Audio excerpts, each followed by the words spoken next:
Why you lie and you cheat and you try to make a fool out of shit?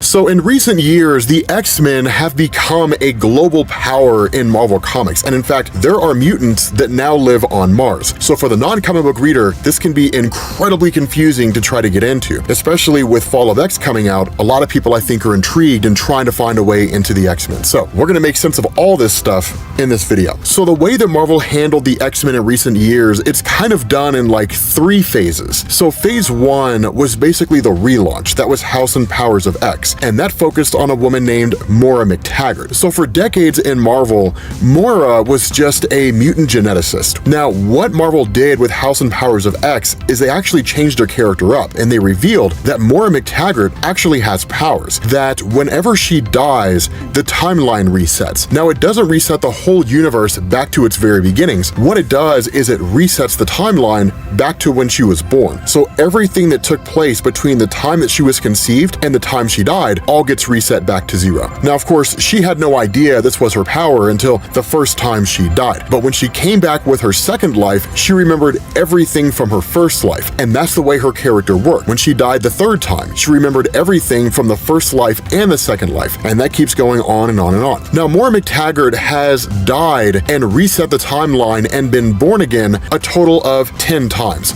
And we're on the 10th life right now. This is what's going on in the X-Men comics. The reason why this matters is because over these different lives that Moira McTaggart has had, what she did is she came to the realization somewhere along the line, a war will always break out between the mutant population and the human population. And no matter how this war transpires or who's involved, the mutant population always gets destroyed. And so what she had been trying to do over the course of these different lives was try to find a way to ensure that the mutant population came out on top. In fact, during one of these lives, she developed a cure for the mutant gene to basically eliminate it from humanity and turn mutants into normal humans. Ultimately, she was killed for her efforts and then the timeline reset. But the fact remains, when you got to the 10th life, Moira McTaggart went to visit Charles Xavier, and when they first met, she allowed him to read her mind and to see everything that she'd seen over the course of the different lives that she'd been living. And that's when Xavier realized we have to find a way to keep humanity from eradicating us at some future point in time. And so Xavier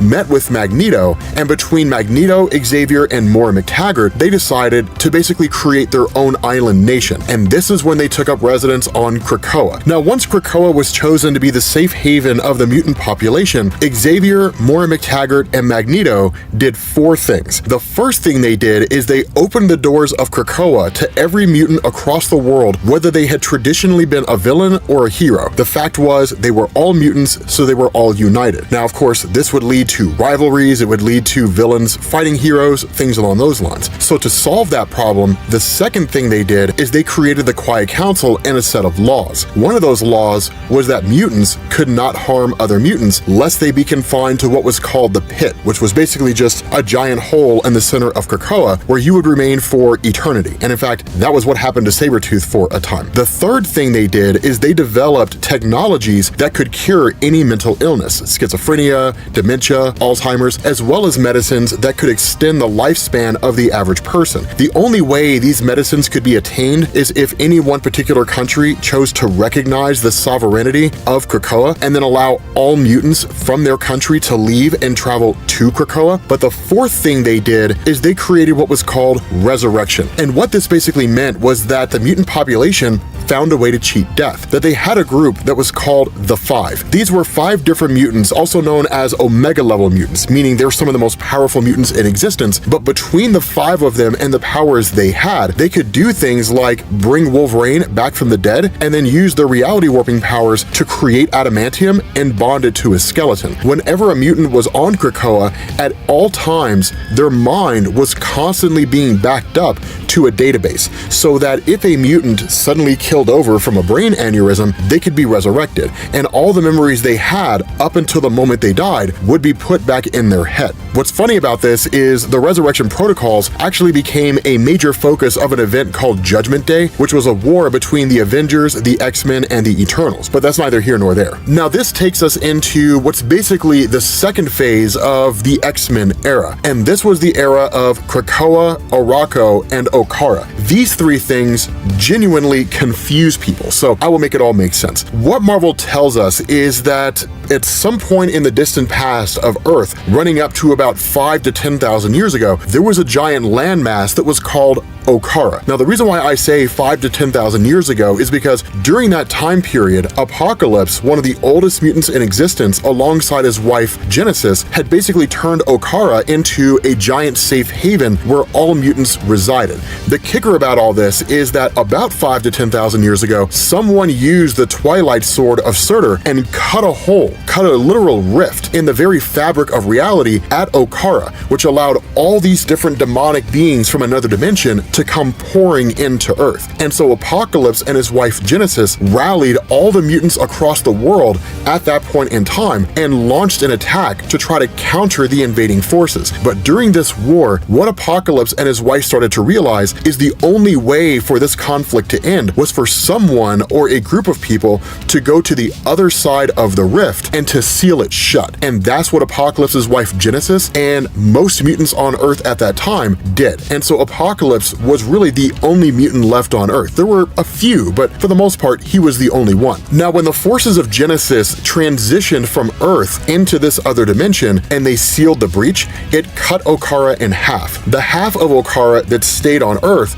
became Krakoa. The other half that stayed in the dimension was renamed to Orako. Now, the reason why all of this is so important and why we're even covering it is because during the time in which Genesis and her forces were confined to Orako, they were basically waging a never-ending war against these demonic forces. And so that meant the life they knew was just war and chaos. Now, the benefit of this is they constantly grew more powerful, and that's why the mutants within Orako were so incredibly powerful in comparison to the mutants on Earth. Now, during the events of Ten of Swords, it was a great big huge tournament, more or less, but mutants from Orako were brought to Earth and then a giant event ensued. At the end of that, the breach was temporarily unsealed, and those mutants from Orako who wanted to leave and come to Earth were allowed to do so. Once that decision had been made, and once all the mutants who wanted to leave Orako did leave Orako, the breach was resealed again. Now, the biggest problem you had here is that most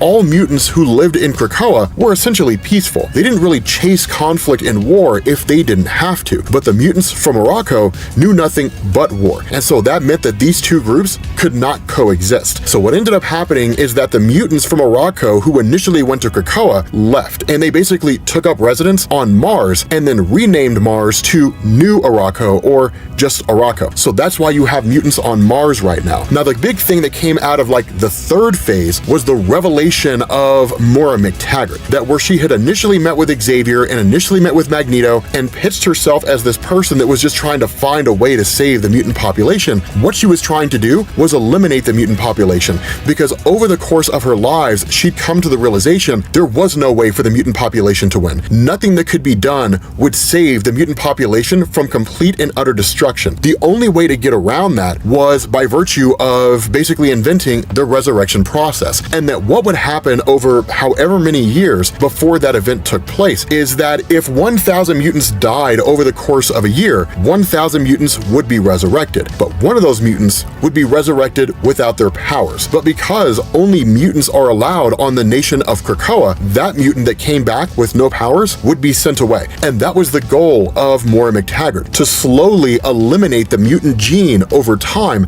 as different mutants were being resurrected, and basically reduce the number number of mutants on Earth, turning all those different mutants into humans. The war between the mutant population and the human population cannot take place if there are no mutants. That took place in a story called Inferno, and that basically brought an end to the run of Jonathan Hickman. Truth to tell, ever since then, Marvel's just kind of been killing time. So having said all that, if you guys are wanting to get caught up with everything related to the X-Men, including the things that we did talk about here, as well as the things that we didn't, make sure you click this link to our X-Men playlist. It'll have everything that you want to know. If you guys enjoyed this video, make sure you hit the like button and make sure you subscribe to become part of the channel, and I will catch you all later. Peace. Apocalypse has always been one of the most powerful mutants to ever exist in the history of Marvel Comics, and where he's been missing since the end of House and Powers of X, he's finally back. What does that mean? I'll explain in this video. So what's going on here is this initially starts off with a fight between Apocalypse and his wife Genesis, and the fight between the two of them is basically for leadership of the various mutants that reside within the dimension of Amenth. Why is all of this happening in the first place? Okay, wind the clock back in Marvel Comics. Those of you guys who are unfamiliar with how mutants have existed within Marvel, the mutants that you know, which is Cyclops and Jean Grey and Magneto and those guys, they're not the only mutants that are out there. That in recent years, what we learned is that within the Marvel Universe on Earth, there was a land called Okara. It was just an island that existed out there. And that what had happened is that the mutant Apocalypse and his wife Genesis had a life there for a time, and it was awesome, and they had their kids and so on and so forth. What ended up happening is that Okara was ultimately invaded by a being called Annihilation, leading an army of demons. Now, as Apocalypse and Genesis fought this war, what they started to realize is they couldn't win against this war of attrition. And so what ended up happening is Apocalypse basically left that place. His wife elected to stay behind and lead this army of mutants in a constant war against the forces of Annihilation, and the entire land of Okara was locked away and sealed away from Earth itself, so that they never had to worry about those demon forces invading Earth. The idea behind Apocalypse existing on Earth all this time was to constantly test the mutant population, force them to become better, and then once the mutants reached the best possible form they could, meaning only the strongest mutants on Earth existed, he would lead those mutants in a war alongside Genesis against the forces of Annihilation and ultimately win that conflict. And so following the events of House and Powers of X, which we don't really need to get into here regarding those details, Apocalypse ended up traveling back to Okara without his army and has basically been leading the people ever since. This is why this fight is happening between Genesis and Apocalypse. Apocalypse traveling back here, he's effectively become a philosopher. He's more of a good guy than the person he used to be, which is just super hardcore, super powerful, only the strong deserve to survive. Genesis and the mutants within this realm who have only known war see that as a sign of weakness. And so that's why Genesis is challenging him for ruling of the realm of Okara.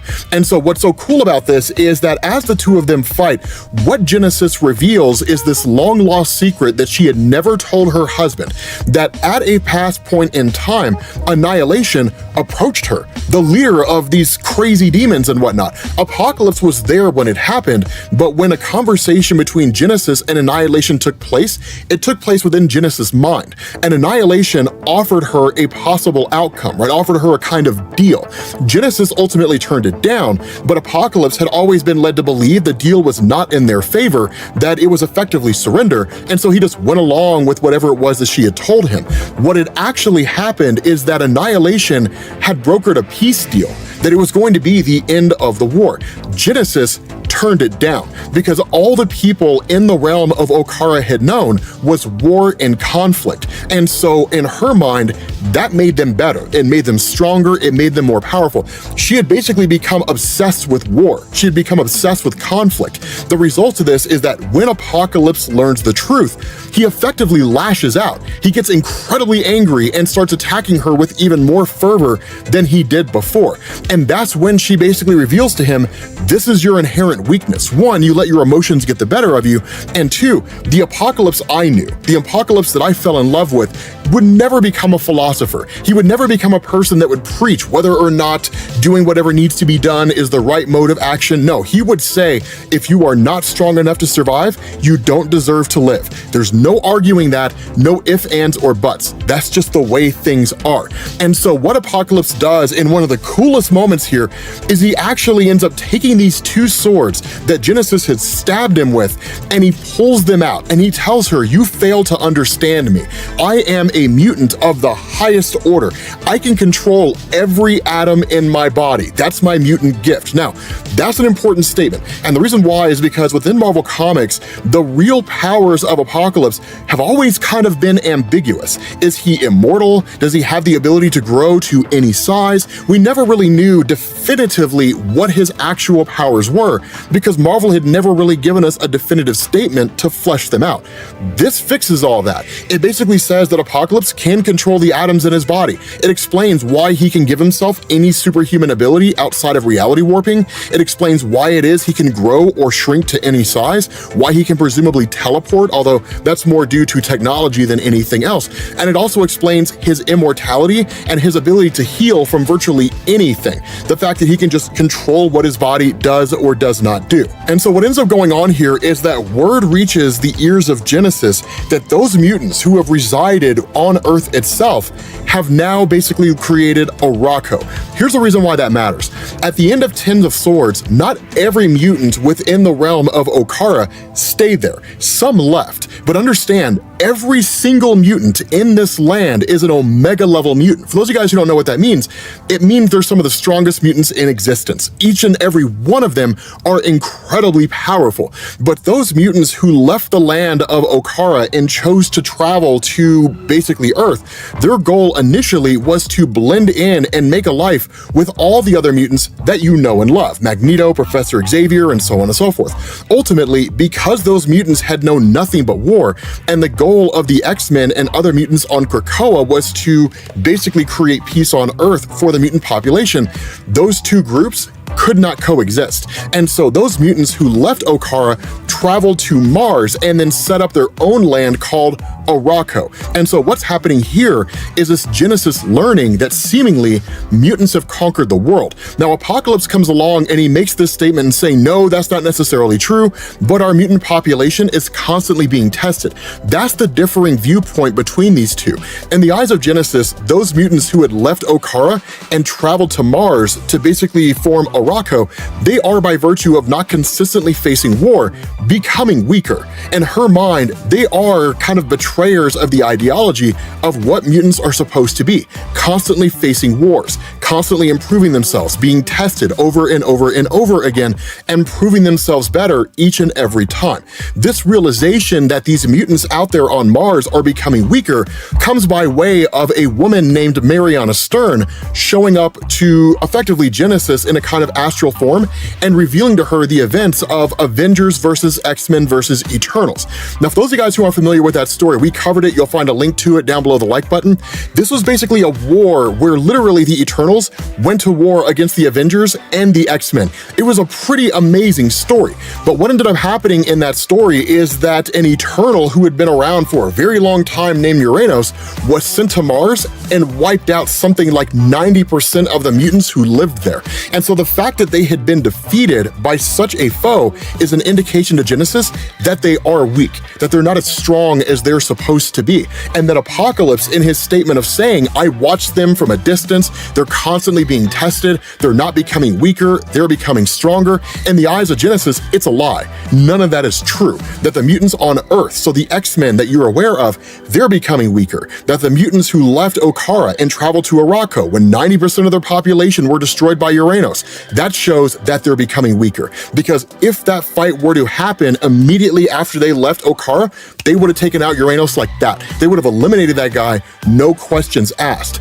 And so what she says after defeating Apocalypse is she says, understand, you are the weaker of the two of us. I am stronger because all I've known is war. In the time that you spent on Earth, and especially after joining Krakoa, you became weak. You became a shell of your former self. And in this weakness, you are not fit to lead. Now, because of the fact that she was able to defeat Apocalypse, Apocalypse only respects those who are capable of defeating him. him. And so he ends up yielding the fight. He doesn't do it out of disgrace or anything. He chooses to yield on his own terms. And that's one of the cool things, because he says, if what you truly wish to do is travel to Earth, if you truly wish for me to open the gateway for you to leave, then I will do that. But understand, if you're going there to incite war, you will not find what you're looking for. And in fact, you will find mutants who are far more powerful than you think, than you truly believe. And your death is nigh. But he presents 3 Krakoan seeds. And one of these seeds is given directly to Genesis herself. The other seed is kept for Apocalypse, and the third one is planted within the land of Okara.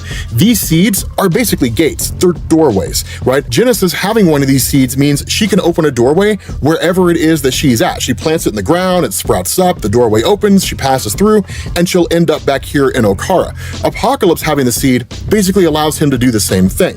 And so Genesis essentially passes through the gateway, which is actually going to initiate what's called the Genesis War in Marvel Comics, which is basically a war of Omega level mutants, some of the most powerful mutants in existence, against the rest of the mutant population on Earth. Here's a thing to understand. Within Marvel, there are mutants who have been killed that have not been resurrected, who are some of the most powerful beings in existence. A good example of this is Matthew Malloy. He's dead. They prevented him from being born, but this kid had the power to tap into a completely different dimension of unlimited power, and his level was so high, he could resurrect himself from the dead. It was crazy how powerful he was. This is the kind of thing that Genesis is gonna be facing off against. Any number of situations where she travels to Earth, she faces off against the mutant population, someone comes along, they snap her fingers, and she ceases to exist. I doubt it'll end that way. It's simply to make the point, this girl has no idea what she's getting into. But with that being said, guys, we're gonna bring this video to an end. It's awesome to see Apocalypse back. Thank you all for watching, and I will catch you all later. Peace. What's going on, guys? This is Rob, and we are here with the Hellfire Gala, specifically the resurrection of Miss Marvel as a mutant, and the ending of this story is crazy. So for those of you guys who are unfamiliar with the Hellfire Gala, this is a comic, a one-shot that Marvel releases every year, and usually it's a change in the X-Men roster. The old team is replaced with a new team. In this instance, we're focusing on Kamala Khan in the beginning, and then transitioning from there. So of course, right off the bat, she's basically resurrected by Xavier and the Five, and she's told in no uncertain terms that she's a mutant. Now, anybody who's been reading Marvel Comics for any measure of time is going to ask the question, yeah, but I thought she was an Inhuman. How is it that she's a mutant? That gets reconciled, and then the deadly nature of Terrigenesis for Inhumans with regards to mutants, that gets dealt with as well. But for those of you guys who are unfamiliar with resurrection when it comes to the X-Men and Marvel Comics, you have what are called the Five. These are 5 mutants known as Tempest, Proteus, Hope Summers, the Egg, and Elixir. Between their powers, they basically have the ability to resurrect people, clone people if you want to call it that, use reality warping to imbue them with whatever modifications they may need, to instill whatever powers they may need, and then because mutants' minds are routinely backed up, which is really done automatically, memories that they had up until the moment they died are placed inside their bodies. So this is the reason why, especially when it comes to reality warping, that like Wolverine, for example, can die and then come back. But instead of simply just coming back with bone claws, he comes back with adamantium. Reality warping is what allows that to happen. That's actually the power of Proteus. He can only do it in a localized space. But still, the thing about Miss Marvel's response here is that it's kind of adorable, right? It's one of these things where she's like, okay, this is weird. So like, where are my parents at? Like, do they know that I'm dead? Do they know that I died and like I've come back to life? Like, what in the world's going on? One of the funny things about this is when she asks like, how did I die? It's just kind of dismissed, and rightfully so, because in Marvel Comics, she died in what is quite possibly one of the most lazily written deaths in the history of the comic book industry. So it's cool that they just kind of gloss over it and ignore it. But because we're still talking about a shifting roster of the X-Men, the Juggernaut is actually told by Jean Grey, you should submit your name for candidacy to become a new member of the X-Men team. Now we'll talk about how this whole process is undertaken in terms of being chosen, but the Hellfire Gala is a big deal. Anyone who's anyone is invited to become a part of this. Avengers, X-Men, the Fantastic Four, if they choose to appear, although as I understand it, the Fantastic Four and the X-Men are kind of on bad terms ever since Franklin Richards lost his powers. But the thing about this is that Miss Marvel looks amazing, and like this whole outfit, this whole getup that she has going on. But the big thing that's really addressed here by way of Marvel is the discrepancy between the inhuman gene and the mutant gene. Now, this is something that people are either going to love or they're going to hate. There's not going to be anybody in the middle here. So historically speaking in Marvel Comics, and this actually goes all the way back to the Son of X in the aftermath of House of M, when Quicksilver tried to use Terrigenesis to give mutants their powers back, one of the things we learned is that Terrigenesis, which is the process whereby Inhumans end up gaining their powers, that's deadly to mutants. So under normal circumstances, Miss Marvel should basically be dead. If she had a mutant gene and then she encountered Terrigenesis, it should have killed her on the spot. Such as it is, the response of Xavier is that your mutant gene simply hadn't activated at that point in time. And instead, it seems like whatever gene you did have was suppressed by your inhuman abilities. Is it lazy writing? Absolutely. But the fact remains, she is now a mutant, and that explains how she survived. So, on to the main point here, right? Like the absolute insanity that leads into the fall of X and what is basically the end of the X-Men in Marvel Comics. So the big thing that goes on is that when it comes to the gala itself, you kind of get a little bit of an introduction to newer characters. One of these is a guy named Wynn. Now, this guy is incredibly mysterious. We don't know anything about him. The only thing we know is that he has a role to play in Marvel's upcoming God storyline in November, when they're going to be reworking the entirety of the godly pantheon. It's going to be written by Jonathan Hickman, my favorite writer ever. The story's going to be dope. But Wynn's very mysterious, and in fact, his conversation with Illyana Rasputin, also known as Magic, who's actually another magic wielder in Marvel Comics, is really confined to him asking, is it true that when you guys set up this whole island, Magneto invited a whole bunch of humans and then told them they have new gods now? And she's like, yes, it was. And he's like, that's dope. But in the midst of all this, things pop off for the Avengers, and so the Avengers leave, and then a portion of the X-Men leave, which include Scarlet Witch, Rogue, and so on. The reason why this happens is because in Marvel Comics, what you have right now is something called the Unity Squad. That was a concept that was originally introduced in Marvel Comics in the aftermath of Avengers versus X-Men, when the two groups fought against each other. But the Unity Squad is basically one part Avenger, one part X-Men. It's a pretty cool team, and it's a dope concept. It was one of my favorite things to ever come out of Marvel. But once everybody who's part of the Unity Squad effectively takes off, Jean Grey officially calls into play the voting of the new X-Men. Now, the way this works, and it's been this way ever since the first Hellfire Gala, the telepaths read the minds of everybody in attendance, and what they do is they vote on who the new X-Men should be, and whoever gets the most votes, those 5 or 6 people, they become the new team members. In this instance, we get Talon, who is basically X-23 Laura Kinney, just operating by a different name, Cannonball Sam Guthrie, who quite literally shoots fire out of his backside and just travels in a forward direction. It sounds silly. His character's dope. Sync, who is crazy overpowered. This guy has the ability to duplicate the powers of anybody he's next to, and there's seemingly no upper limit, right? You've got Prodigy. I don't remember anything about this guy. Frenzy, who's an old school villain in Marvel Comics, but she's kind of like a Luke Cage character with indestructible skin, but she's also super strong. Dazzler, who has the ability to emit bright light. She doesn't matter. Jubilee, who's actually one of the most powerful beings in Marvel, but they just never done anything with her. And the final member of the X-Men team, of the new team, is Juggernaut Kane Marco, which is dope. Now, where everybody's celebrating this moment where the new team is chosen, they all get attacked by Nimrod, which is the worst possible situation that could unfold for them. And the reason why is because, for those of you who are unfamiliar with Nimrod, this dude is a Sentinel, and this dude is a hoss, because unlike any normal Sentinel out there that's just a giant robot and blasts the X-Men with energy coming out of his hands, Nimrod is a Sentinel that was designed for the purpose of analyzing the powers of any and all mutants or even superpowered beings that it comes across, and then immediately adapting and overcoming those powers, as well as calculating what their weaknesses are and using those weaknesses against them. A perfect example of this is with all this pandemonium unfolding, Iceman Bobby Drake jumps in. Now, Bobby Drake is an Omega level mutant. This guy has the ability to freeze the core of the Earth and kill all life on the planet if he wanted to.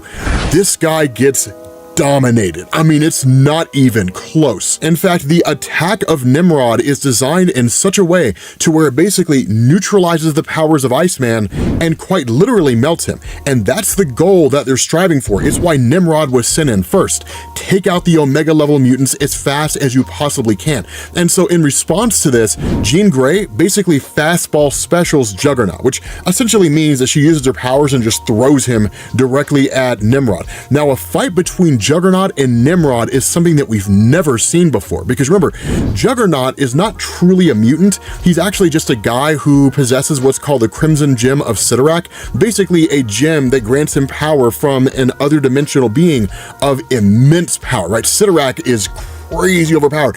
And so Juggernaut being part of the team is cool, but fighting Nimrod, that's the real question here, because other guys like Sync do what they can, when they can, and where they can. But while Juggernaut is out there dealing with Nimrod, which we'll talk about here in a second, you basically have Dr. Stasis and Karima who step in. Now, Karima we haven't seen for a long time. She's what's called an Omega. In effect, she's an answer to the question, what happens when you take a person and blend them with Sentinel technology? And that's essentially what she is. She's pretty powerful in her own right. Is she a character who's so OP that she's broken? No, but she is wildly capable. But the bigger thing about this is that Dr. Stasis, who's basically a clone of the villain Mr. Sinister, and there's actually 4 of them that are still running around at the moment. You got Orbis Stellaris, Dr. Stasis, Mother Righteous, and then the main Sinister himself, that what had been going on behind the scenes while all the X-Men were doing their stuff, that what Dr. Stasis had been doing was finding a way to hack the Krakoan gates, that the gates of Krakoa are the only way in or out of the island, and you can plant a gate anywhere. So literally there's stories where like the X-Men have planted a gate to Krakoa on the other side of the universe, and you can just walk through your gate and end up on Earth. But the other thing that he'd been doing here is that while the X-Men initially made their kind of rise to prominence by way of offering humanity these kind of medicines that would extend their life or would cure any kind of mental illness or disease, that what Dr. Stasis had been doing was actually modifying those medicines. And what it did is it effectively created a kill switch, that at any point in time, he can flip a kind of psychic switch and it'll kill every single person on Earth who's consumed the medicines of the X-Men. Now, the reason why this is such a huge deal is because if he does that, the entirety of humanity is going to point the finger at the X-Men population and say, you've killed every human here. And then it's on like Donkey Kong, right? Full-scale war. And as we know from House and Powers of X, the event that really kind of kicked off the current era of the X-Men, any war that takes place between humanity and the mutant population will ultimately lead to the death of the mutant population, their complete and utter destruction. And so by virtue of being able to hack these gates, what it does is it allows the forces of Dr. Stasis and really the organization he works for called Orchis to just come pouring in. Orchis is kind of a combination of different groups, Advanced Idea Mechanics, Hydra, SHIELD agents who are disgruntled, so on and so forth, probably a few Karens here and there, but they're all basically anti-mutant and they're constantly working to destroy the mutants. So this is kind of like their best chance to launch their attack and bring everything to an end. What you also end up seeing here is Iron Man's X-Men Buster armor. It's not something Iron Man intended to create, but it is all developed through Stark Tech. So it is awesome to see these just like Iron Man Sentinels running through and effectively annihilating most of the X-Men. But what I hope you're realizing here is this is a full-scale attack against the X-Men population on Earth, the mutant nation of Krakoa. And it's not as though these guys are like holding their own and they're doing well. Miss Marvel's just kind of like, I mean, I have no idea what to do, I don't know, but like literally the whole thing is just them getting crushed. Not only that, when you jump to the fight between Juggernaut and Nimrod, normally Juggernaut would hold his own against like 99% of any force that's out there. One of the things that I don't think we've ever seen, which I would love to see, is a fight between Juggernaut and Apocalypse. There is a story where Juggernaut fights the Hulk, and that story is amazing. But one of the crazy things here is Nimrod gets the upper hand on Cain Marko, and he takes him out. And so in this moment, what ends up happening is Jean Grey stops everything. And the reason why is because Jean, ever since the days of the Dark Phoenix saga in Marvel Comics, has historically been one of the most most powerful telepaths on the face of the planet. Now, to provide a little bit of context here, depending on what story you're reading in Marvel, Jean Grey's power and where she resides in this kind of hierarchy of telepaths will change. But within the confines of this story, her power is of such a degree that she's able to telekinetically freeze everybody who's here and then use her telepathy to basically start overriding their minds. And she literally tells everybody here, for all those individuals who are on the side of the X-Men, human, non-mutant alike, you will be allowed to stay here. We'll get all this sorted out. We apologize for the inconvenience. For all of you who came here and intend to inflict harm on us, I'm going to give you the choice to walk away willingly. If you don't, I will destroy your minds inside your own head. You'll literally be operating as a 2-year-old for the rest of your existence. In that moment, Dr. Stasis makes the call and says, it's now or never, friend, and Jean Grey gets stabbed in the back and basically starts to die. And the person who did it is Moira X, Moira McTaggart. Now, lest we forget, in Marvel Comics, and it's very easy to forget this because it's been a while since it's been discussed, Moira McTaggart was the one that basically initiated this whole Krakoan era, the coming together of the mutant population and all that kind of stuff. But she did it because she came to the realization that ultimately the continued existence of the mutant population would lead to their destruction at the hands of humanity. So the only way to prevent the destruction of the mutant population is to slowly phase them out. Every time a mutant is resurrected, one of them or a handful of them would lose their mutant gene. And over time, she would reduce the entirety of mutants down to 0. But ultimately her scheme was discovered. She was ousted from the entirety of the X-Men landscape, and she's just kind of been working with Orchis ever since. But she's got a vendetta here. But the presumed death of Jean Grey is enough to light a spark in the remainder of the mutant population, and realizing that, Moira seizes Charles Xavier, puts a knife to his throat, and says if anybody moves, the old man gets it. And so they all basically stop. They all kind of freeze in place. And the funny thing about this is that Xavier effectively surrenders, right? He just kind of gives up. Now, it's not one of these things where he just sort of sacrifices his life because it doesn't really matter. It's one of these where he's doing it to preserve the lives of all the other mutants that are here. Because as long as this conflict keeps going, the number of mutants who have died, that will just increase over and over and over again. Now, as an aside, some of you guys may be asking, where's Magneto in all of this? Remember, Magneto died during Judgment Day, and he destroyed the only way in which he could be resurrected. So his character's been gone for quite some time. So that's why you really just don't see him here. Not only that, what Jean Grey does is she telepathically communicates with Firestar and then effectively tells her, I have slightly modified the memories of Dr. Stasis, kind of tapping into the back of his own mind by essentially tricking him into believing that you've been working for him this entire time and feeding him information about the X-Men. Of course, you haven't actually done that, but what it's going to do is it's going to allow you to essentially stow away as part of Dr. Stasis' forces. No one's any the wiser to the fact that I have planted memories that don't exist in order to make that happen, and you can try to find a way to destroy them from the inside out. But understand, this is Jean Grey acting psychically. She's got moments before she's basically dead. And so what Xavier is told by Moira, and really just by Dr. Stasis, is you are going to instruct every mutant here using your telepathy to walk through the Krakoan gates, and they are going to leave Earth permanently. Now remember, the secondary kind of backup safe haven for mutants on Earth is Mars, and that's exactly where they're supposed to be going to. But the statement of Dr. Stasis is very simple. He says, here's the way things are going to work. You're going to leave Earth. You're going to walk away from this place. If one mutant shows up on Earth again, we kill a human. If a second mutant shows up, we kill 10. If a third shows up, we kill 100, and we'll keep multiplying that number by 10, and we will point the finger at you every single time. And even though humanity will become aware of the fact that you are on Mars, have no illusions, humanity will develop interstellar travel for no other reason than to find and kill you. The vendetta will be that strong. Now, one of the things that Xavier had done as each mutant was being resurrected is he instilled in them a kind of psychic block, which is why you see them uttering the words resist. Because what it does is it allows them to resist any telepathic attack from anybody, which includes Xavier. Because during the X-Force story, at least the first X-Force story arc that we got, at the beginning of this Krakoan era, there was a strike on Krakoa, and Xavier was killed. They ultimately resurrected him, but that's when Xavier came to the realization, I am not untouchable. A time will come when somebody could potentially invade Krakoa and force me to use my power for nefarious purposes.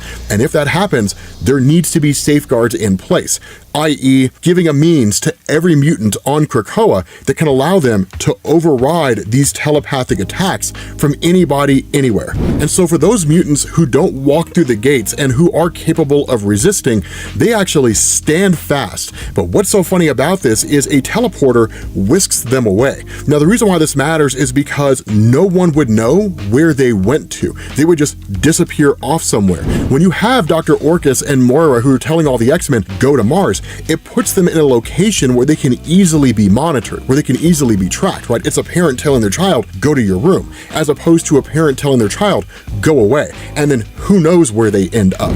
And so with some of these exceedingly powerful mutants, really Emma Frost being one of the most powerful of them, with them just kind of whisking away and disappearing, there's no telling where they've gone to, which now makes them an extremely capable rebel force. Now, what's so wild about this is that in the midst of this whole thing, you have Nimrod, who shows back up with Juggernaut after having absolutely thrashed this guy and basically killed him, which is kind of nuts to see that Nimrod killed the Juggernaut. That's something I never thought I would ever see in Marvel Comics. It's wild. As Dr. Stasis, Nimrod, and all these guys have this kind of conversation that now they've successfully taken over the mutant nation of Krakoa, any large influx of mutants are effectively out of their hair. There's like 250,000 of them who are all basically on Mars now, with the exception of a small contingent who were teleported away. You jump to Emma Frost and her forces. When they try to pass through the gate, it doesn't work. There's no way for them to get through. There's no way for them to get back to where they were before. And so jumping back to Stasis and these guys, they kind of betray their word, that where they promised they would not kill humans if the mutants chose to leave Earth, they do exactly that. They eradicate every single mutant that's present. On top of that, Moira makes her move to kill Professor Xavier. It's very reminiscent of like Avengers versus X-Men when Cyclops killed Professor Xavier. But what's crazy here is that before that can happen, Rogue shows up and then immediately frees Xavier, rips Moira in half, and then flies off. Now, where she's saving Xavier, she's taking him to a safe location. His response is, no, you have to take me back to the island. And where she says, what in the world are you talking about? His response is, you don't understand. All those mutants that I have sent to Arakko, they're dead. They're gone. There's no way to save them. And when her response is, what in the world are you talking about? There was 250,000 of them.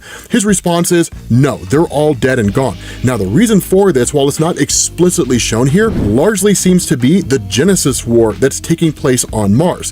The mutants on Krakoa don't know about that. They don't know the Genesis War is taking place out there. So Xavier unwittingly sent all these mutants basically into the killing fields, completely and totally none the wiser to the fact that he was doing that. And so he literally tells Rogue, get out of here. Get out of here as fast as you possibly can. Unite whatever forces you can possibly unite and try to find a way to avenge the X-Men. But understand, this is the entirety of the mutant population running on a shoestring. They've been overpowered, crushed, and they're just fleeing for their lives. So God only knows what happens. But with that being said, guys, we're gonna bring this to an end. If you wanna get caught up with everything going on with the X-Men, make sure you click this video. That will give you all the important details that you need, and I will catch you all later. Peace. What's going on, guys? This is Rob, and we are back with Fall of X, the end of the X-Men as we know them. And this opens up with the declaration that the mutant massacre has officially begun, which is a great callback, especially considering this involves a variation of Mr. Sinister. There is a whole story arc behind that. It's pretty amazing. We'll cover it if you guys are interested. But the thing about this is that Orchis, right, the anti-mutant organization that is a combination of like Hydra, advanced idea mechanics, former SHIELD agents, and so on and so forth, they orchestrated an attack on the mutant population, and those mutants that they didn't kill, they forced off to Mars. What they're doing here is launching a kind of rewriting of history and more or less propaganda, where they're putting out this idea that mutants had killed a portion of humanity which were on the island of Krakoa during the X-Men Gala, right? Their great big huge mutant-based kind of massive event that they all hold. And Firestar is one of the very few mutants that had actually rallied to their side. In fact, the only mutant that sided with Orchis. Now, in the last video that we covered, during the events of the X-Men Hellfire Gala, that what Jean Grey had done before she died in the assault on the X-Men is that as one of the most powerful telepaths throughout the entirety of the mutant population, she had slightly modified the mind of Dr. Stasis to basically trick him into thinking that Firestar had been feeding him information the whole time. It was a way to basically keep her alive, but at the same time, put at least one mutant in a position to where they could gain information on what Orchis was doing. But what we end up finding out here is that Orchis is pretty hardcore, right? Mars was at one point kind of a refuge for the mutant population. It's in the middle of the Genesis War right now, and it's in the middle of a civil war. We don't really have a whole lot of information on the Genesis War that hasn't technically started yet, and so we don't know exactly how it's going to play out. But suffice it to say, 250,000 mutants, which were on Krakoa at that point, are now currently on Mars, and who knows what's going to happen to them. They're also putting them through these kind of forced relocation camps where they're actually performing gene therapy and quote-unquote curing them of their mutant illness. The reality here is that they're probably just performing some pretty gruesome experiments on them. But the whole idea here is they basically say, unlike the mutant population who lied to you and who tricked you, we're keeping you informed. We're keeping you aware. Now, one of the things that seasoned X-Men readers will know is that this falls almost perfectly in line with the events of Days of Future Past, and to a degree, the original Mutant Massacre, although that was massacring a whole bunch of Morlocks in the tunnels of New York's sewer system, so not exactly the same thing. But it really feels more like a Days of Future Past event, right? Humanity launching an attack against the mutant population and then spinning it to basically make it look like it is a real and tangible event that benefits humanity. Now, of course, that led to them activating the Sentinels, and the Sentinels took everything over, but the fact remains, there are a few holdouts here and there within the mutant population, right? Small pockets of resistance. The first among these is Captain Krakoa, who was at one point Cyclops, and as far as I'm aware, we don't know the identity of the new version, but he's kind of like the mutant population's own version of like Captain America, if you want to call him that, right? Kind of like a superhero specifically for the mutant population that kind of stands as like the best of them.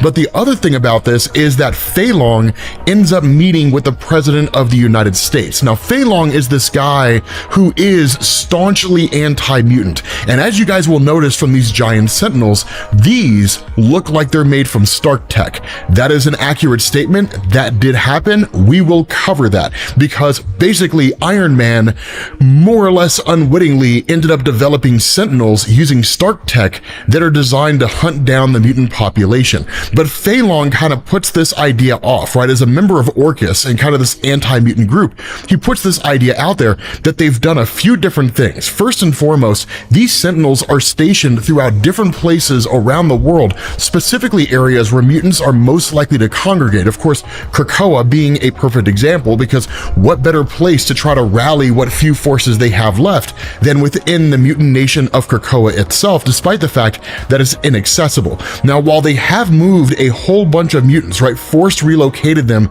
to Mars, what they've also done is they've taken a whole bunch of their War Machine non-manned sentinels and stationed them out there at Phobos, which is the moon that orbits Mars, in order to basically keep recon, right, to keep an eye on the planet to see what they're doing.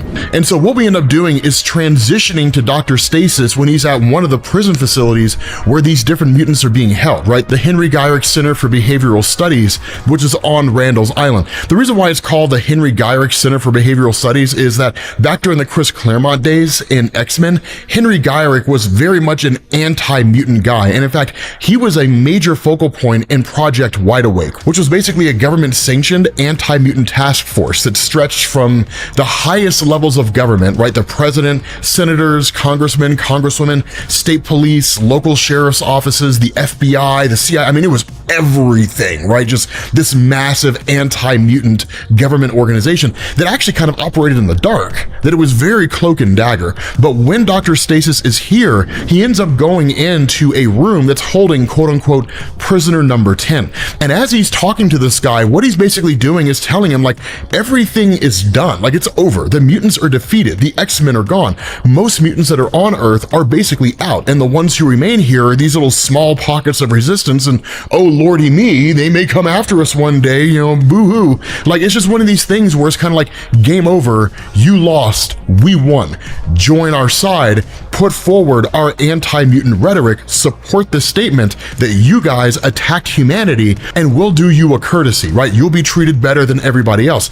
Come to find out, he's talking to Cyclops. Now, leaving out the post-Avengers versus X-Men landscape where Cyclops was just a straight-up villain, he's a good guy now, right? He's the Boy Scout. What's really gruesome about this is that in order to keep him from being able to use his optic blast, they've sewn his eyes shut, which is pretty messed up. But of course, he won't turn. Like, he refuses to side against the mutant population, betray Xavier's dream, or anything along those lines. And so for the most part, he's taunted, right? Like, there's a ring of sentinels around Krakoa. There's no safe haven for the mutant population. Those X-Men who are out there and are trying to like rally their forces as best they can, it's game over. But there's one thing going on here that Dr. Stasis is not accounting for, and I'm not even fully sure of the fact that he's aware of what's going on. But before we get to it, what we do is we pick up with Kitty Pryde, because one of the things that had happened during the Hellfire Gala, and really even since the beginning of Jonathan Hickman's X-Men, is that the Krakoan gates are these gates designed by the mutants on Krakoa that will allow you to access the island no matter where you are. You could literally plant a seed on some planet on the other side of the universe, it'll grow into a door, and when somebody passes through it, they'll end up on Earth in Krakoa. And like, it's awesome, right? It's a really cool bit of tech. Kitty Pryde could never enter in and out of those doors, despite the fact that she was a mutant. But when Krakoa was taken down and Orchis shut down all the Krakoan gates, suddenly she was able to enter in and out of them. It's kind of a saving grace.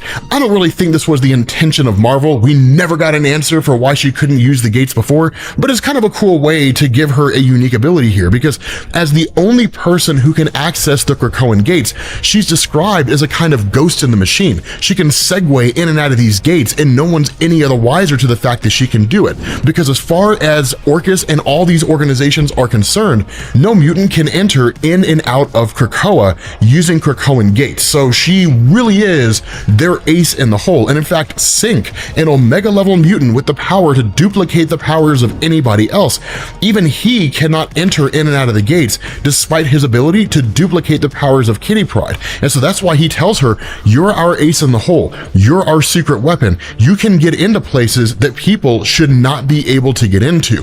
The problem with this is that Kitty Pryde has taken a very dark turn, and a lot of this is because she's going back to the days when she was operating as a student of Ogun. What does that mean? We'll talk about that here in a little bit, because she gets this just like flat out amazing moment. But the reality here is that Kitty Pryde is kind of operating on her own agenda. She's doing her own thing. She's not really following a plan that's laid out by anybody in particular, which makes her rogue, but also makes her an asset because it's very hard to understand what she's doing. Now, one of the other big kickers here, and this is where the situation gets more complicated, the Children of the Vault. They are getting their own tie-in for the Fall of X story, so what we see here is really more of just kind of setting the stage for them. But lest we forget, the Children of the Vault have largely been isolated, right? They are these individuals that exist inside this literal vault where time passes differently. One day in the real world is something like 100 years in the vault, which means they hyper-evolve. Their powers increase exponentially with each new generation. Each one of these Children of the Vault is more than enough to crush some of the most powerful mutants on Earth. When you have an entire army of them, things get even more difficult and almost impossible for anybody to confront. The problem with this is that the vault was sealed shut using the gates of Krakoa, but with Krakoan tech basically down and with the gates themselves shut down, now the Children of the Vault are available to roam free. They have a vendetta against the X-Men, but the question has to be asked, what goes on here when you have them directly targeting any and everybody who stands against the mutant population, even if the Children of the Vault are not necessarily mutants per se? Now, it does deal with Miss Marvel to a degree. We'll talk about this. The thing about Miss Marvel, of course, like, she died in Amazing Spider-Man number 26, and then she came back as a mutant, and so people are like, how's Marvel gonna reconcile like the idea that like her family knows she died? Emma Frost shows up to her house, messes with their minds, fixes everything, so now that's the whole thing with her. So the thing about this is once they get back to the sewer systems and you get this really cool meeting between Emma Frost, who's actually masquerading as a woman named Hazel, as well as Kitty Pryde, who arrives on the scene.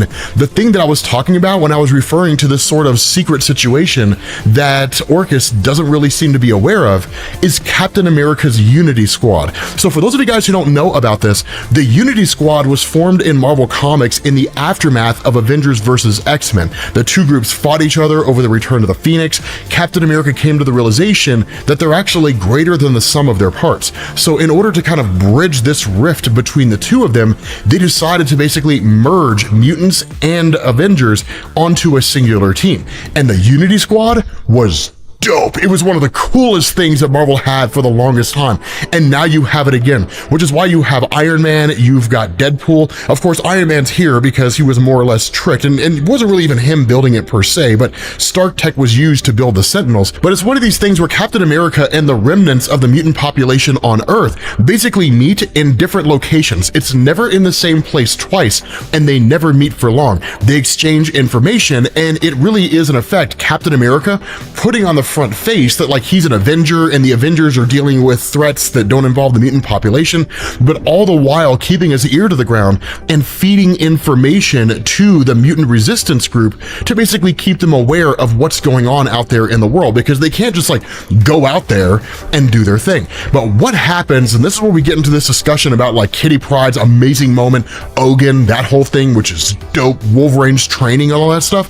What we end up getting is this moment where Emma Frost asked Kitty Pryde, when the initial attack on Orchis happened and you fell through the Krakoan Gate, what happened? Because we didn't immediately find out. All we saw was Kitty Pryde falling through the gate, and then we immediately pick up with this story. What we end up learning is that she lands in Jerusalem, and when she gets there, that immediately the gate is shut down and she's met by all these different soldiers. And in that moment, she has to make an immediate decision, and that's when the training of Ogun kicks in. So who is Ogun? Ogun is a person in Marvel Comics that is exceedingly old and has a really kind of a relationship with both Wolverine as well as Kitty Pryde. It's more of like a mentor relationship, but Ogun was the one that taught Wolverine to kind of control his animal side. So when you go from like Wolverine's history, when he's like out there in the Canadian wilderness and living like an animal, and then suddenly he's with like Alpha Flight and he seems more human, Ogun is where that transition took place. The other thing is that Ogun trained Wolverine, at least was one of the many people who trained Wolverine in martial arts, because Ogun was a ninja. Ogun eventually trained Kitty Pryde, but she's also been trained by Wolverine as well. But she always had this part of her that was like, when it comes down to the wire, that training kicks in. She almost goes into autopilot to a degree. I wouldn't quite call it a berserker rage or anything like that, but her training kicks in and then she literally just shuts everybody down. And that's exactly what happens here. In this moment, when she falls through the gates and then she hears the radio broadcast that the gates have been shut down, that immediately informs her Orchis has total control over the Krakoan transit system. They decide who gets in and who gets out. The fact that she was able to fall through it means she's one of the only people, really the only person as far as she's aware, that can access it. That information is worth killing for, because if they discovered she could do this, they would kill her. So in response, she immediately kills everybody on the spot, and she does it in like the most amazing way, because she's surrounded by like 10 guys. Now normally the X-Men don't kill, but given the circumstance, it's perfectly okay. The first thing she does, she grabs this guy's hand, and because Kitty Pryde can phase through objects, but can also make objects phase through other things, she forces this guy's gun to phase through his head and then makes it tangible, kills him on the spot. Then she smashes another guy's head into the ground. One guy comes running at her, so then she uses his momentum, throws him into another guy, and because he's intangible, he basically merges with this other guy, so it's like two humans who are just kind of combined together. She kicks a dude in the balls, she sinks down into the ground, and this guy is half sticking in the ground, right? Just the cement kills him. And then you have two more guys who start shooting at her. Of course, she's able to phase, so like the bullets go right through her. She grabs their grenades, pulls the pins, throws him at him, and then they both blow up. And it's amazing because there's this final guy there who basically begs for mercy, right? Like, he literally says, like, no, please don't kill me, please don't kill me. Like, the X-Men saved me at one point, and she's like, yeah, that's what the X-Men do. We save people, even if they're our worst enemies. And she breaks his neck on the spot. Now, something to understand, this is one of those things where, again, it's similar to Wolverine's Berserker Rage. The training kicks in, the adrenaline kicks in, she deals with the problem, and then as soon as it's all said and done, she comes to terms with what she did, and she realizes she's now become a killer. She's basically an assassin. But this is one of those moments in Marvel Comics when they take a character who has historically been somebody who can kind of do some cool things sometimes, I guess, and they turn him into just a baller character, because now Kitty Pryde is one of the deadliest people on Earth, and I would even argue in the universe, right? Just that level, because I mean, how do you kill a person that you can't touch, right? Like a person that can touch you, but you can't touch them. How do you defeat them, right? How do you destroy that person? It's amazing, right? I mean, I wouldn't say she's like a beyond Omega level character at this point, but I will say her level of strength and power is way beyond anything she's been before. And so she basically tells Emma Frost, I'm gonna go kill Firestar, because she doesn't know that Firestar is a friendly X-Man, and that Firestar's working for them. It's just Jean Grey screwed up the mind of everybody in Orchis and tricked them into thinking that Firestar's been working with them the whole time. And so what we end up doing here is transitioning to Iceman, because Iceman is alive in Marvel Comics. And I know it sounds strange, because during the Hellfire Gala comic, he was killed. He was destroyed by Nimrod, the Ultimate Sentinel, right? Part of Orchis's forces, the being that's designed to take out Omega level mutants, right? It's the first thing they attacked, the most powerful mutants who were out there. And what Iceman says is that cellular napalm was used to basically melt him from the inside out, that it was some of the worst pain he'd ever experienced, and in fact, he actually died on the spot. But one of the last things he did is he reached for Romeo, and Romeo had to watch him die. Why does this matter? This was the result of Marvel coming out and saying that like Bobby Drake was gay and that he had a partner. I don't really know why that mattered to people. He was still an amazing character. But the thing about this is that Romeo is an Inhuman that has the ability to tap into other people's empathy and his own empathy, meaning he can sense people based on how they feel. Now, this is one of those instances where Marvel just kind of modifies how his powers work for the sake of being able to tell a story. But what we end up finding out here is that while everybody else had assumed that Bobby Drake was dead, Romeo did not. And so Romeo felt like somewhere out there in the world was like the emotional essence of Bobby Drake, right? Kind of like an emotional echo, if you could say that, right? I mean, by all standards of measurement, he was dead. And so as Romeo started making his way through the world, he basically came upon what we could really argue as being Iceman's Fortress of Solitude, right? Which I think is kind of an amazing thing, right? Truth to tell. But he ended up picking up this kind of emotional point of Bobby Drake. And when he touched it, he was able to tie or at least connect to Bobby Drake's emotions and effectively bring him back from the dead, right? The two of them embrace. And in that moment, Bobby Drake returns. Is it like a super hand-wavy method of explaining the return of a character who died? Absolutely it is, right? I mean, it's lazy writing in the most extreme, but it is a really, really cool thing to see that this guy's come back. So for those of you guys who are not caught up with the Fall of X event, make sure you click this playlist. It'll get you caught up on everything that's happened so far. We're only like 2 videos in. Thank you all for watching, and I will catch you all later. Peace. What's going on, guys? This is Rob, and we are back with Fall of X, and we're here with X-Men number 26, and this is gonna have a crazy moment with Kitty Pryde. So what this does is this picks up in the aftermath of, or really kind of taking place during the time that we saw in Invincible Iron Man, when Iron Man was meeting with Emma Frost after the fall of Krakoa and the invasion of Orchis and so on and so forth. What we didn't know, and what was really interesting, was that in the Invincible Iron Man comics, suddenly Wilson Fisk, the Kingpin, had just become like the White King of the Hellfire Club, right? One of the most influential groups in the world that would really allow him to operate in a way that would help to safeguard the surviving mutants on Earth in a way that simply just really couldn't be done by anybody else. The way this played out is that in this moment when Tony Stark had left Emma Frost in the sewers in Invincible Iron Man, Wilson Fisk appeared, right? And he really brought out this really amazing point where he said, if they have not already, Orchis will move to seize your considerable assets, resources that will be needed for our war effort. Now, that's one of the things to remember. Orchis is a governmental organization, right? They're pretty nefarious. They do some shady stuff, but they are joined or really kind of made up of all these different groups from all these different sectors: SHIELD, Hydra, Advanced Idea Mechanics, the whole 9 yards. And they stand as a direct opponent of any mutant groups or any mutant rights that exist out there in the Marvel Universe. With that being the case, with mutants now being branded public enemy number 1, they have no more rights. And so going through and taking money out of their bank accounts, seizing their assets, would be one of the first things to do. Lest we forget with Emma Frost, she's got a very, very lengthy history. And so using her powers for her own ends is something that she's done over the years and made herself basically a millionaire or a billionaire. I don't know if Marvel actually states how much money she has, but she does have quite a bit. And so the first thing they would do is seize all the money she has at her disposal.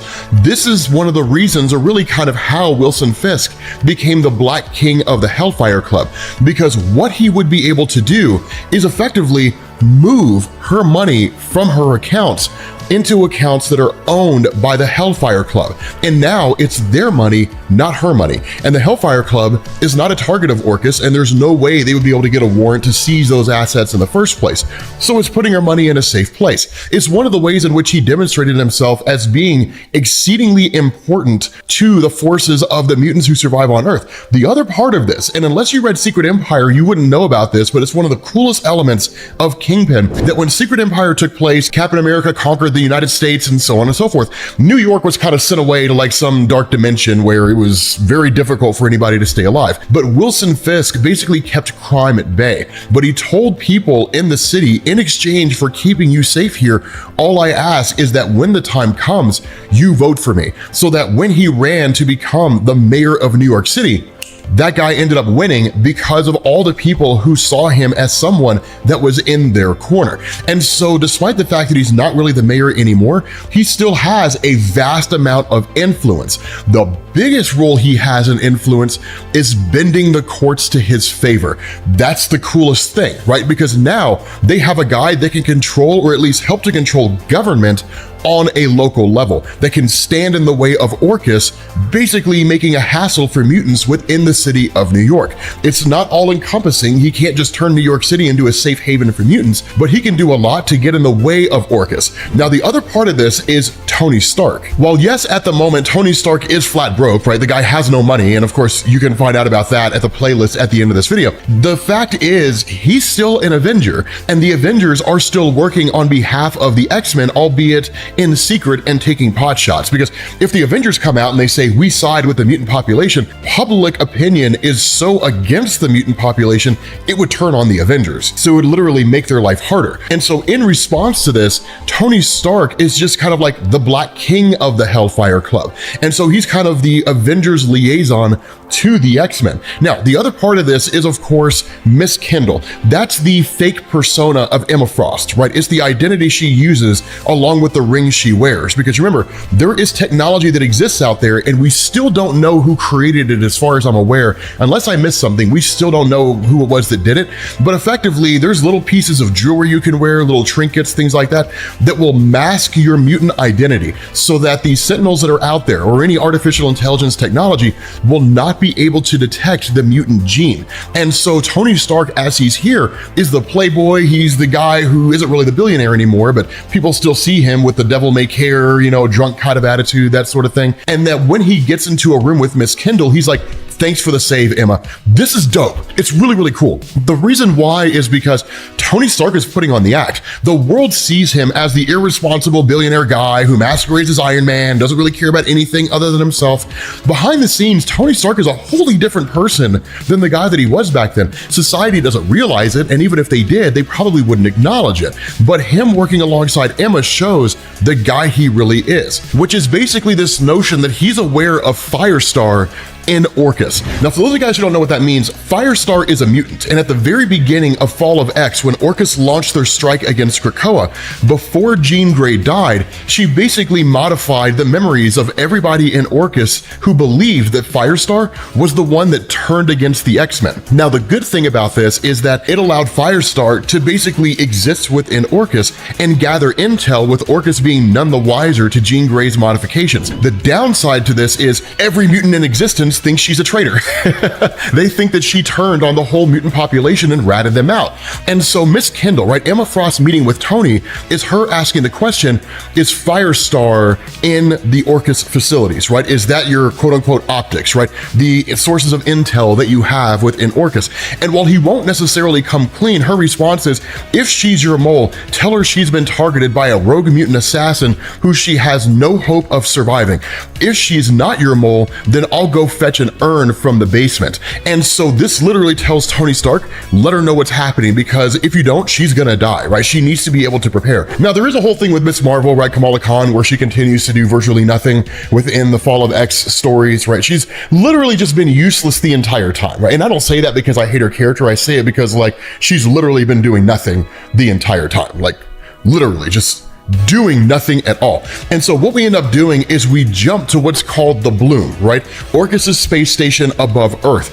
And we pick up with Kitty Pryde. And I know you guys love Kitty Pryde. You guys love what Marvel's been doing with Kitty Pryde during Fall of X. And I do too, man. I absolutely love what they've been doing with her character, because she's just so deadly now, right? Like, she's like the deadliest mutant in Marvel Comics. One of the things that she's done here, right, just to show how far her powers go and what she's capable of, she's been stowing away in the hull of a ship. And what she's been doing is using scuba gear so she can breathe oxygen to keep herself alive, lest she ends up succumbing to the vacuum of space and essentially dies, right? As soon as she gets into the Orchis facility, as you would expect, all the alarms go off, and she expected exactly that, right? Like, she had planned multiple escape routes, all that stuff. Kitty Pryde the assassin is dope. Firestar in her cell comes to the realization after being contacted by Tony Stark that basically Kitty Pryde doesn't know about Jean Grey's tampering. So as far as Kitty Pryde's concerned, she's here to kill a traitorous X-Man, and that's it. Right now, here's one of the coolest things Kitty Pryde does, because you guys love to see all the different ingenious ways that she kills people, which is pretty dope. I mean, hey, let's be honest with ourselves, right? It's pretty solid. Like, once she gets in here, she breaks the neck of one of the guards that runs up on her. Then she grabs the other guy, right? Knocks him off his feet, grabs him by the foot, drops him through the hull of the ship, except she makes him re-solidify halfway through. He gets cut in half. So like, his upper torso is just drifting through the vacuum of space.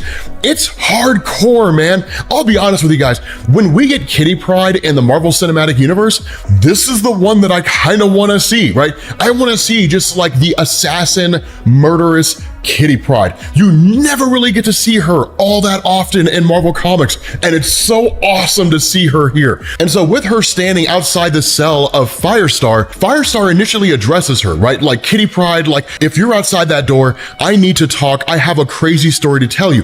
Kitty Pryde literally holds her breath, phases herself through the hull of the ship, makes herself intangible, comes around to the other side and attacks Firestar, right? Like, I mean, this is how deadly this girl is. And that's what's so cool, is because Firestar tries to explain what's going on. She, of course, turns into her flaming form, which basically makes her intangible, right? So Kitty Pryde can't really kill her using her sword or anything like that. So they're basically at a stalemate, right? And so that's when Firestar's like, look, at the gala, when it was clear we'd lost, Jean Grey telepathically inserted memories into Stasis' head about recruiting me and being a double agent so I could help whoever survived in whatever way I could. And before she could tell anybody else, she died. And now I'm here alone trying to do what I can.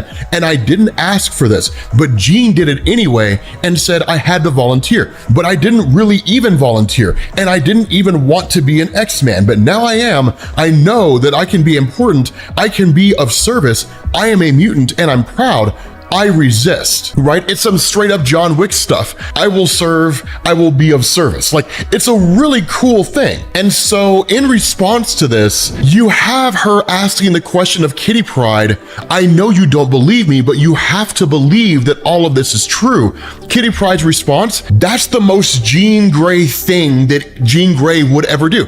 And it's true, right? It's like the most Jean Grey thing. She's done that multiple times over the years, because one of the things to forget is that Kitty Pryde has been part of the X-Men ever since she was like a preteen, right? When she was like 13, 14, 15 years old. She's been in the X-Men for an incredibly long time, longer than she hasn't been in the X-Men. She's experienced virtually everything that you can experience being an X-Man. It's why she led her own X-Men team at one point along the line. It's how she's become so deadly. And so knowing Jean Grey as well as she does, she's like, yeah, that makes perfect sense. Now, of course, she tells her like the final punch was to basically just make the whole thing look good, you know, so on and so forth.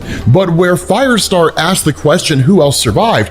The response of Kitty Pryde is, I don't know. And even if I did, I wouldn't tell you. She's playing it safe here, right? It's not a lack of trust. It's the fact that when you have any kind of organized resistance, you never want to have one person who knows everything, because all you have to do is get a hold of that one person and the entire resistance force come crashing down. So it's better to compartmentalize it all.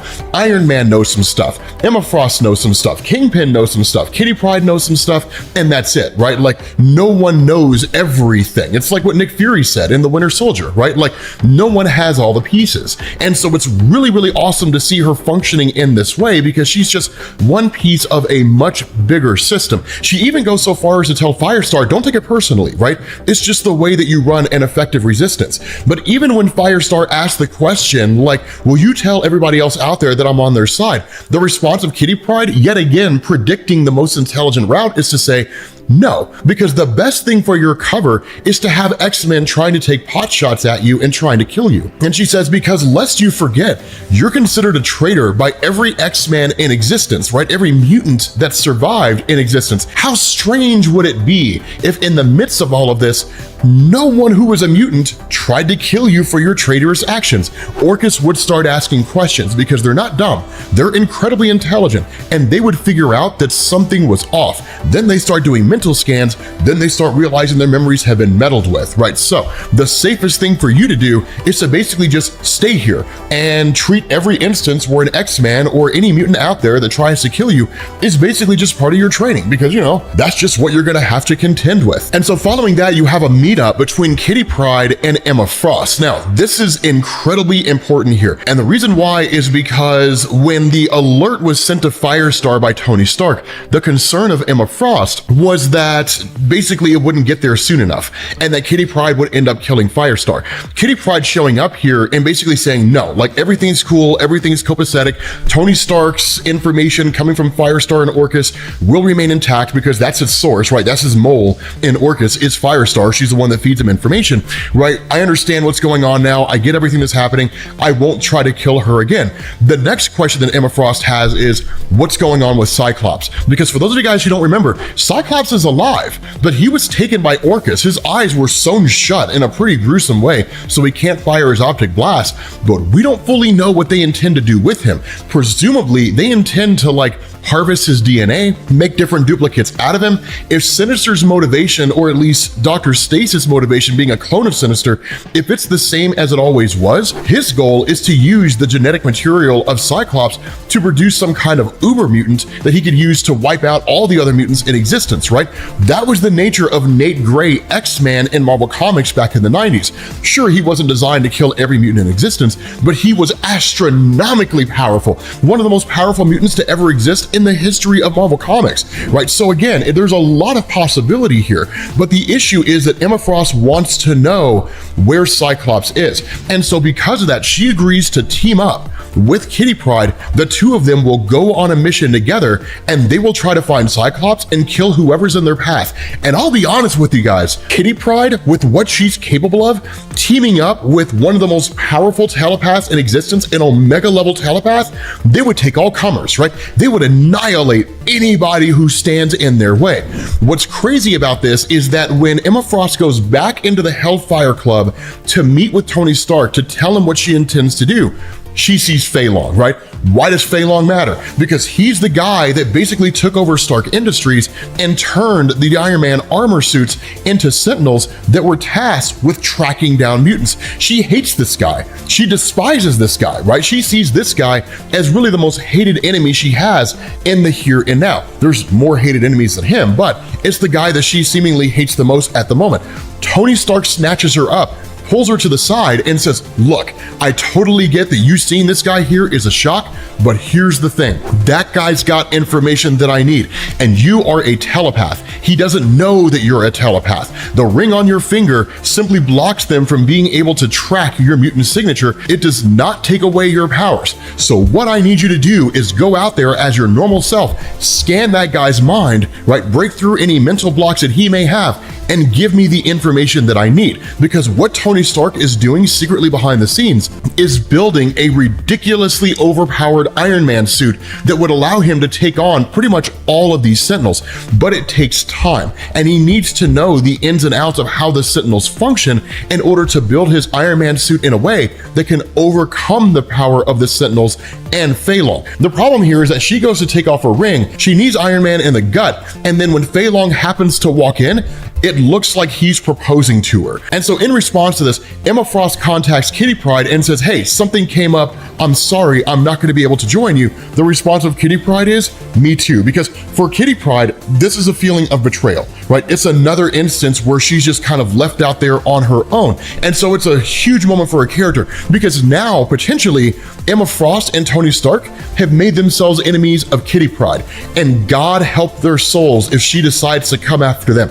With that being said, guys, we're gonna bring this to an end. If you need to get caught up on Fall of X, make sure you guys click this link to the playlist, and I will catch you all later. Peace. What's going on, guys? This is Rob, and we are back with Fall of X, not to be confused with the video that we recently did where all the superheroes died. That was Days of Future Past. Totally different story. So what this does here is this basically picks up with Kitty Pryde, who, as we've discussed in recent weeks, is absolutely dope, right? Assassin Kitty Pryde, you guys love her, man. You guys love seeing Kitty Pryde as like an assassin that can phase through objects. And what she ends up doing is making her way into an Orchis prison facility where Cyclops is being held. Now, for those of you guys who are not current with Fall of X, as always, we'll have a playlist that you can click on at the end of this video so you can get caught up. But one of the things we saw at the very beginning of Fall of X, when Orchis made their move and attacked all the X-Men, we saw Juggernaut facing off against Nimrod, this kind of ultimate sentinel, and Nimrod seemingly killed Juggernaut. Turns out he's not dead. The Juggernaut's very much alive, which makes perfect sense because at the time it was kind of like, okay, I guess this is just like a grandiose display of Nimrod's power, but it seems kind of weird that Juggernaut would be killed by Nimrod. That just seems a little strange to me. The dude's alive, which is awesome. But Kitty Pryde, as we know, kind of following her story over the miscellaneous X-Men books, she's kind of going through and basically getting a head count for those mutants, specifically members of the X-Men who have been captured by Orchis and who are still alive. When she goes into the next room, she finds Cyclops there. Now, we knew Cyclops was being held captive. We knew they had sewn his eyes shut so he couldn't use his optic blast, and he's just kind of been held there. Under normal circumstances, she would just free him. But what we end up learning is that he's actually on a dead man's trigger, that in effect, if she tries to remove him from where he's being held, a bomb will detonate somewhere. Now, she doesn't know where that bomb is, and most likely it's in the proximity of that space, and most likely it's in that room, so it would kill Cyclops and whoever it is that tried to free him, which is really just kind of a testament to how far forward Orchis was thinking in regards to like the X-Men retaliating and trying to free one of their own, especially Cyclops, right? He's like a core member of the team and has been a core member of the team since its original inception. The other part of this is that she ends up freeing Juggernaut, but she tells him, do not escape yet, right? Do not leave now. Like, I still have to go get a head count. If you do, it could complicate matters, right? So I'm asking you to do the one thing that you won't want to do the most, which is just stay here. Now, as for how Juggernaut's alive, he basically says it's the Crimson Gem inside his chest, right? That he's still seemingly the Juggernaut that we all know and love in terms of power, but the Crimson Gem also speeds up his healing. For those of you guys who don't know about Juggernaut, the Crimson Gem of Sidorak, the source of his power, advanced healing, incredible strength. Once he starts moving, he cannot be stopped unless the writer who's writing the comic wants him to be stopped. And that's basically it, right? The guy can breathe in space. He doesn't need food, water, all that kind of stuff. The guy's literally a living Juggernaut. And so following that, what you do is you pick up in the Morlock tunnels with Rasputin, who again is a time-displaced mutant from the future that is actually 5 mutants in one. So she's got the phasing ability of Kitty Pryde, the telepathy of Quentin Quire, meaning she's one of the most powerful telepaths in existence, the organic skin of Colossus, and the claws of X-23. You've also got Sync, who can basically duplicate the powers of anybody who's around him, and then you've got Kamala Khan, who's seemingly done nothing this entire time. So, and what they're doing here is they're basically sitting around pondering their next mission, which is to say, going and finding Reed Richards of the Fantastic Four in order to gain information that had been, or at least was believed to have been, removed from his mind by Professor Xavier. But their belief is really less that the information had been removed and more that the information had just been hidden from Reed, so he couldn't actually access it. But regardless, they end up basically grabbing a car and traveling to where the Fantastic Four are residing outside of New York, just kind of taking a reprieve. Of course, Rasputin, being from the future and being incredibly socially awkward, instead of just like seeing Ben Grimm and just being like, hey, what's going on? We need your help. She just like calls him a golem and then punches him and like sends him flying, which is amazing. Because the whole time she's doing this, like the other X-Men are like, oh my God, like the Fantastic Four are friends, right? But because she's just so weird and socially awkward, she doesn't quite get that, you know? And so she's like, matters are escalating. They need not. I've simply come here for information. The funny thing is she's met by Johnny Storm, and then using the power of Quentin Quire, right? His telepathy, she shuts his mind down. And then that's when she's met by the arrival of Reed and Susan Storm. Now, let me tell you guys something. If you guys are not familiar with the Fantastic Four, if like you never read Jonathan Hickman's Fantastic Four, you don't understand how powerful Susan Storm is. People sleep on how powerful Susan Storm is, right? Like this girl held off the power of Celestials. Like Celestials were trying to destroy her and Reed Richards and them, and she literally popped a shield, right, that kept her protected. That happened in, I want to say it was Fantastic Four issue number 603. It was crazy when that happened, right? It was absolutely amazing. But what goes on here is that when she approaches Mr. Fantastic, right, like he literally tells her, I am the guy you're looking for, and I hope for your sake that my family is unharmed. Because sure, she might be able to like attack him in the moment and knock him out, but let me tell you something, man. When Reed Richards sets his mind on destroying you, there's no hope for you. There's nowhere you can go to be safe from Reed Richards' intellect. That as smart as that guy is, yeah, man, that guy will kill you. Then he'll go to work on you. You know what I mean? Like, it's just one of those things, right? That dude's just hardcore. But what she does is she says, like, we need to access your mind. And she uses her telepathy to kind of forcefully enter the mind of Reed. Now, one of the things to know is that within the superhero community, there's just a litany of unwritten rules, right? You know, drink Pepsi, don't drink Coca-Cola. But one of the rules here is also that you don't like forcefully enter the mind of an ally. It's something that you just don't do, right? It's just bad form to do that. And so in that moment, like Susan Storm pops a force field around Rasputin to kind of shut down her ability to access Reed's mind. And he even tells her like, that's not going to happen again. Now that happened because Reed simply wasn't prepared for it. He did kind of understand what her powers were, but everything happened so fast that he wasn't able to respond in time.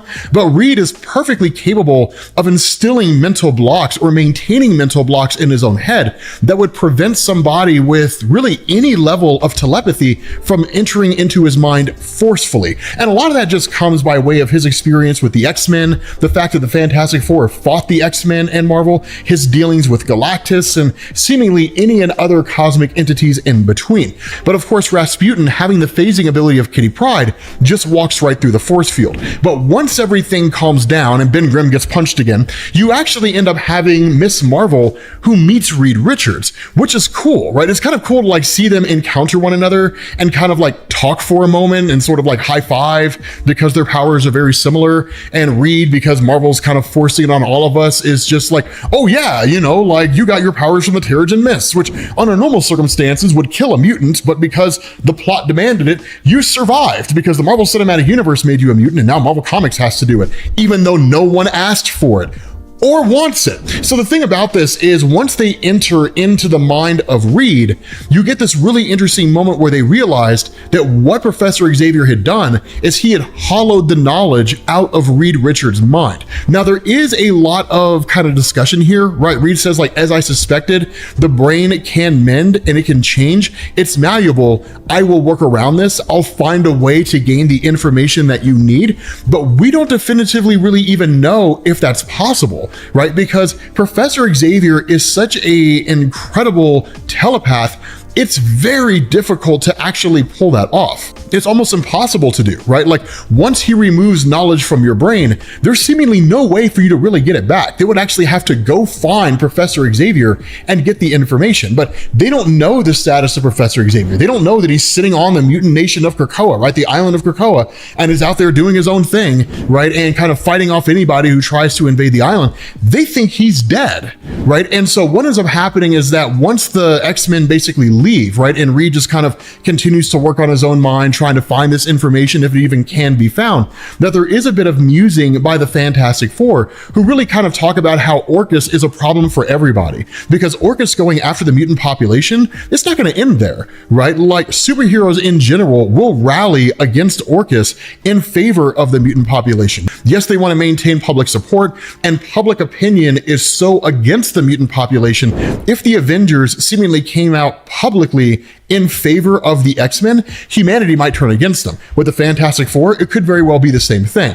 Is it kind of crummy to sort of just sit on the sidelines and kind of wait and see how things transpire and then decide who the winning side is going to be and then intervene accordingly? Absolutely. It's a really crappy thing to do, but hey, you know, being a superhero is nothing if not a game of politics. And so at that point, you switch over to this really, really cool moment at the ending of this where you've got Sinister talking to Firestar. Now remember, Firestar was there during the Hellfire Gala. She is a member of the X-Men, but before Jean Grey died, she had tricked the mind of Sinister into believing that Firestar was the one that fed them information that allowed them to launch their attack in the first place, which allows Firestar to be on the inside of Orchis and gain information. And what Sinister reveals is that, quote unquote, somehow or another, Juggernaut had escaped the adamantium collar that was around his neck. Nimrod responded, pummeled his head in a few times, and put the collar back around his neck again. But what Sinister also realized is that with Juggernaut having the Crimson Gem of Sidorak inside of his chest, it makes him too powerful and too dangerous to try to pacify. So what Sinister intends to do is find some way to basically make Juggernaut unconscious, remove the Crimson Gem from his chest, and instill it in himself. Now, whether or not that'll work, we don't fully know, because it's one thing to be in possession of the Crimson Gem, it's another to have the blessing of Sidorak. And if you do not have the blessing of that entity, that just astronomically stupid, powerful entity in the Crimson Dimension, then you're basically just holding a useless chunk of rock. But we'll find out what happens in the next X-Men video. With that being said, guys, we're going to bring this to an end. If you need to get caught up on Fall of X, make sure you click this link to the playlist, and I will catch you all later. Peace. What's going on, guys? This is Rob, and we are back with the Fall of X, and the Juggernaut stops holding back. So, as always, there will be a link to the Fall of X playlist at the end of this video in case you need to get caught up. But what this does here, before we get to the Juggernaut segment, what it does here is it picks up with Sunfire. Now, I know it doesn't seem to be overly important. This part is dope. And the reason why is because this initially picks up with a mission that Sunfire was sent on. Now, for those of you guys who aren't familiar with this character, Sunfire is like the X-Men version of Johnny Storm from the Fantastic Four. He can set himself on fire. He can get as hot as the sun. He has his own history and all that kind of stuff, right? But He's really, really cool, and he's incredibly powerful. But this mission he was on took place before Krakoa fell to the forces of Orchis. So he doesn't know everything that's happened over the course of Fall of X so far. He's just been out there doing his own thing.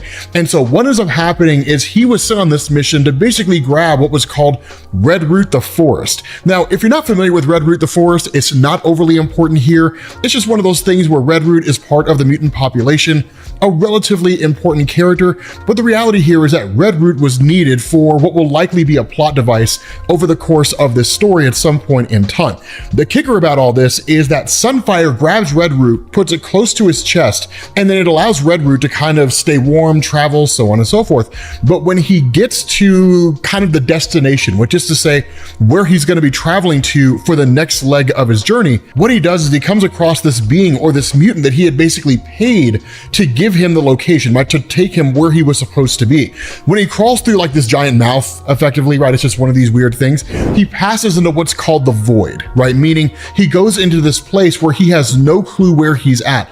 We don't even fully know where he's at. But because the journey is so harsh, and God, this is so ridiculously dope, because the journey is so harsh, he ultimately collapses. But then he's met by this colossal figure. And the thing he says here, right, the thing that Sunfire says is he says, "I have failed you, my Iraqi sister. This is the end of all things." And this person responds, "What is an end, my child, if not a beginning? The last seed of Okara needs but one thing to grow: mutant blood." And Sunfire recognizes this person. Now, the whole thing with Okara and Araki and all that kind of stuff, we can kind of ignore that for right now, because what this person says is the magic has led you to my side once more. And he says, "Be healed, Sunfire, and be prepared, for we will march to war."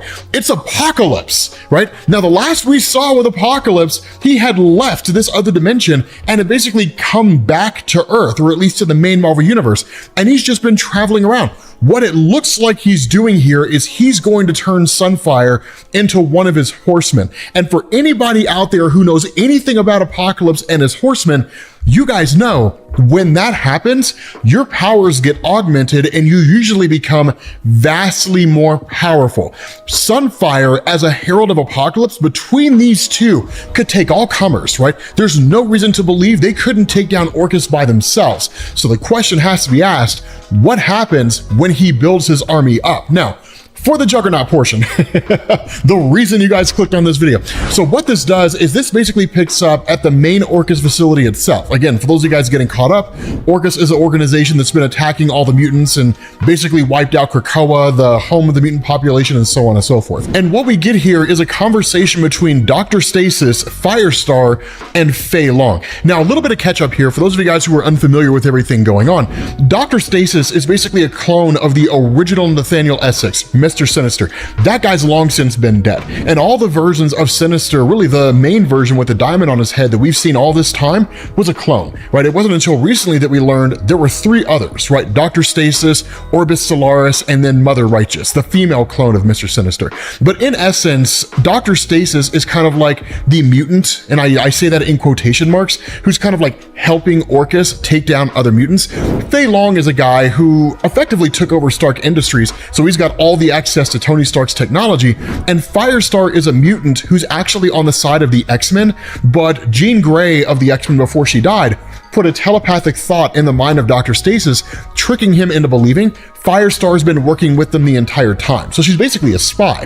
But one of the things they talk about is what had recently happened with Juggernaut. But for those of you guys who aren't really caught up, and again, you'll find all this information in the Fall of X playlist, Kitty Pryde of the X-Men had snuck aboard and then enabled the circumstances whereby Juggernaut could get free. He escaped, but then Nimrod beat the crap out of him, right? Beat the absolute tar out of him. And so in turn, what Firestar is doing is she's basically kind of maintaining her role where she's assigned to go to Cyclops, who's currently being held by Orchis, and basically tell him, take the plea deal that Orchis is offering you. In effect, turn against the mutant population, right? Walk out there in the general public and say that the mutant population are the bad guys. They're the villains here. That Orchis was right in their decision to attack the mutant population and that the mutants brought this on themselves. Of course, it's all a gigantic lie. None of it is true, but that's the role that she's assigned to play here. And so what she does is she actually moves past the Juggernaut's room, which of course, this guy is currently in stasis because the Juggernaut's just been absolutely pummeled by Nimrod. That just kind of gives you guys perspective on how powerful Nimrod the Sentinel is, right? That guy is on a whole nother level. But what Firestar does is she kind of like sneaks through, right? She starts moving through. And in fact, she actually goes into the room of the Juggernaut himself and then enables a circumstance that allows him to escape yet again. Then she goes into the room of Cyclops, who again is being held captive by Orchis, and she does exactly what she was told to do, right? She says, look at you, Cyclops. Actually, I guess introspection was never your thing, especially now. Of course, he calls her a traitor, and her response is, you're making what's left of your life a living hell, right? It's one of these things where she's playing the role, and she has to, right? She has to look like the bad guy here. She can't sneakily tell Cyclops, actually, I'm the good guy, right? I'm here on your side. Jean Grey put a telepathic thought in the mind of Dr. Stasis and tricked him into thinking that I've been working with him the whole time, but I'm really on your side. I'm just biding my time and eventually we'll free you. She can't say that, right? Because who knows what ears are listening? So she plays her part the way that she's supposed to, even convincing Cyclops that she is a straight up villain here, that she turned against the mutant population. But in the midst of this whole discussion, there's this gigantic rumble and then Juggernaut emerges. Now, this is why I say this is where Juggernaut stops holding back. And the reason why is because this version of Juggernaut is very reminiscent of the old version of Cain Marko, the one from eons ago. That guy didn't care, man. Like Cain Marko from like back in the 80s, that guy did not care. If you were a person that he was fighting and other people died as collateral damage, hey man, that's how you go. You should have been somewhere else. That was his stance, right? That's how he saw things. But in more recent years, Juggernaut has basically turned over a new leaf and become a hero. This is him reverting back to the old ways because he says, I was about to check out of this gulag, but now that the traitor's here, I might stick around and have some fun. And he's like, they're gonna kill you when they're done with you, right? Like, consider what I'm about to do to you, mercy. And Firestar literally like blasts his foot. But then you have like these soldiers who kind of show up here. Juggernaut like kills them all like that, doesn't even think about it, right? Takes these guys out in one fell swoop, grabs Firestar, and then in turn, she's like, honestly, I'm okay with that. Now eat this. And then she gives him the, like a thumb drive. And of course, following that, Juggernaut literally smashes through the facility and ultimately escapes, right? At this point, he meets up with the remainder of the X-Men, right? The remainder of those individuals who were still on Earth. Laura Kinney X-23, Synch, Miss Marvel, and Kitty Pryde. Now, the thing here is that in this conversation, it's an awesome idea because what goes on is the information given to Juggernaut was actually how to deactivate the bomb that was under Cyclops. That's one of the questions a lot of you guys had in the previous instance that we covered of X-Men, which was that Kitty Pryde couldn't simply just free Cyclops, because if she did, it would activate the bomb that was tied to Juggernaut. A lot of you guys were asking, like, why doesn't she just phase him through or something like that? It's most likely a pressure switch that's tied to the weight of his body, right? So if the weight changes in any way, boom, like Juggernaut dies.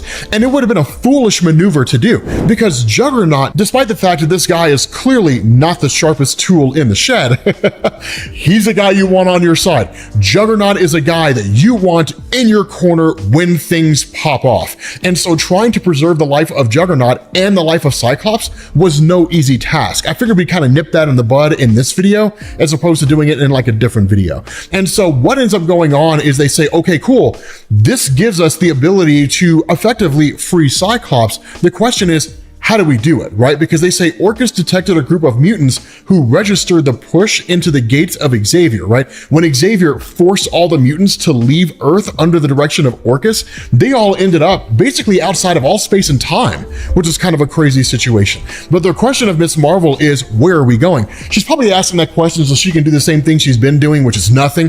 But one of the things that happens is that you have this kind of discussion between Firestar, Nimrod, as well as everybody else here. They're all basically grilling her, right? Because in their mind, they don't really trust Firestar. Now, because the telepathic thought is in the mind of Dr. Stasis, he trusts her implicitly because he doesn't know that he's been telepathically tricked. And as far as everybody else is concerned, they follow the direction of Dr. Stasis, right? They do what he tells them to do. Anything other than that, and they put their own lives at risk. But under the radar, they don't see her as an ally. And even if they did, at the end of the day, she's a mutant, right? They see their alliance with her as something that's temporary. When the time comes when all mutants gotta go, that includes her. Of course, Nimrod is watching all this unfold. I'm still excited to see what they do with Nimrod and like this grand scheme. But one of the things that kind of happens is that as Firestar plays her part, she challenges them exactly the way that you would expect her to, right? If you're gonna pull a dagger on me, at least use it, right? If not, then get out of my face with it. I'm gonna go take a whole bunch of pain pills so I can basically get over all these injuries that I'm sustaining and just go figure out what my next move is gonna be or await my orders.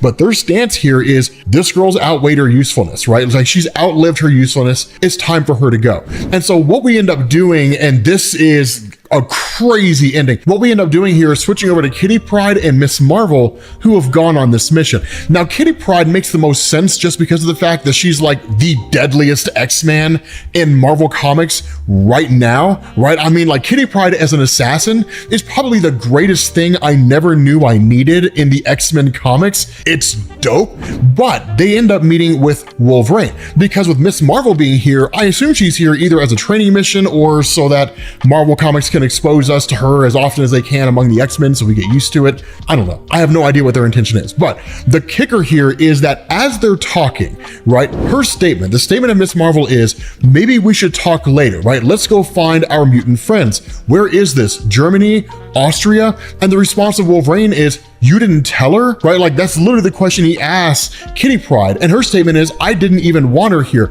but our dear leaders insisted. And so the response of Miss Marvel is, I find it hard to believe you were ever a teacher, right? Like you hate kids. Like, do you hate kids or do you just hate me? And she's like, am I way off, right? Is this like Austria or Switzerland? Now, here's the thing about this. They are in a place, right? The reason why they're here is because there are 5 mutant signals that have been registered on Earth in a safe haven that not even Orchis will go to.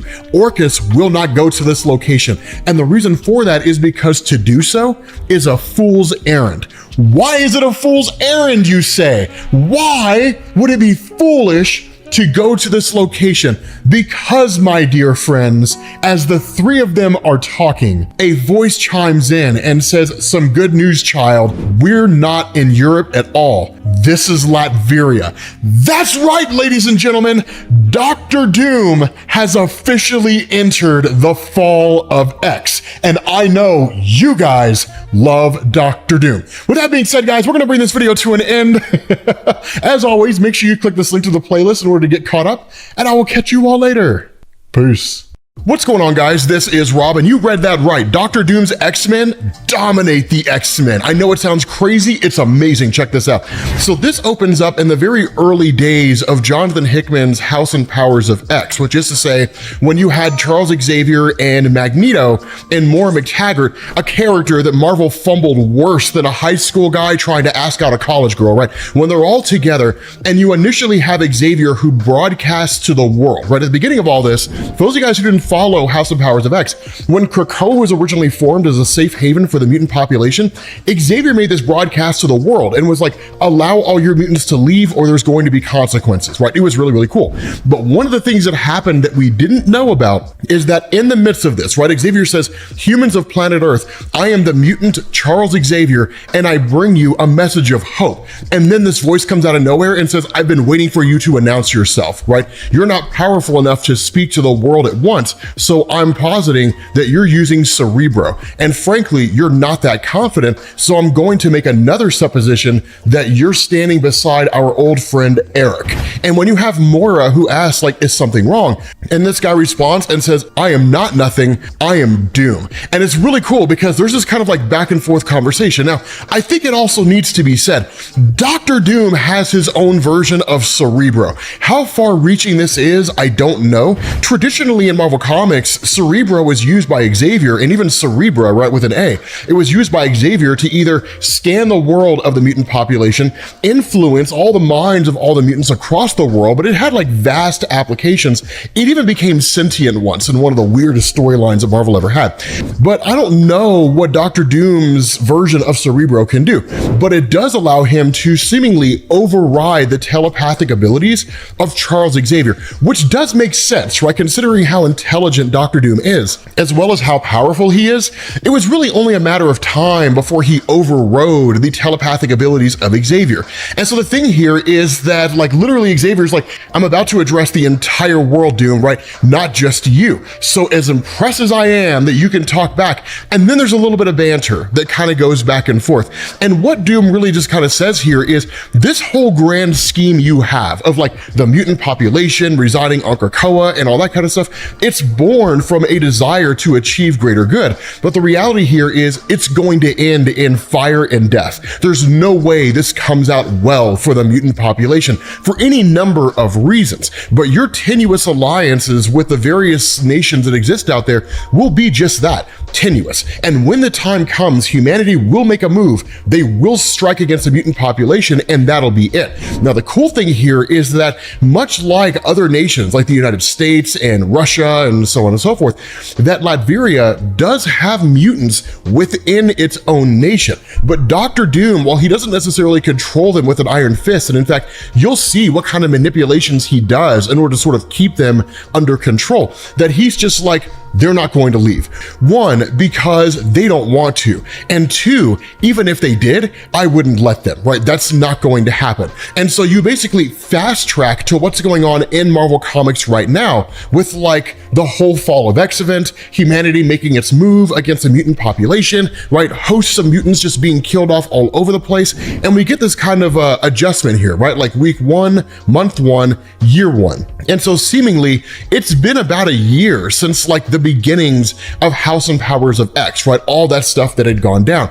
And these mutants here, right? These 5 who are ridiculously powerful, they are all under the control of Doom, one part by brainwashing, but also because of loyalty. And that's one of the most important things to understand here, right? The best indication of how Doom views his people, right? And how people operate under Doom and why these mutants are serving him comes by way of, oh my God, Jonathan Hickman's Avengers and New Avengers. Son, right? You guys remember that whole scene when like Namor the Submariner goes to Doctor Doom and they have that conversation, right? Because when the incursion started, Namor the Submariner went with the Illuminati. The Illuminati weren't willing to do what needed to be done, so he sided with Thanos, and then Thanos and his guys just turned bloodlusted and were just destroying worlds for the sake of it, as opposed to destroying alternate Earths to save the main Marvel universe.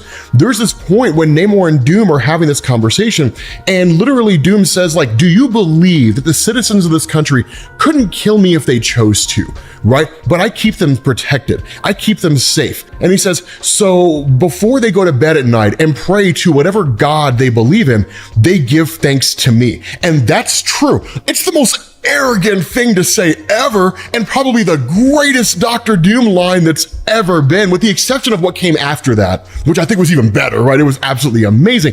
But like, it's how people in Latveria view Doctor Doom. Is he like this guy who's more or less a villain? Basically, but he keeps his people protected. And to them, that's all they care about. Seeding loyalty is the most important thing for Doctor Doom. And that's why he tells his mutants, a time is going to come, right? With the entire collapse of the mutant population in Krakoa basically in ruin, a time's going to come when the X-Men are going to arrive here and they're going to kidnap you. And when that happens, remember who saved you. Remember who brought you freedom and who kept you safe from all the humans out there that are wiping out all those mutants. And so then we jump to basically the ending of the last issue of the X-Men, when Wolverine and Kitty Pryde and Miss Marvel Kamala Khan show up here in Latveria. And immediately these mutants are sent after them. Now, in terms of what they can do, right, there's some that are explained incredibly well and some that are not, right? The really big guy, his name is Slag, right? Literally his blood is magma and his skin is rock, right? There's one called the Dreamer, who's basically one of a set of twins, and that he has the ability to enter into the dreams of people. The reason why this is so amazing for Doctor Doom is because once that ability is achieved to its full totality, this guy will be able able to walk in and out of individuals' dreams while they sleep and give that information to Dr. Doom. Imagine if Dr. Doom had all the secrets of Charles Xavier, or all the secrets of Magneto, or even the different world leaders that existed out there. Imagine how much control he could have. Now, the other one is Iron Cloak, right? She's the other twin, and she has the ability to instill invulnerability by touching people. The issue is we don't really know how long lasting it is. Now, Nerium is somebody, he says, my eyes are upon her without wavering. The weather is fair now, but I question her allegiances after the change of the season, i.e., once the entirety of the mutant population collapses, can I rely on her to stay a part of my group? Or will she branch off and eventually do her own thing, potentially even join the X-Men? Now, after that, you have Volta Spear, and he says she's the finest of them, right? The gift of her Doom Spear has bonded us. She could be an heir. And in fact, we'll find out just how powerful she is. And then the last one, whose name we don't know, Doom simply says his powers are too volatile to control at the moment, and so he shall remain enthralled until desperate measures are called for. It's Dr. Doom's ace in the hole. No clue who this guy is. The fanboy in me really hopes it's like some version of like Matthew Malloy or like Clyde Wincham or someone like that. Just some ridiculously OP reality warper. Probably not, but I'm hoping that it is. But when the fight breaks out between these mutants, right, Dr. Doom's X-Men and the regular X-Men, these guys get crushed. I mean, they just get rolled so bad. The first one who steps up is like Volta. Now, the cool thing about this is that we end up learning by way of her backstory that when Wolverine goes to like slash the spear that she has, that like it just electrocutes the heck out of her. Right now, one of the things that's interesting about this, and this is kind of a change that I feel like is being made by Jerry Dugan, who's writing it, is that Wolverine is seemingly unable to cut through the spear because it's made of vibranium. Now, as we know, the only material that can seemingly cut through vibranium is like anti-metal vibranium, or just like Wolverine's adamantium, and that's it, right? Like everything else cannot hold a candle to the power of vibranium, but Wolverine should be able to cut through this. The response that we get here is that Kamala Khan realizes it's vibranium, and Dr. Doom says the finest vibranium, not like the low-quality shield, stilt legs, and assorted refuse that you're trained to dodge. Now, some of you guys might be asking yourselves, how in the world did Dr. Doom get his hands on vibranium?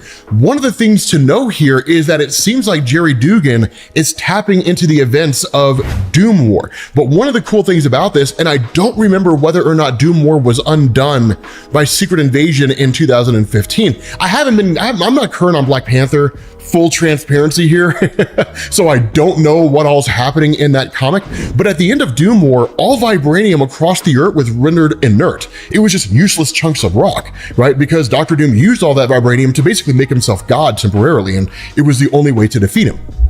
And so it's one of those things where like, maybe they brought it back. I'm not 100% sure. If you know, post in the comments and let me know, right? That way I'm informed about what's going on. But the thing about this is that while Wolverine's of course not destroyed, he is like burnt to a crisp. But that's when you end up picking up with like the nature of Volta and simply learning that at some point along the line, when her powers manifested, we're not really told that it was done through puberty. It seems to be a little bit after that, that she basically had the ability to control lightning. She literally was living lightning. And Dr. Doom showed up to her with a vibranium spear and said, this will enable you to control your powers. Now, one of the things to know is that it is all psychological. What it does is it gives her a focusing point, right? A focal point.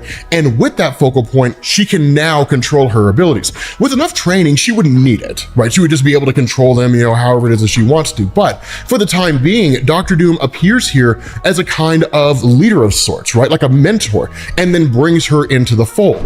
Now, the next person after that, and what's really cool, is Kitty Pryde goes to make a move against Volta. And what seems to happen here is Volta uses her electricity to subdue Kitty Pryde. Now, I don't know if Kitty Pryde was intangible at this point in time. it looks like she wasn't, but again, one of the things to know is that Kitty Pryde can make her weapons tangible and keep herself intangible at the same time. It's one of the coolest elements of her character, which has really been showcased in Fall of X, which is why she's so dope. But that's why it's hard to tell. Conventional wisdom would lead us to believe Kitty Pryde is tangible and that's how the power worked. But wouldn't it be a cool adjustment here if Volta could actually hurt Kitty Pryde even though she's intangible? That'd be pretty awesome. But following that, you literally have just like Slag, who runs up on Kamala Khan. Now, at that moment, Wolverine goes and attacks him, but it's not enough to destroy him because Slag doesn't exist by conventional means. I mean, having magma for blood, it's not enough to like melt Wolverine's adamantium or anything like that, but he doesn't have like a particular heart that you can stab, right? You can't like slash his gut open and like his insides come spilling out. It doesn't really work that way, right? The other thing about this is that even in that conflict, the twins are watching this whole thing happen. Now, as we talked about earlier, right, the twins are kind of viewed by Dr. Doom as like his heirs, right, his proteges, the ones that he prizes above everybody else. And so even where like they want to step in, Doom is simply like, no, just watch and learn, because that's the most important thing that you can do. Watching how the X-Men fight. It's how everybody who's ever been able to go toe to toe with the X-Men has learned, right? Watching them fight.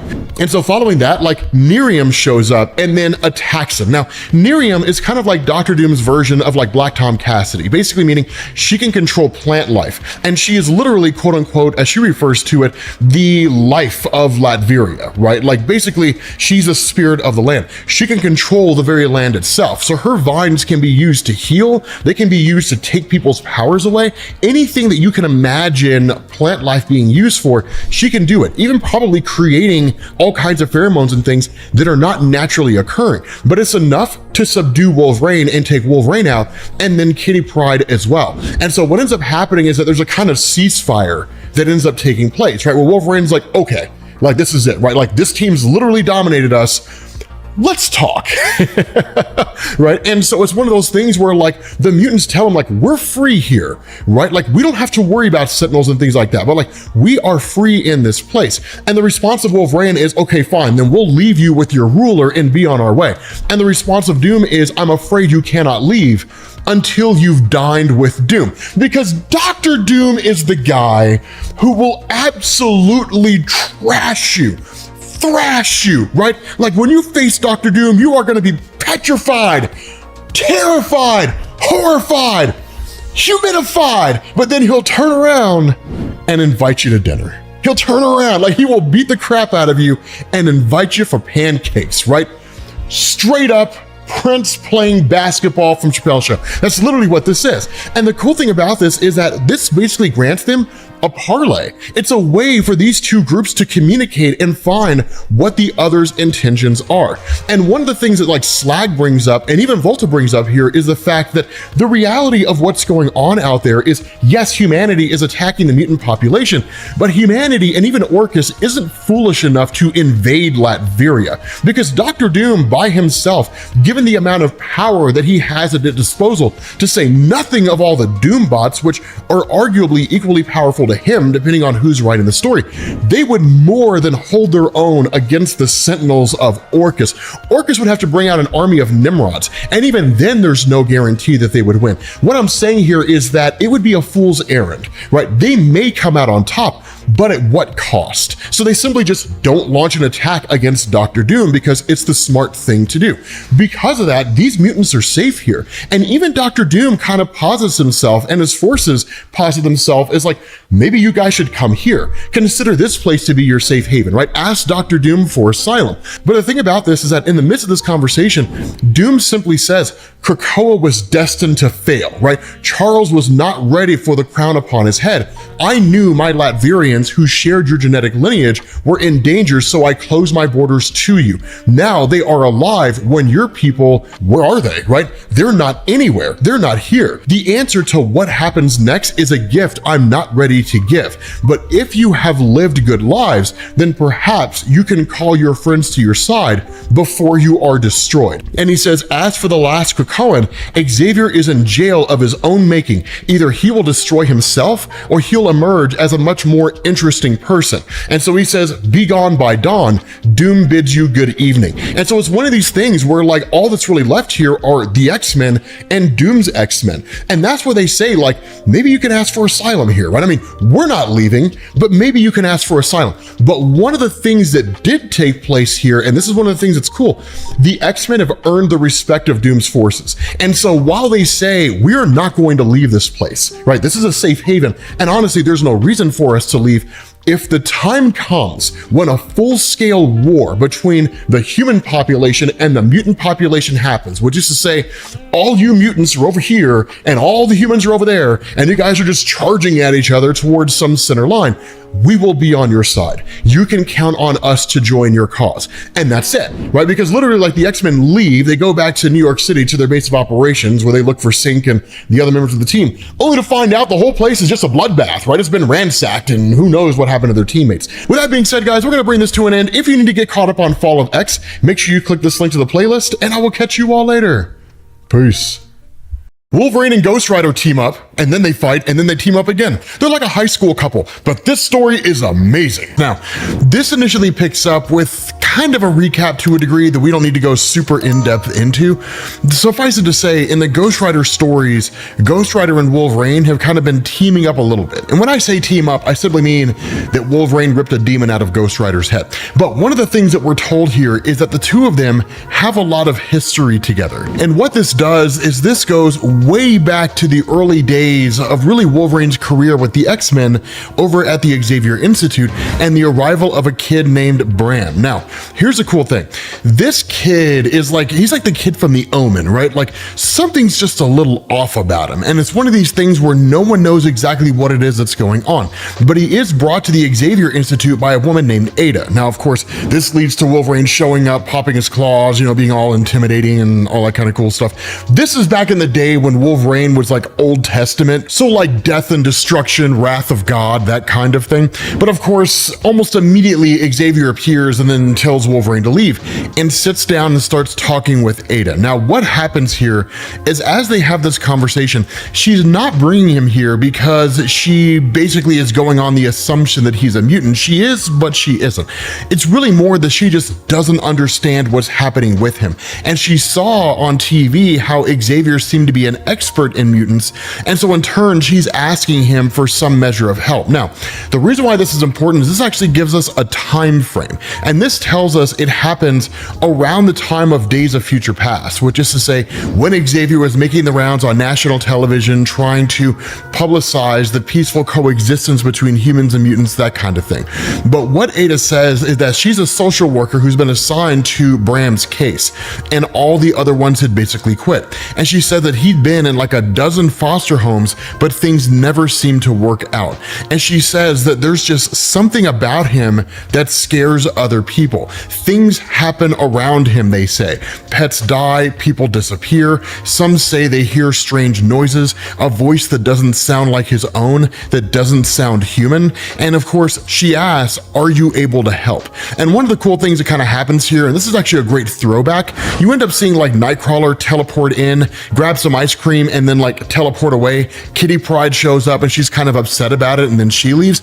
This is a throwback to the Chris Claremont era of the X-Men because he would do this all the time. You would see like these small little moments that happen, and it would kind of give a really greater depth to what was going on just in general with the X-Men at the time, right? A lot of background stuff happening, so it was kind of fascinating. But Xavier chooses to read the mind of this kid, and when he does, he's met with a kind of incredibly overwhelming. Now, there's a couple things to glean from this, right? To the non-X-Men experienced person, they would just kind of say, okay, so like it's a really powerful being, but it's immensely powerful. And the reason for this is that when it comes to Charles Xavier, even at this point in time, his telepathy was on a whole nother level. A perfect example of this is when he got into a psychic fight with the Shadow King. And that was the whole basis behind the formation of the X-Men, that he met the Shadow King in Egypt. The two of them had a kind of psychic battle, and then he realized there are some beings out there with incredible power that originate with a kind of mutant gene that will just be straight up evil. The Shadow King's kind of like this force of evil that exists out there, right? Just like pure darkness that exists in the multiverse. But realizing that there are enemies out there like that, Xavier formed the team in the first place. The reality here, though, is that this kid is not a mutant. And even Xavier says that, right? Like, if this kid were a mutant, I would do what I could to help him, but the reality is that he's not. What you're going to need is somebody who really delves more into the realm of magic and mysticism, possibly even demonology. But the problem here is Ada gets frustrated at the idea that there are no answers to be had, and ultimately feels as though she's kind of being thrown away, right? Just sort of being dismissed by Xavier. Even for Bram himself, he's reluctant to leave. He doesn't want to go, but he's sort of drug away anyway.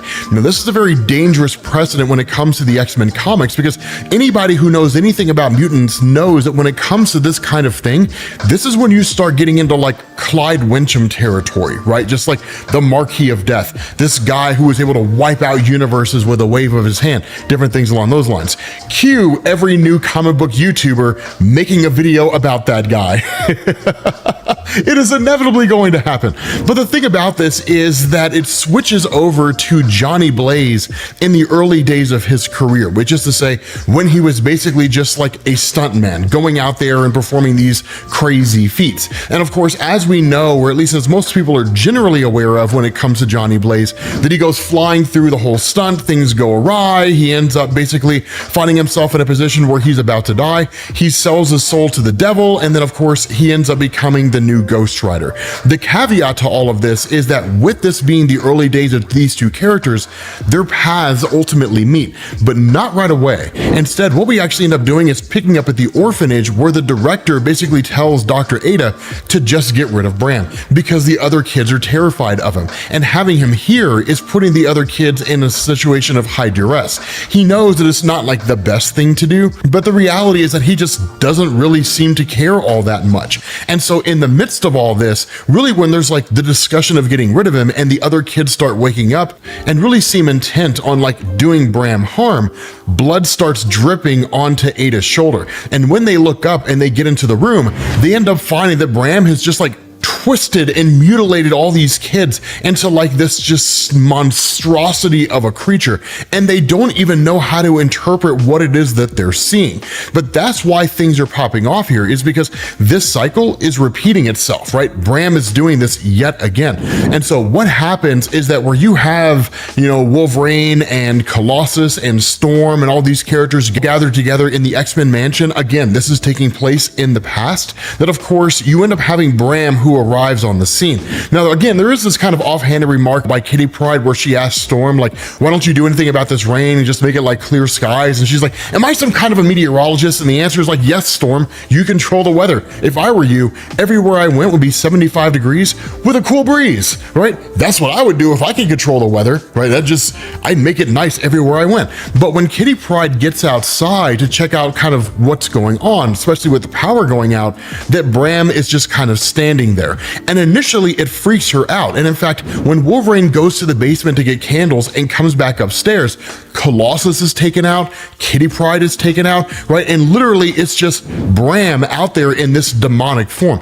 Now, by all standards of measurement, right? If you're familiar with New Mutants, by all standards of measurement, this looks like Demon Bear. That's exactly what it looks like. And I would go so far as to argue it probably is, right? But like, this is an extremely powerful demonic force.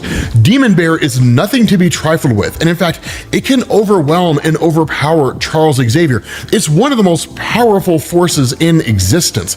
Only like the most capable telepaths have the ability to overcome this thing. The problem here is that once you switch back over to Johnny Blaze, and Johnny Blaze is kind of recovering from his injury after having become the Ghost Rider, he has a sort of demonic compass, which is to say he sort of knows where demons are and he seeks them out. And realizing that like there is an incredibly powerful demonic force on Earth operating in the here and now, specifically at the X-Men mansion, he turns into Ghost Rider and then immediately goes on the hunt. Now, the thing about this is because he's Ghost Rider for the very first time, it's the very first time that he and Wolverine meet. And so where Demon Demon Bear just takes off, right? Bram just like runs off, and that's basically it. Wolverine is hot on his trail, only to run directly into Ghost Rider. And you actually get this fight between the two of them. And it's a really, really, really cool moment, right? Like these two guys duking it out with each other, because a fight between Wolverine and Ghost Rider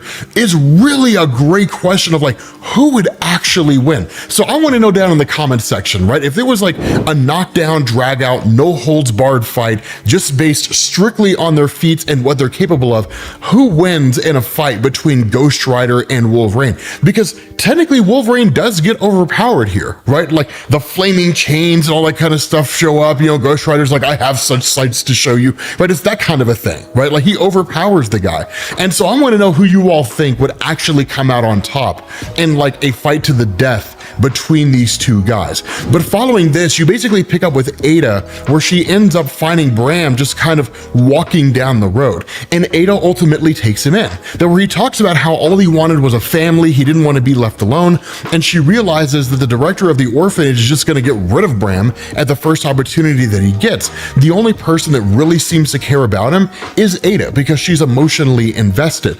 And so switch over to the present day. Something's popped off. We don't know what it was, but things seem to go sideways pretty fast, because the house that Ada resided in after taking Bram in has now all gone to pot, right? Bram's all grown up. He's like an adult now. But the issue is that he has basically done the exact same thing he did before, which is twisting everybody's body parts into like this just monstrosity that resembles something that you would see in some modern art museum or something like that, right? It's pretty messed up. But with Ghost Rider and with Wolverine brought together due to this circumstance yet again, the two join forces to basically track down and destroy one of the most powerful demonic entities that's ever existed in the history of Marvel Comics. With that being said, guys, we're gonna bring this to an end. If you need to get caught up on Fall of X, make sure you click the link to this playlist, and I will catch you all later. Peace. What's going on, guys? This is Rob, and as much as I love covering the main Fall of X storyline, I do like covering some other stuff. And so while this does take place during Fall of X and it does reference it, it's also kind of separate at the same time. But the ending to this is crazy. So for those of you guys who didn't see the first video that we made, the only real takeaway from that is that at some point in time, Wolverine and Ghost Rider had basically met one another as they were both pursuing a kid named Bram. Their paths just happened to cross. They kind of fought each other a little bit, but Bram is basically this person out there that is either possessed by demonic power, or his inherent mutant ability or inherent power, whatever it happens to be, is to channel demonic energy. I argue that he's powered by Demon Bear, but he's basically returned. So you have Wolverine and Ghost Rider teaming up to track this guy down. Now, one of the things that they realize in their journeys as they come across this just kind of gigantic crime scene with all these police lights and everything, is that not every mutant was forced off of Earth by Orchis, that some of them actually went into hiding. These particular mutants were hiding in the wood. Now, one of the things that I want to specify is that while Bram is tracking down and killing different mutants across the Earth, he doesn't really seem to be associated directly with Orchis. But the ending of this may very well change your mind, and I'm kind of curious to see how you feel about it. But what goes on here is that in an effort to, at the very least, analyze this crime scene and see what's going on, Wolverine and Ghost Rider actually pose as what are basically forensics guys. So once they get to like the main crime scene itself, dressing up in disguises, they literally tell the cops just go ahead and get out of there while they analyze the whole scene. And in that moment, the Ghost Rider tries to manifest. Now, that's one of the things to remember about what Benjamin Percy's doing right now with the Ghost Rider comics. It's very much a return to the old Ghost Rider stories from way back in the day, which is to say, the Ghost Rider persona is almost like a demonic barometer, right? The closer they get to demonic or evil or corrupt or somehow negative energy, the more the Ghost Rider persona tries to manifest. And so in this moment, it's just kind of frustrated by the fact that it can't come out, and they can't just wipe out anybody who's doing anything that's particularly evil. Now, again, that's an important distinction to understand, because in their travels, they're surrounded at all times by people who are just doing really bad stuff. Maybe it's a drug dealer, maybe it's this person doing this or that person doing that. And the Ghost Rider wants to punish them, but because the focus of Johnny Blaze is literally just this like tunnel vision on Bram, it ultimately forces the Ghost Rider persona to kind of keep itself at bay. But what ends up happening here is Wolverine calls in a favor with Jeff Bannister. Now, Jeff Bannister was introduced to us in the main Wolverine comics. The only thing you really need to know within the confines of this story is that he's a contact that Wolverine has in the CIA. And so what it does is it allows Wolverine and Ghost Rider to use a kind of satellite office to basically analyze everything that's going on with regards to this mutant DNA, any kind of common trail they may have that may give them some measure of information. Now, initially, Wolverine's idea is to hunt down anything or track down anything that has to do with mutants, and it makes perfect sense just because of the fact that Bram is killing mutants.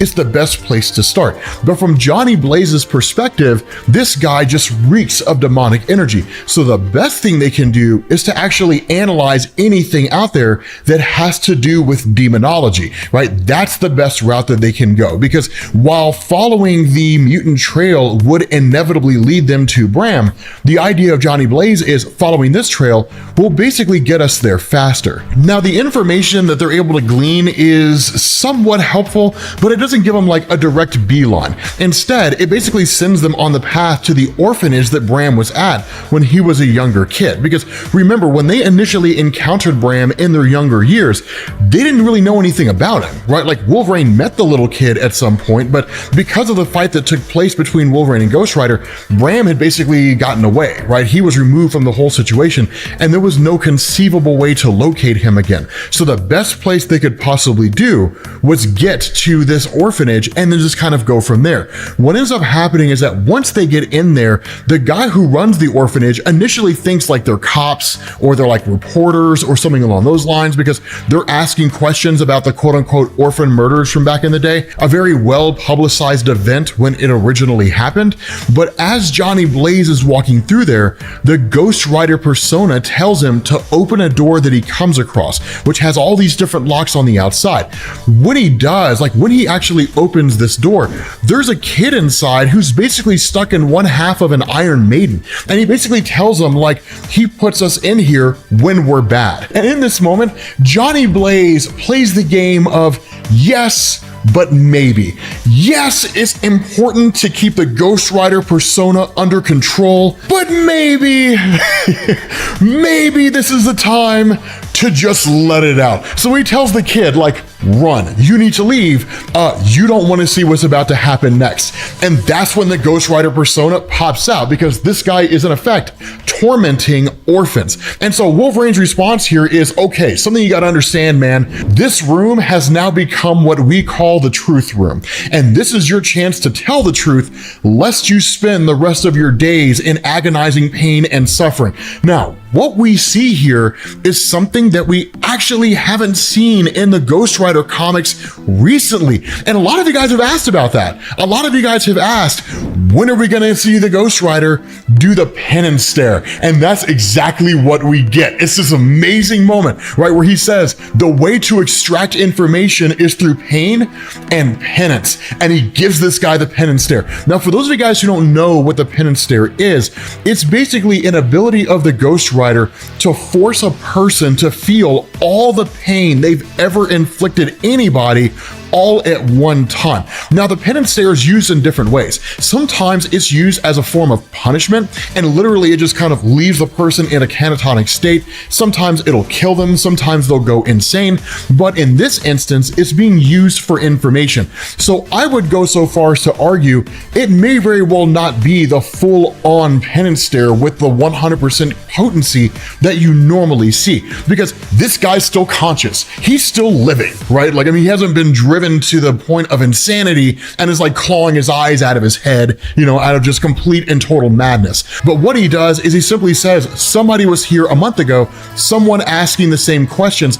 They took the files on Bram. And so despite the fact that the files are gone, Ghost Rider is able to kind of see the files in his own mind, because of course this guy had witnessed the files as well. Those memories are transferred. They're of course in turn transferred to Wolverine. And that's when he gets to see the totality of the nature of Bram. That that ever since this kid was little, right? Like when he was first brought to the orphanage, this has been his whole shtick, right? Like going through and basically tormenting, mutilating the whole 9 yards, any number of things, but just appearing incredibly disturbed. And in fact, there was a particular instance here when there was a suspicion of him having like schizophrenia. Of course, we also learn his name is Bram Stroud. And so with this information, Ghost Rider in turn informs Wolverine, the man who removed the files worked for the government. He had a federal warrant. The address listed should be familiar to us both. Hell's Backbone in Utah, where we raced the devil once before, right? That took place in the Ghost Rider comics. It was a pretty cool moment because Wolverine basically ripped a demon out of Ghost Rider's head. It was pretty dope, right? But he says it's a frail spot, a place where things spill over, a perfect location for their research. What's happening here is research is being conducted regarding a Hellfire addition to the Weapons Plus program, which is exciting. For those of you guys who don't know what this is, right? Anybody who's been reading Wolverine long enough knows that like Weapons Plus, like when they come into the mix, that's when things get amazing. Because Weapons Plus started out as kind of a precursor to Project Wide Awake, right? Going with Grant Morrison's X-Men run, Weapons Plus was an anti-mutant government agenda that was kind of an orchestration between the United States CIA and then eventually Canada's Department H. Captain America was Weapon 1, right? Grant Morrison's X-Men established that. And then you got Weapons 2, 3, 4, 5, all the way up to Weapon 10, which is Wolverine, also known as Weapon X.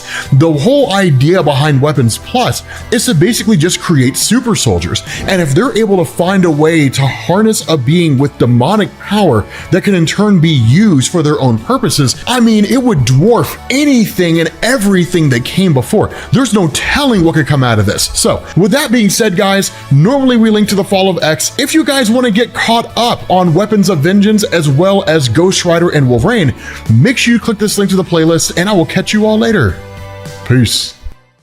What's going on, guys? This is Rob, and we are back with Weapons of Vengeance, part of the Fall of X event, and we are picking up with the character of Bram. Now, for those of you guys who are following the story, you know that it jumps back and forth between the past and the present, and all we really know is that years ago, Bram was introduced to us as a kid who was possessed by some kind of a demon, and that in the modern era, he's traveling around the world and killing mutants wherever he finds them. So jumping back to the past, what we end up doing is picking up with Bram, where he's brought to really like an old folks' home, right? Hospice and home care. And what we find out here is that this demon kind of has to feed. If it doesn't, it'll just simply seize control of Bram, and Bram will just attack whoever happens to be in sight, regardless of the circumstance. So it's just kind of letting the beast loose for a moment. And it's pretty dark because what ends up happening is this kind of adopted mom, if you want to call her that, when she gets there, they pay a guy under the table, and this kid in turn just like destroys this old lady, right? The beast comes out, just completely annihilates her, and that's it. Now, one of the interesting things about this, and it wasn't something that's really been explored until now, Bram doesn't like this life. He doesn't like being possessed by this demon, this kind of entity. We sort of knew that to a degree, but we didn't really know how far-reaching it was. Obviously, this would have some kind of an impact on a younger kid like this, but then you switch over to Wolverine and Ghost Rider, right? Now, of course, these two are just flying out, right? They're just hauling over to like the devil's racing ground, basically is what it is. But they're going there to find what is in effect this kind of demonic process that deals with the Weapons Plus program. Now, one of the things we talked about in the previous video, and I think it's worth reiterating here, Weapons Plus has a long history. A lot of people associate it specifically with Wolverine, but it's much bigger than that, right? Weapons Plus, at least Weapon 1, was Captain America, if Grant Morrison's new X-Men is to be believed. And then you had just different programs that came after that focus on creating like other super soldiers following the perceived death of Steve Rogers at the end of World War II.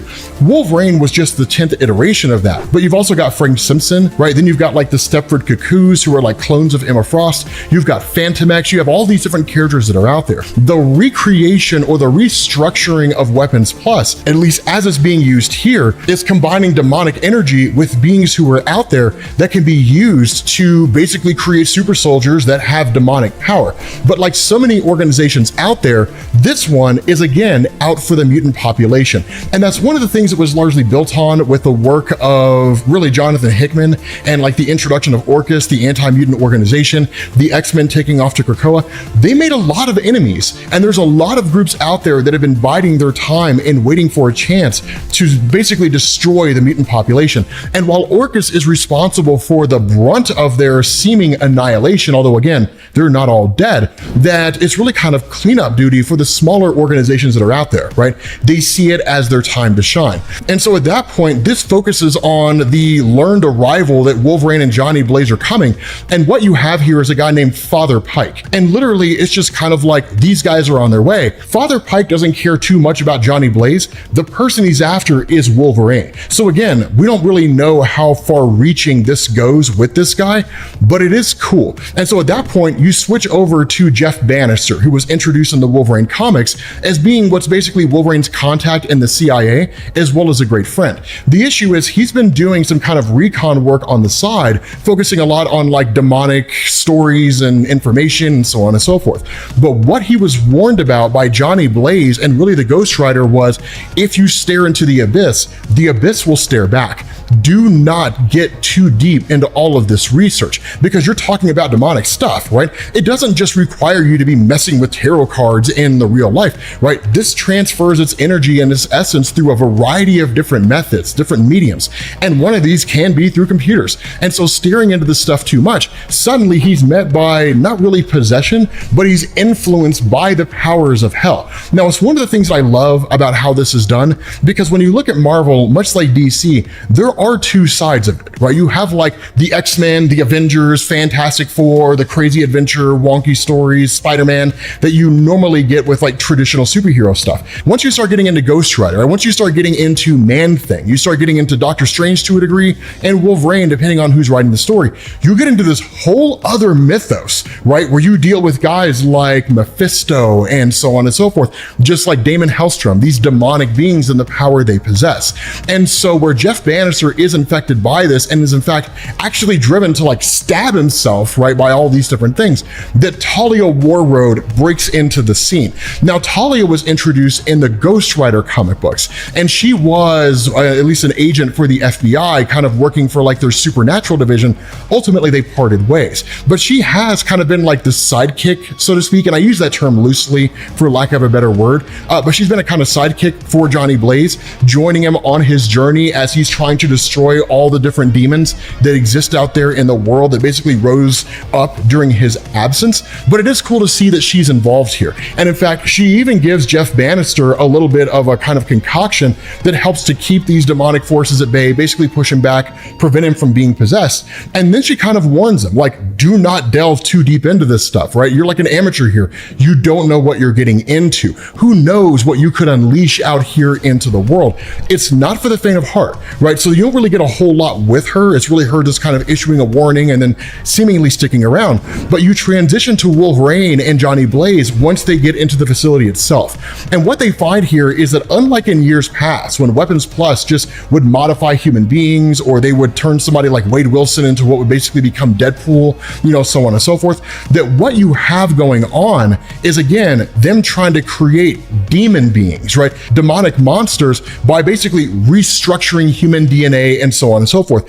It doesn't really seem to work, but as they're making their way through here, suddenly they're hit by the helmets of Weapons Plus. These are basically training helmets. They would throw them on the heads of people who were basically being subjected to like mental conditioning. That's why Wolverine says like, not again, because it's what they did to him when he was part of Weapons Plus. It's a way to shut their minds down, but also force them to see things that aren't there and so on and so forth. And so what we end up doing is picking up with Bram in the Weapons Plus laboratory in the here and now. And he's still much older, and he still shuns his possession here. Not only that, we actually get a name for the being that he's possessed by, which is Bagra Ghul. Now, Bagra Ghul is wholly introduced into this. As far as I'm aware, there's never really been a presence for his character in Marvel Comics before. My initial thought is that it was Demon Bear, right? Like, they look almost exactly alike. It seems like Bagra Ghul manifests more as a bear than anything else, but it may just be because of the kind of terror that it instills in humans who see it. We don't really know the whole motivation,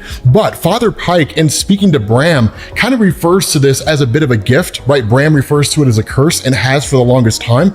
And even Father Pike says, we gave you the opportunity to be part of an army. You have done what we asked of you, but only with the greatest reluctance. So we have enlisted a more worthy soldier to take your place. Now, where Bram recognizes Wolverine, if for no other reason than the encounter that they had when he was younger, Father Pike talks about how Wolverine has a reputation, but he doesn't really understand the relationship between Bram and Wolverine, which is to say, they know each other, or at least they've met at some point in time. But what they do here is they create a kind of process to allow this demonic transference. And it's one of those things where when Bram asks, like, will I be myself again? The response to Father Pike is, there will be no more pain. That I can promise, right? So seemingly, they're going to kill Bram off. Guys like Father Pike don't make statements like that unless something nefarious is going to come out of it. And so following that, Wolverine kind of muses to himself about his own berserker rage. With his mind kind of being shut down, what it looks like is he's consciously aware of what's going on,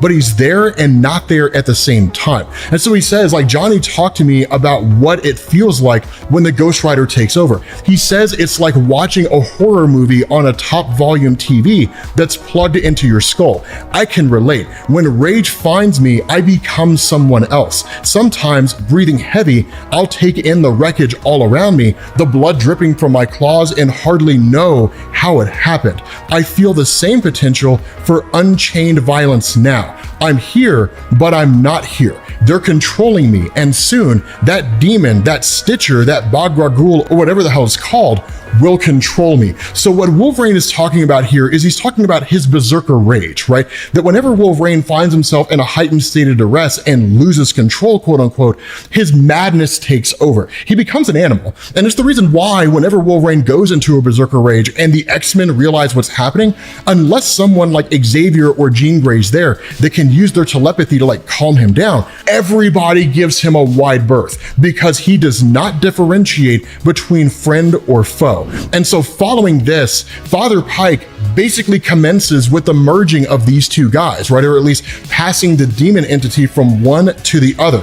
And following that, Wolverine becomes the Hellverine, right? Literally a demonically possessed Wolverine. He says, my veins burn like channels of lava. I feel jaws gobbling the inside and the outside of me, but somehow I managed to break free for one last stand before Bagra Ghul stitches himself onto me, and I become Hellverine, right? Possessed by a demon, and he looks amazing. And so simply just following orders, what ends up happening is he is sent by Father Pike out into the world to kill every mutant he can possibly find. 5 mutants are detected within 159 miles. Something to understand here, this is not the first time that's happened, and Wolverine, possessed by a demon, is more than enough to not only wipe out the entirety of the remaining mutants on Earth outside of some crazy level reality warper, but is also capable of wiping out most all superheroes on Earth. This guy could kill the world.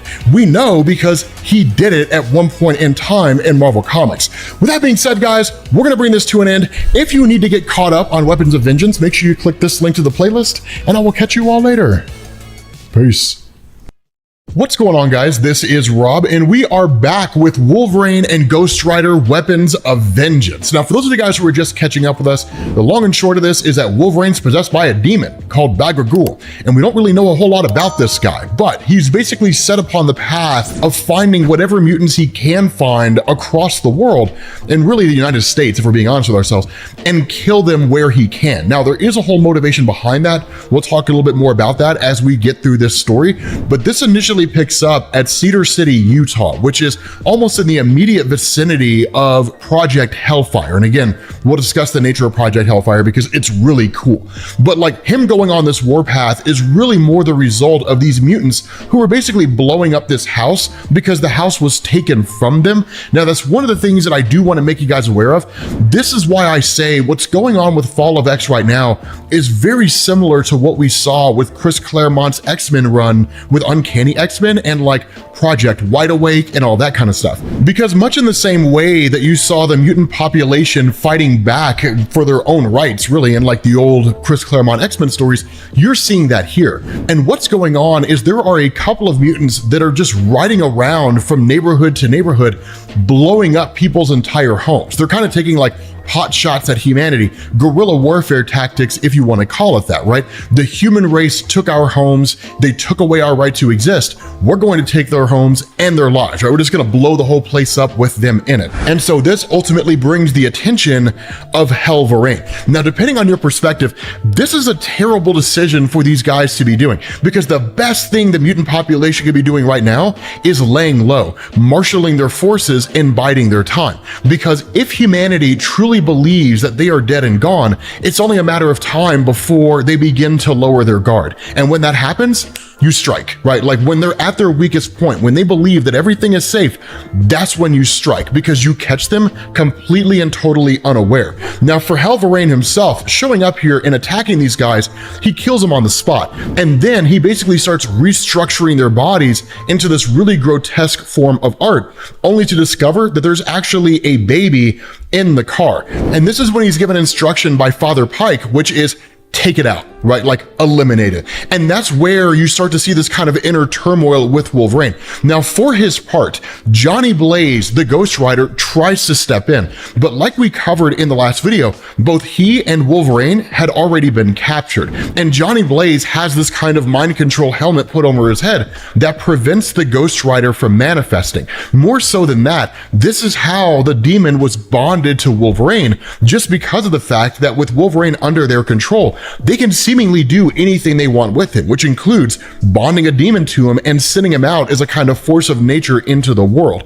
And so following that, you pick up with Talia Warroad and Jeff Bannister. Now, like we've talked about before, Talia isn't really like the sidekick of Johnny Blaze. She's more of like a person that deals with the occult that's kind of helping him on his journey. And then Jeff Bannister is the contact for Wolverine in the CIA. The two of them are literally hot on the trail trying to find both Johnny Blaze and Wolverine. But this is when we get some really cool backstory about the nature of Bagra Ghul. And a lot of you guys called this in the last video. Kudos to you for getting it right. I wasn't 100% sure of whether or not it was true, but as it turns out, Bagra Ghul was created by the demon Mephisto. Now, the reason why I say I wasn't 100% sure it was true is because there were demons that existed in Marvel Comics before Mephisto. There are those who came into existence around the same time as him, and some who came into existence after. So it's not as though Mephisto is quite literally the Marvel Comics equivalent of Lucifer Morningstar from Judeo-Christianity, right? The first of the fallen, that kind of thing, the original demon. He's basically just a Hell Lord. And there's a whole bunch of those that run around Marvel Comics. He's just the most popular one. But this guy created Bagra Ghul literally just out of sheer boredom. We're told that, right? Like he was bored by the mundane nature of the suffering all around him. This devil, as we all know, has style. You can find him in the finest silks, the most decadent desserts, ostentatious architecture, luscious guitar licks, and sumptuous curves of flesh. Sin can be a beautiful thing. Now, what they're talking about here in relation to this, and this is kind of a sidetrack on the nature of Mephisto, longtime readers of Marvel already know this, so this is really more for the new reader. Mephisto is this guy that will approach you in any point when you seem to be your most vulnerable, or when it's the best possible opportunity for him to strike a bargain with you. It doesn't necessarily have to be something where like your life is coming to an end, or if you lost everything and you'll do anything to somehow get it all back. It's not always like that, right? It's maybe just some kind of guy out there who is in an orchestra and he wants to be the best violinist. And so Mephisto will come to him and he will make a deal. And what Mephisto does is he'll give you the bargain that you're asking for, just not in the way that you think. Because sure, right, you'll become the best violinist violinist in existence, but like your fingers will be numb, right? Or like you'll lose your hands in a car wreck or something along those lines. So you have all the skill to be the best violinist that was ever in existence. You just won't be able to do it. And then when you die, he'll get your soul, right? He'll collect your soul. So he kind of appears in everything, right? He's always out there lurking, waiting for a chance to manipulate people. And so that's why we're told Bagra Ghul was created to make art out of punishment, art out of death. That is its compulsion, to kill beautifully and erect bloody monuments in celebration of Mephisto. So that's why it does the things that it does. Now, in terms of why it's going after the mutant population, that's where Jeff Bannister really begins to understand what's going on here. That the nature of really Bagra Ghul and the character of Bram, who was introduced to us in this story as Bagra Ghul's first human host, came in the form of the fact that Bram's parents worship the dark. And they of course produced Bram in a cemetery on top of a grave of a guy who had been convicted and hanged for murder. And so it's like the most sinful act that a person could possibly engage in. This basically allowed the offspring, right, Bram, to become a vessel for Bagra Ghul, who was just waiting for his time to take over the boy.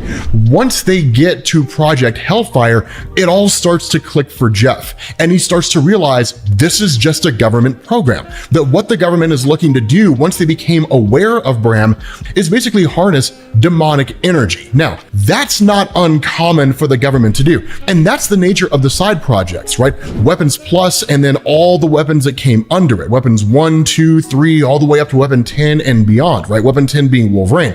The whole thing behind this is that the federal government is always looking for a way to create some kind of super soldier. Sometimes that super soldier comes in the form of a Captain America type person, right? A serum that they're injected with, they're exposed to radiation, they come out and they can just run really fast and punch really hard. Other times it's bonding adamantium to people's skeletons. But any method that they can use to develop some kind of a super soldier that can be used in next gen warfare, they will take. They always contract out in doing so. And so seemingly the federal government is well aware of what it is that Father Pike is doing, but the ends justify the means. Because if what they can do is take a demonic entity and then bond it to a living host or an entire platoon of soldiers, they would basically dominate the entirety of modern warfare, right? Nobody would be able to overcome them. So it is very, very shady, but it's just the nature of government programs in Marvel Comics.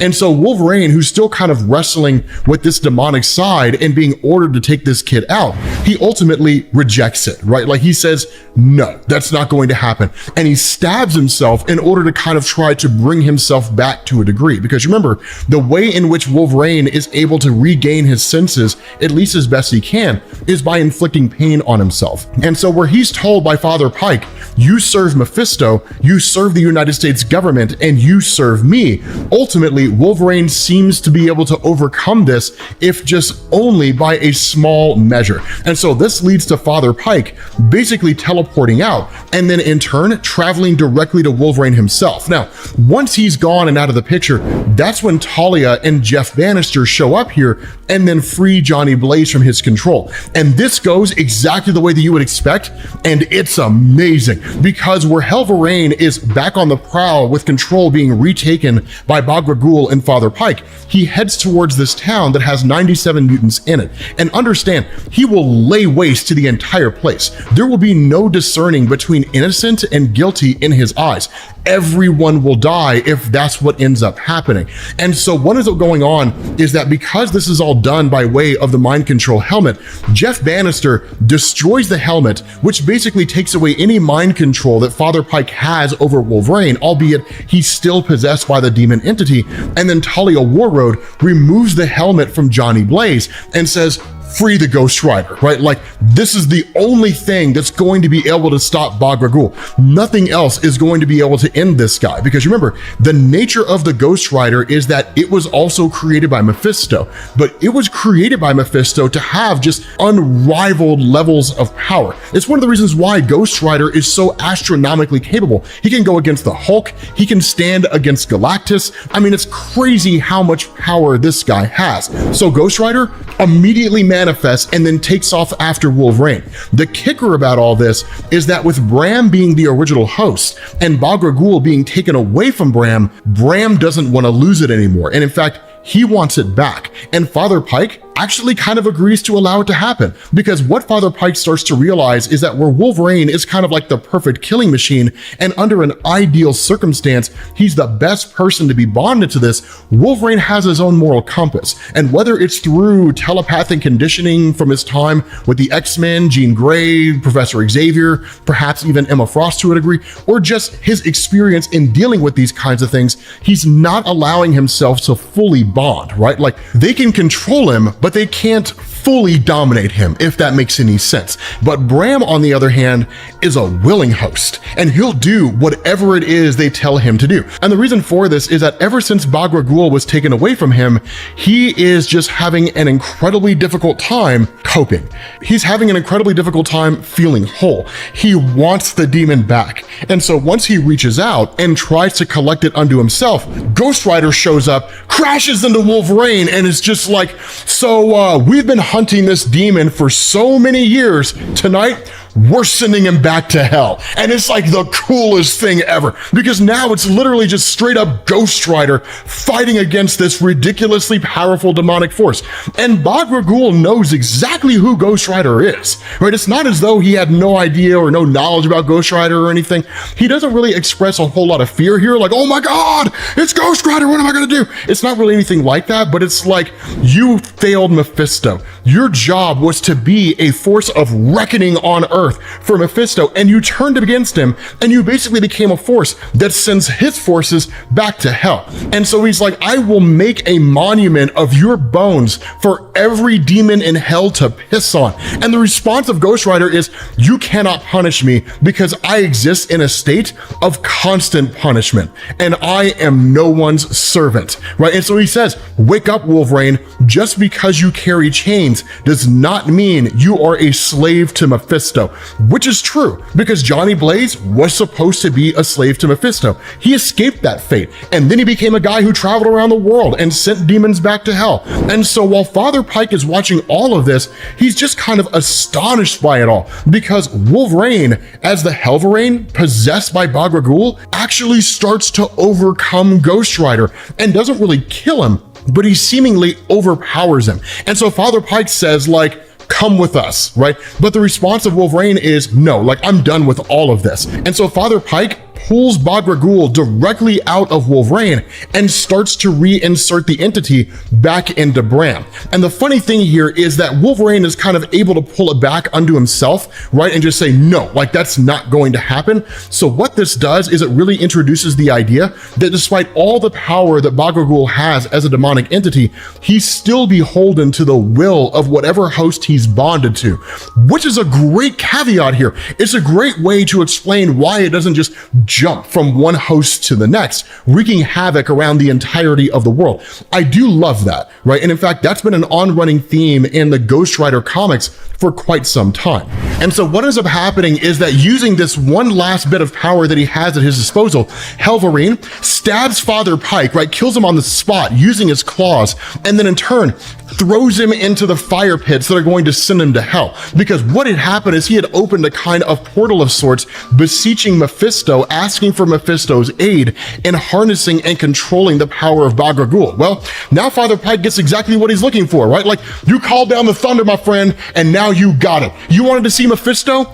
Go see him, right? Spend the rest of eternity burning in hell. Mephisto's gonna be happy to have you there, right? He doesn't care who's in hell as long as he has the most number of people in his section of hell. Following that, Bram jumps onto Wolverine and then immediately starts absorbing the entirety of Bagra Ghul into himself. And that's when Ghost Rider makes this amazing monologue, right? He says, the spirit is a curse, but it's a curse I have to live with. We're entwined at this point, one and the same. I know the Rider feels the same as me. So as powerful as Wolverine might be, Bram is home for Bagra Ghul. They've killed together, now they'll die together, caught in the punishing light of my damnation stare. Now, the damnation stare of Johnny Blaze is a relatively new ability that was introduced in 2019, but we haven't really seen it used all that often. So this is one of the first times that we actually get to see it in full display, and it's amazing. So there's two things to know about the damnation stare.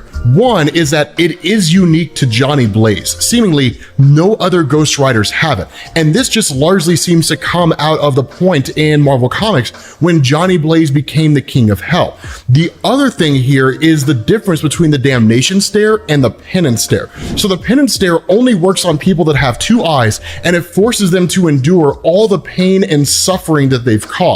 But it doesn't work on people like Thanos or the Punisher, because with Thanos, for example, he loved it. He enjoyed it because he loves causing death and suffering everywhere he goes. And the Punisher genuinely believed that what he was doing was right, so it never really impacted him on that level. But for everybody else, they'll just experience horrible, horrible pain and usually end up in a catatonic state. What the damnation stare does is it judges whether or not that person is allowed to remain on Earth or to be sent to hell. And in this instance, because of everything that Bram and Bagra Ghul had done, they're effectively locked away and presumably sent to hell. We don't know specifically how the power works, and in fact, the ending of this will give us a much better understanding of how this ability functions. But once this stare is done, Johnny Blaze reverts back to his human form. And then of course, the entirety of the Weapons Plus Project Hellfire Lab is effectively destroyed, right? The whole place is just burned up and blown up and the whole thing goes away. But while you have Wolverine and Ghost Rider that go about their own business, you have Bram who's still locked away as this kind of stone statue out there in the middle of nowhere. But where a bird lands on this statue itself, Bram is seemingly still there, encased in stone with his eyes glowing red. So what it looks like is this design to just kind of lock a person away, but if they are of sufficient power, they are able to escape. Again, this power hasn't really been used all that often, so we don't know the ins and outs of how it works. But with that being said, guys, we're gonna bring this to an end. If you need to get caught up on Weapons of Vengeance, make sure you click this link to the playlist, and I will catch you all later. Peace. What's going on, guys? This is Rob, and we are back with the Fall of X, and we're picking up with Captain America joining the X-Men with the Avengers Unity Squad. For those of you guys who don't know what that means, quick little bit of an introduction here. In the aftermath of Avengers versus X-Men, when the two groups fought each other, in order to bridge the gap between the two, the Unity Squad was formed as a team that's composed of both Avengers and X-Men. This is a different roster, but a similar roster at the same time. So this one picks up with what's called an Orchis Filtration Center. And this is the cool thing because Orchis is learning, right? Like we mentioned in the Dark X-Men video, in years past in Marvel Comics, whenever humanity was looking to enslave the mutant population, they would slap these metal inhibitor collars around their necks that would shut their powers down. What Orchis is doing is they're actually giving them injections directly into their bloodstream. Now, we can largely assume these are like some kind of nanites that suppress their powers, but it's a pretty interesting concept because seemingly what that would mean is that with the exception of a full-blown blood transfusion or simply killing them and bringing them back through resurrection, assuming that's even possible, these mutants who are depowered are never going to get their powers back. Now, we're kind of guessing here, but that seems to be the case. Now, the cool thing about this is that while they're all being told to move, there's a woman with a cloak who just stops. And this guy literally tells her, right? This Orchis agent tells her, you have to keep going. She pulls out a sword and she helps him finish with all his living. Blood goes everywhere. Only for us to find out it's Psylocke. Now, here's the thing to know, right? If you guys are not familiar with the X-Men, Psylocke is dope. Psylocke is what I like to refer to as a murder machine because this girl is next level dangerous. She's like one of the deadliest women on the face of the planet. Her ninja training combined with her psychic abilities, given the whole history of Psylocke, which we're not going to get into here, it makes her one of the deadliest people of all time. Now, we end up finding out it's not just her. She's actually joined by Monet St. Croix. Now, here's the thing about Monet. She's got a ridiculously complex history that is the definition of overly complicated comics in the 1990s and Generation X. All you really need to know here is this girl has a whole host of powers, telepathy, invulnerability, super strength, super speed. She's not really listed as an Omega level mutant, but let's just be honest with ourselves. If for no other reason than just the sheer number of powers that she has, she might as well be. But between these two girls, they can take all comers. They can annihilate virtually anybody out there, right? They're that deadly. Now, one of the other things that makes Psylocke so deadly is the fact that she was personally trained by the Hand. For those of you guys who don't know what that means, the Hand is the deadliest ninja organization in the world in Marvel Comics. That's a group that can get into a room, kill you, and leave, and the only way in and out is a door that's locked that was never unlocked. It's crazy what these guys are capable of, right? They come at you with overwhelming force. But in the middle of all of this, Psylocke is suddenly met by Steve Rogers when she goes to slash and the sword won't cut his shield because it's Captain America's shield. Nothing cuts the shield. And so initially, she actually goes to fight him for a second because she believes that he's a protector of the forces of Orchis. And she even goes so far as to ask, like, let's make this a fair fight. Where are the rest of the Avengers? And she's not jesting here, right? Psylocke's not just talking trash. Sure, the Avengers would take her down, but they would take her down like eventually, right? Like she would get her licks in and she'd take out more than a few of them before they finally took her down for the count. So like that girl's wildly capable. Now, of course, Deadpool joins in the midst of all of this because what's an Avengers Unity squad without Deadpool on the team? But the thing is, Captain America literally tells her, like, I wanted to talk to you about that, right? I want to talk to you about the Avengers. I'm reinstating the Avengers Unity squad. Now, with both Monet St. Croix and Psylocke having telepathy, they read the mind of Captain America as much as they can, because one of the things to know is that whenever you're talking about like higher ranking members of the Avengers, usually they have some kind of mental conditioning that keeps telepaths from being able to just wholesale read their minds. So Captain America does have a level of telepathic immunity, but they are able to detect his thoughts enough to know that he's telling the truth. And one of the things that Psylocke says is, look, I don't mind being a part of your little Boy Scout team, but understand, I'm not going to listen to lectures from you about how like we shouldn't kill and that kind of stuff. They're wholesale slaughtering and annihilating the entirety of the mutant population. So if you're okay with me helping people finish with all their living, right, unaliving these different members of Orchis, then sure, I'll join your team. If not, I'm out. Now, let's be honest with ourselves. Captain America would be a fool to let Psylocke go, right? She's just that capable. She's a piece you want on your chessboard. And that's why he says, then avenge them, right? He doesn't shoot her down. He doesn't say, no, we don't kill, no. He's like, no, we'll kill him if we have to, because that's just the way that it is. It's one of the best things about Captain America. You don't often see Steve Rogers saying, yeah, let's just kill everybody, kill them all. You don't usually see that all that often in Marvel Comics.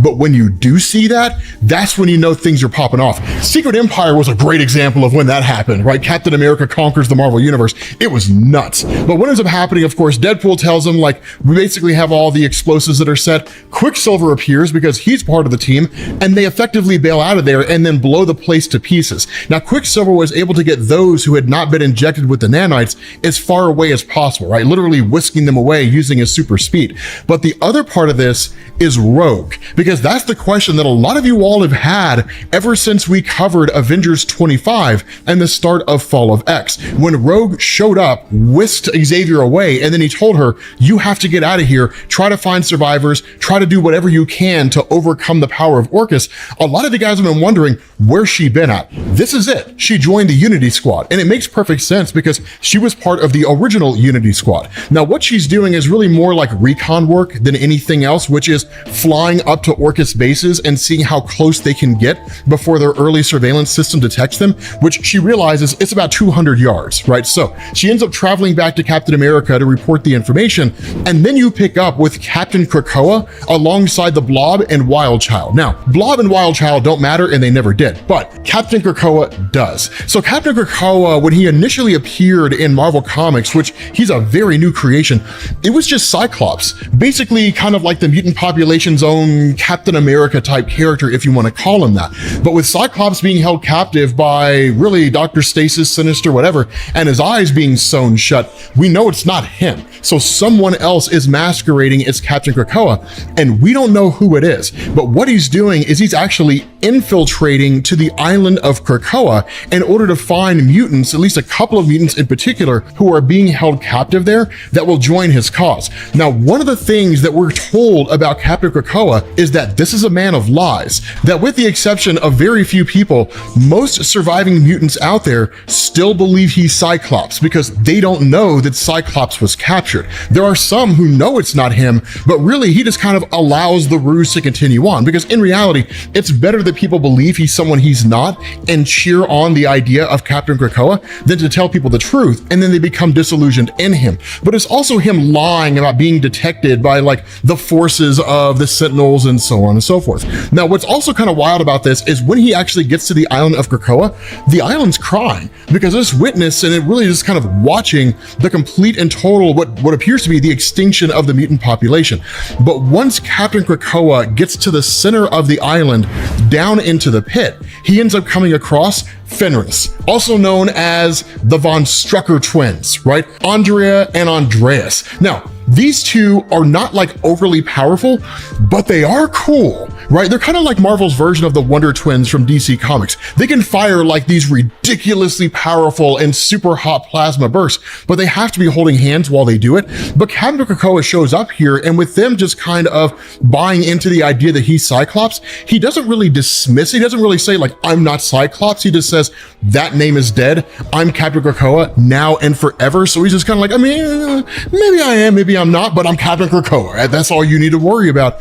Ultimately, Andreas is like, is somebody gonna like help me get up? And the response of Captain Krakoa is kind of like, I mean, we will, but like, I'm gonna take your sister in the back. We're gonna get to know each other a little bit. Right? Like, they're gonna bang. Not really. He doesn't say that, but it'd be amazing if he did. But what you end up doing here is you switch over to what we had covered in X-Men 25 when you had Captain America's Unity Squad meeting with the X-Men, right? This kind of, it's one of those moments that just ties into it. If you didn't see our story, I'll provide you a link to the Fall of X playlist at the end of this video so you can get caught up. But again, it's just kind of meeting and talking, sharing information. That's all that's really happening here. And it is kind of cool to see that Captain America is one of the guys working alongside the mutant population in this way. And even with the Sentinels, Captain America tells them like Tony Stark is working on something that can overcome the Sentinel technology, but it's his own tech that's been taken away from him and being used to create anti-mutant Sentinels. So how does Tony Stark defeat his own technology? That's what he's trying to figure out. Now, of course, Miss Marvel's here, and just like she's been doing for the entirety of the Fall of X event, she stands around and does nothing. So ultimately, Quicksilver ends up grabbing everybody and whisking them out of there as fast as he can so that nobody can catch up to them. And then you finally get this conflict where Captain America, who's been tracking down Captain Krakoa this entire time, comes head to head with him. Now, rumors abound about who this guy is. And the biggest theory that I've seen that's circulating around here is that it's Magneto, right? Maybe his memories are wiped or whatever it is, but like Magneto's back. And it's not the first time Marvel's done that, right? Like anybody who's been reading the X-Men long enough, especially back in the 90s, you remember Joseph. It was a terrible concept in Marvel Comics, but they've done it before. So it's not like it's a brand new thing. But the cool thing here is that you do get a fight between like Monet and Wildchild and Psylocke and all these other forces and all that kind of stuff. Doesn't really matter. The cool thing here is the fight between Captain America and Captain Krakoa, because we didn't fully know what this guy was capable of. We don't know what all he can do, right? When it was Cyclops, it was him just running around and doing stuff.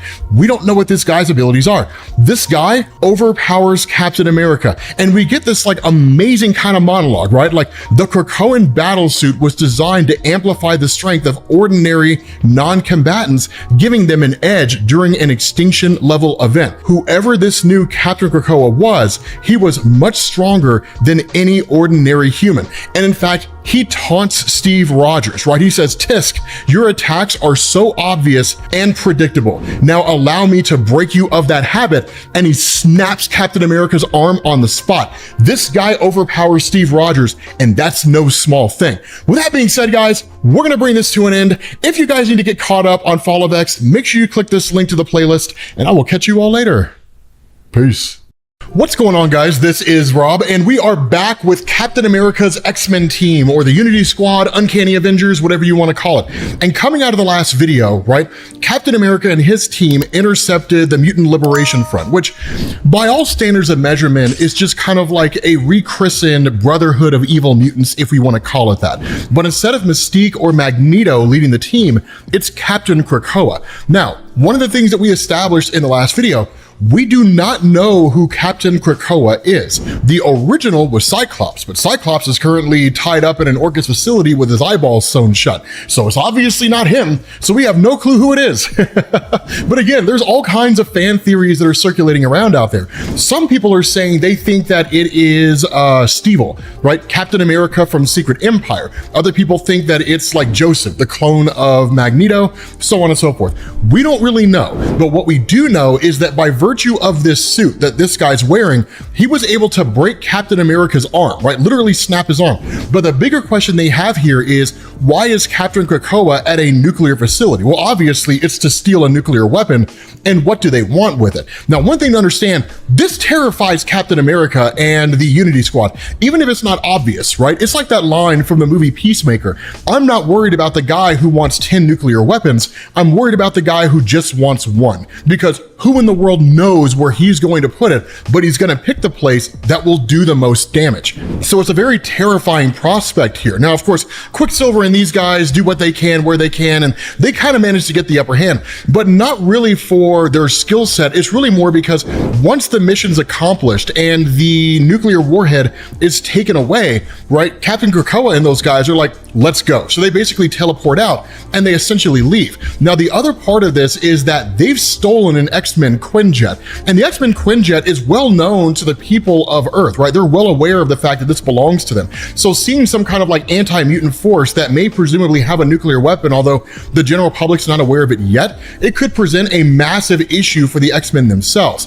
The other part of this is one guy is left behind. Psylocke tries to use her telepathy to break into this guy's head, and then Monet St. Croix does the same thing, trying to understand where they're going to take this nuclear weapon, but they've got blockers in place, right, to keep this from happening.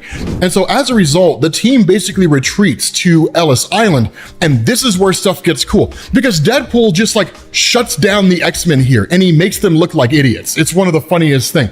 So what ends up going on is that Captain America manages to get his hands on a kind of technology, right, that's not that dissimilar from Bucky Barnes, and in fact, it is presumably one of Bucky's other arms, albeit just kind of the shell that goes around the arm itself as opposed to a full-on replacement, but it basically kind of allows him to heal, and then of course he's able to throw the shield faster, so on and so forth. But in the midst of all this, Rogue and the other X-Men that are part of the Unity Squad walk in, and they basically say like, Captain America should not be the leader of this team anymore. Instead, it should be me. Now understand, this is not like a straight out coup, right? It's not really them saying like, we've lost faith in you, Captain America, right? It's not like a vote of no confidence. It's one of these things where what she says is like, this will be a hard conversation to have, and we don't do it lightly, but this is taking too long, Cap.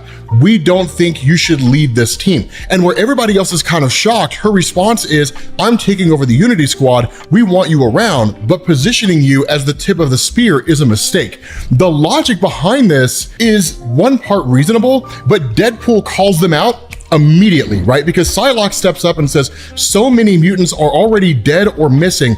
If Captain Krakoa kills an Avenger, the world will not hesitate to fall in line behind Orchis. And if whoever is behind that mask kills Captain America, we won't be fighting simply Orchis, the Sentinels, and the rest. We'll be fighting everybody.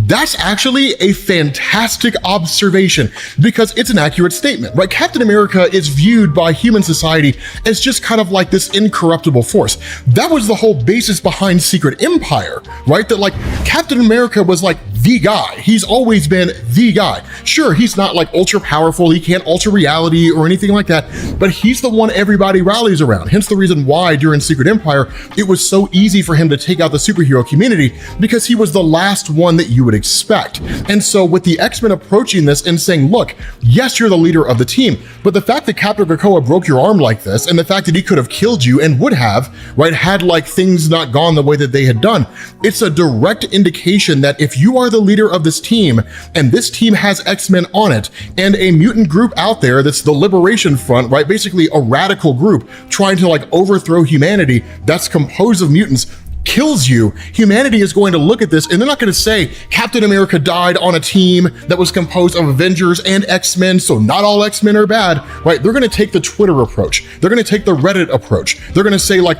a mutant killed Captain America. all mutants are bad, right? Extremist, simplified views. And so in response to that, Captain America is just kind of like, okay, look, right, I get what you guys are saying, but like, that's not gonna happen. And then Deadpool makes this offhanded remark, right? He says, people think I'm funny, but you mutants are the real crack-ups.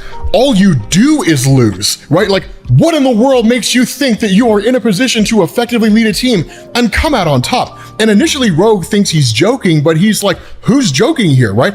I have not had time to change my underwear since you guys last lost a war. There was the first mutant massacre, then there's this new one that was a frame job. There were several infernos, and I don't even know what decimation was, but it sounds bad. And how do you react to Cap being injured? You want to chase away the one guy that you always bet on, the one guy that never loses, even when everybody around him does, right? It's not a smart play. I'm Team Cap. And he says, when the chips are down, you cannot start making fearful decisions. Now, this is classic Deadpool, right? This is not like, you know, Jerry Dugan, Christopher Priest, Gail Simone Deadpool, right? It's not like the comedic Deadpool. This is like Rob Liefeld Deadpool, except, you know, the feet are being drawn adequately. But this is like Rob Liefeld Deadpool, right? The serious Deadpool, really like Mark Waid's circle chase Deadpool. The serious guy, the one guy who steps up and is like, no, so here's how things are gonna be. But he's also 100% right? Like, I mean, like, when did the X-Men not lose, right? Like, if you look up the definition of a team that always loses, it'll be like the X-Men, right? Like, these guys can't win to save their life. And by and large, it is kind of the nature of the X-Men to always lose and to always struggle, to always be on the ropes. That's fair, but it's also inadequate observation. All you guys do is lose. This is a terrible idea. But from that point, you basically switch over to Orchis that do a little bit of analysis here.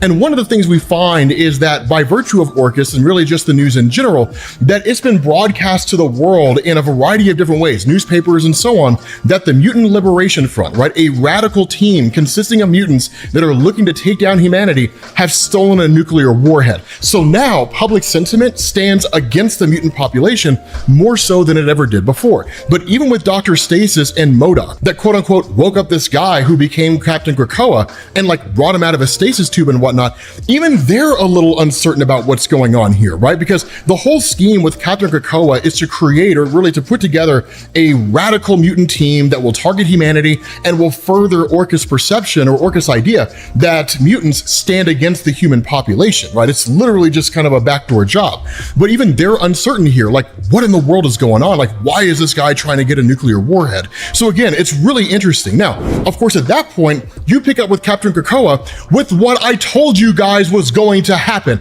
and nobody wanted to believe me. You guys are like, no, Rob, that's ridiculous. That's not gonna happen. No, it is, like, and it actually does, right? You've got the Von Strucker twins, brother and sister, and he literally tells everybody, okay, lights out in an hour, we all need to get some rest. It's gonna be a big day tomorrow.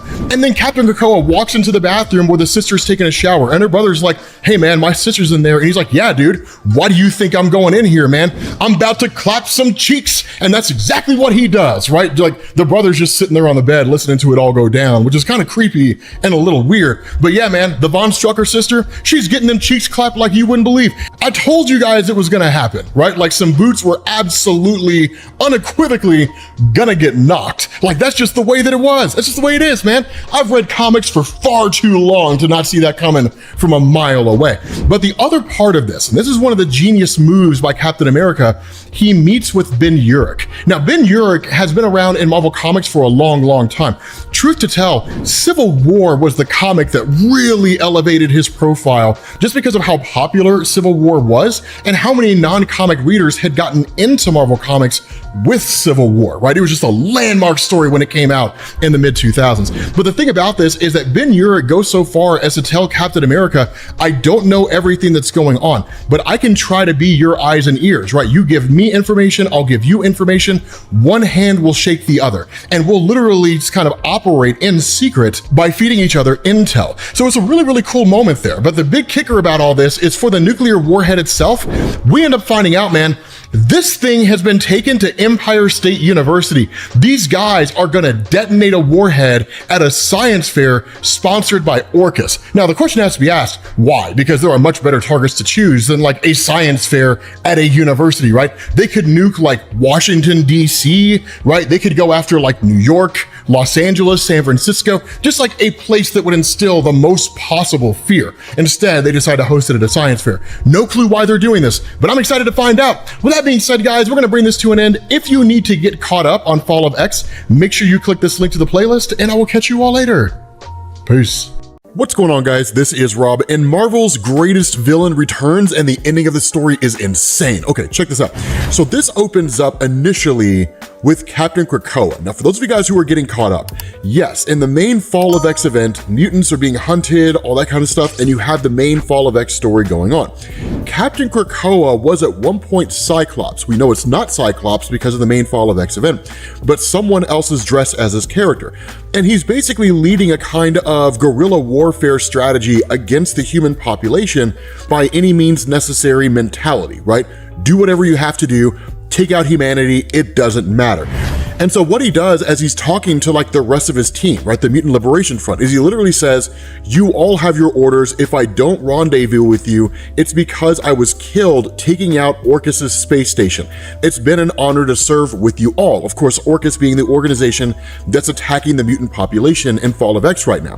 And so what ends up happening is that as he takes off, he's met by Dr. Stasis. Now, we don't have to go into like the whole history of Dr. Stasis. It's really convoluted and really complicated. Suffice it to say, Dr. Stasis is basically one of the guys at Orchis that brought this guy back, whoever it is that he is. And we will find out at the end of the comic because it's insane. So the thing about this is, while they're having this conversation, the question's asked of Captain Krakoa, like, why do you need a nuke? And his response is, insurance. And so what ends up happening is Dr. Stasis reveals that he's been contacted by Ben Urich. Now, Ben Urich's a reporter in Marvel Comics, and he's like nose to the ground, hardcore. During Marvel's Civil War event back in the mid-2000s, him and Sally Floyd, I think were her name, they launched like Frontline, and they were just like telling the whole story of Civil War from like the perspective of like the average person.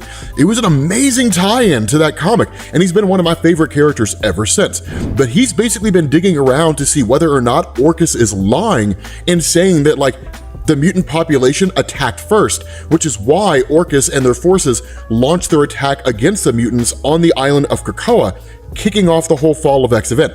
We know that's not true, right? We know that like humanity attacked first, but the fact remains here that Captain America and his Unity Squad basically end up arriving at the main base of operations for the Mutant Liberation Front after Captain Krakoa is already taken off. And once they get here, of course, at that point, it's a matter of subduing everybody who's here and then finding out why it is that Captain Krakoa is looking for a nuclear weapon. Because as we covered in the last video, they already know that he's looking for one and likely already has one. And so at that point, you essentially have Wildside, who takes out Black Widow, which is kind of funny because one of the powers of Wildside, at least in this day and age, is he has the ability to force you to relive your worst memories.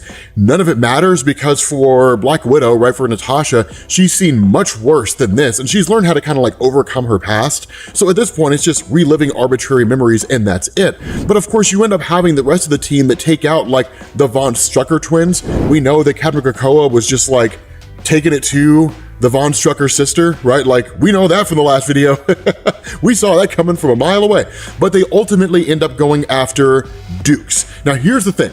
Blob is one of these characters in Marvel Comics where he is criminally overlooked, but he is a great character, not just in terms of like strength, but like his whole character history and stuff like that. But this guy's very, very hard to take out. And if I'm being honest with you guys, I don't remember whether or not it ever actually happened in Marvel Comics, but a fight between the Blob and the Hulk would actually be a pretty credible fight. And I imagine that Dukes could probably hold his own against the Hulk. Not forever, but for a pretty good chunk of time. But the thing about this is that once all these guys are taken out, right, that's when the Von Strucker twins join together and use their powers. The reason why is because they're kind of like the Wonder Twins from DC Comics, right? Like, they have to be holding hands or something like that in order for their powers to activate. So basically, Psylocke comes in and does the most logical thing and just cuts their hands off, and then they can't touch, then they can't use their powers. And it's pretty gruesome, right? Because, like, there's a point where Quicksilver's like, I mean, you can use your telepathic powers to, like, keep them from feeling pain, right? And her response is like, I mean, I could, but like, I'm not going to, and just like lets them suffer in agony. And so that's when they finally get Dukes to their side. And that's when you end up finding out that there is this great big huge kind of rally that's taking place at Empire State University where Dr. Stasis is going to be speaking. And what's intended here for Captain Krakoa is to plant this nuclear weapon under the entirety of Empire State University's amphitheater, and that in effect he's going to go after the Orchis space station. The nuclear weapon is there as insurance, because if Dr. Stasis warns Orchis about what it is that Captain Krakoa is doing, he'll detonate the nuke, and Dr. Stasis will be killed, and like all those normal people will be killed. But because there's no mutants there, and because there's no one like Dr. Stasis to spin the narrative and saying that like mutants did it, then ultimately it would come out that like it was an attack by Orchis on humanity, and Orchis have been the bad guys the entire time. So ultimately, Dr. Stasis basically plays ball. The kicker about all this is that even once the Unity Squad gets to where the nuclear weapon is, they can't simply just remove it, right? I mean, it's one of the first things you would ask, right? Can't someone like Quicksilver or like Rogue with her enhanced strength, can't she just like pick it up and just take it somewhere else? The cool thing about this is that it's booby trapped. If they move it, it goes off. It's a very smart maneuver on behalf of like Captain Krakoa. And so what you do is you switch over to Ben Urich, right? And Ben Urich is basically attacked by Captain Krakoa and simply saying that like this article that you're about to publish is never going to see the light of day. And he goes to take this guy out. Now Captain America arrives on the scene, right? And then Captain America in turn attacks Captain Krakoa. And this is kind of like the fight we've all been waiting for, because the big question in Uncanny Avengers is, who is Captain Krakoa? What in the world's going on with this guy? God, dude, I can't wait for this reveal. So here's the thing, man. This fight between the two is like knockdown, drag out, hardcore, right? Like literally Captain America says like, this is your only chance, stand down. The response of Captain Krakoa, not even your pet telepaths could pry that information from me. You'll just have to poke at it, right? For the most part, he's just taunting Steve Rogers. He doesn't take him seriously. And he even says like, what a disgrace. Killing you would be a mercy I don't intend to give this country. And that's where Captain America freaks out, because he knows who this guy is. And he's like, don't you dare judge me, and don't you pass judgment over me or my countrymen. You're a traitor. This is the first clue. Captain Krakoa says, I'm not referring to the past, right? I'm not reliving the past. I'm going to smash what doesn't work and reforge this broken world. We've heard that before. We've heard that before, right? And then like you have this moment with Deadpool, right? Where like once Captain Krakoa takes out all the forces of the Uncanny Avengers, he just like takes Captain America's shield and throws it at Deadpool and cuts him in half. And Deadpool's like, okay, so like, be right back. Because he's got to go heal, right? And so that's the crazy thing. It's Captain America says, I don't want to believe it. How are you alive? And that's when Captain Krakoa says, nice hand, Steve. And he says, yeah, here I am. Hail and hearty, your Hydra Rays counterpart, Steve Rogers. And what can I say? My friend missed me. The ethno-state of Krakoa brought you back after your recent demise, and humanity resurrected me to stop you from helping them. So here's the thing. Why does this matter? In Marvel Comics, there was a story called Secret Empire. And in this story, the Red Skull technically was part of Avengers Standstill, but still, Red Skull ended up using a cosmic cube to rewrite the entire history of Captain America's past to turn him into a Hydra agent. So during Secret Empire, Captain America, with no one realizing he was a Hydra agent the whole time, had basically taken out the entirety of the superhero community in the United States and then expanded beyond that and conquered pretty much all of North America with his sights set on the world. He was the greatest villain that Marvel ever had. It was amazing. With that being said, guys, we're gonna bring this to an end. If you wanna get caught up on Secret Empire and learn more about Hydra Cap, click this link. And if you wanna get caught up on Fall of X, click this one. I will catch you all later. Peace. Deadpool rips off Captain America's face, and for good measure, Deadpool gets nuked in this comic. So we are back with Uncanny Avengers number 5. And as always, for those of you guys who need to get caught up, you will find a link to the Fall of X playlist at the end of this. But what this does is this continues the fight that we saw at the ending of the last video, which is Hydra Captain America facing off against Captain America and the Uncanny Avengers. Now, for those of you guys who are just joining us right now, probably for the first time, you're kind of like, okay, what in the world is going on here? Long story short, Marvel Comics had a character named Stevil, like literally Stevil, Evil Steve. It was cool, but he was essentially the result of the Red Skull using a cosmic cube to rewrite Captain America's entire history, actually turning him into a Hydra agent. Ultimately, that story was undone, and the traditional Captain America that we've always known ended up coming back. That character of Stevil was killed off. He was brought back to life by Orchis, the government organization trying to kill the mutant population across the world, because the goal here was to have him masquerade as the X-Men version of Captain America known as Captain Krakoa, and then kill a whole bunch of humans. And when that happened, it would be a way for Orchis to blame it on the mutant population and further turn public opinion against mutants. And so it's a really cool little element to the thing, but this ultimately comes to a head with Stevil being unmasked, Captain America realizing who it is, and then the two of them fighting one another. Also, a lot of you guys were asking why Captain America has a metal arm. His arm was ripped off earlier in this story, and it was replaced with a metal one. So that's the answer to your question. In any event, because of the fact that this is Stevil, this is one of the things that I want to point out here. And for a lot of you guys who asked the question, how capable is Captain America really? Stevil is pretty capable because he is Captain America in every sense of the word, with the exception of how he thinks and the kind of campaigns he goes on. But in terms of battle strategy, fighting capability, all that kind of stuff, he's every ounce the Captain America, meaning he knows all the strengths and weaknesses of the superhero community. With Captain America subdued, the first person he takes out is Wade Wilson, Deadpool, because so long as Deadpool is there to fight in any meaningful capacity, there's no way to overcome him. One, because that guy is crazier than this picture of Godzilla with an afro, and two, because Deadpool can always heal and always come back from the dead. And so the result of this is that with him out of the picture, it kind of leaves everybody there. You do have Psylocke and you have Monet St. Croix.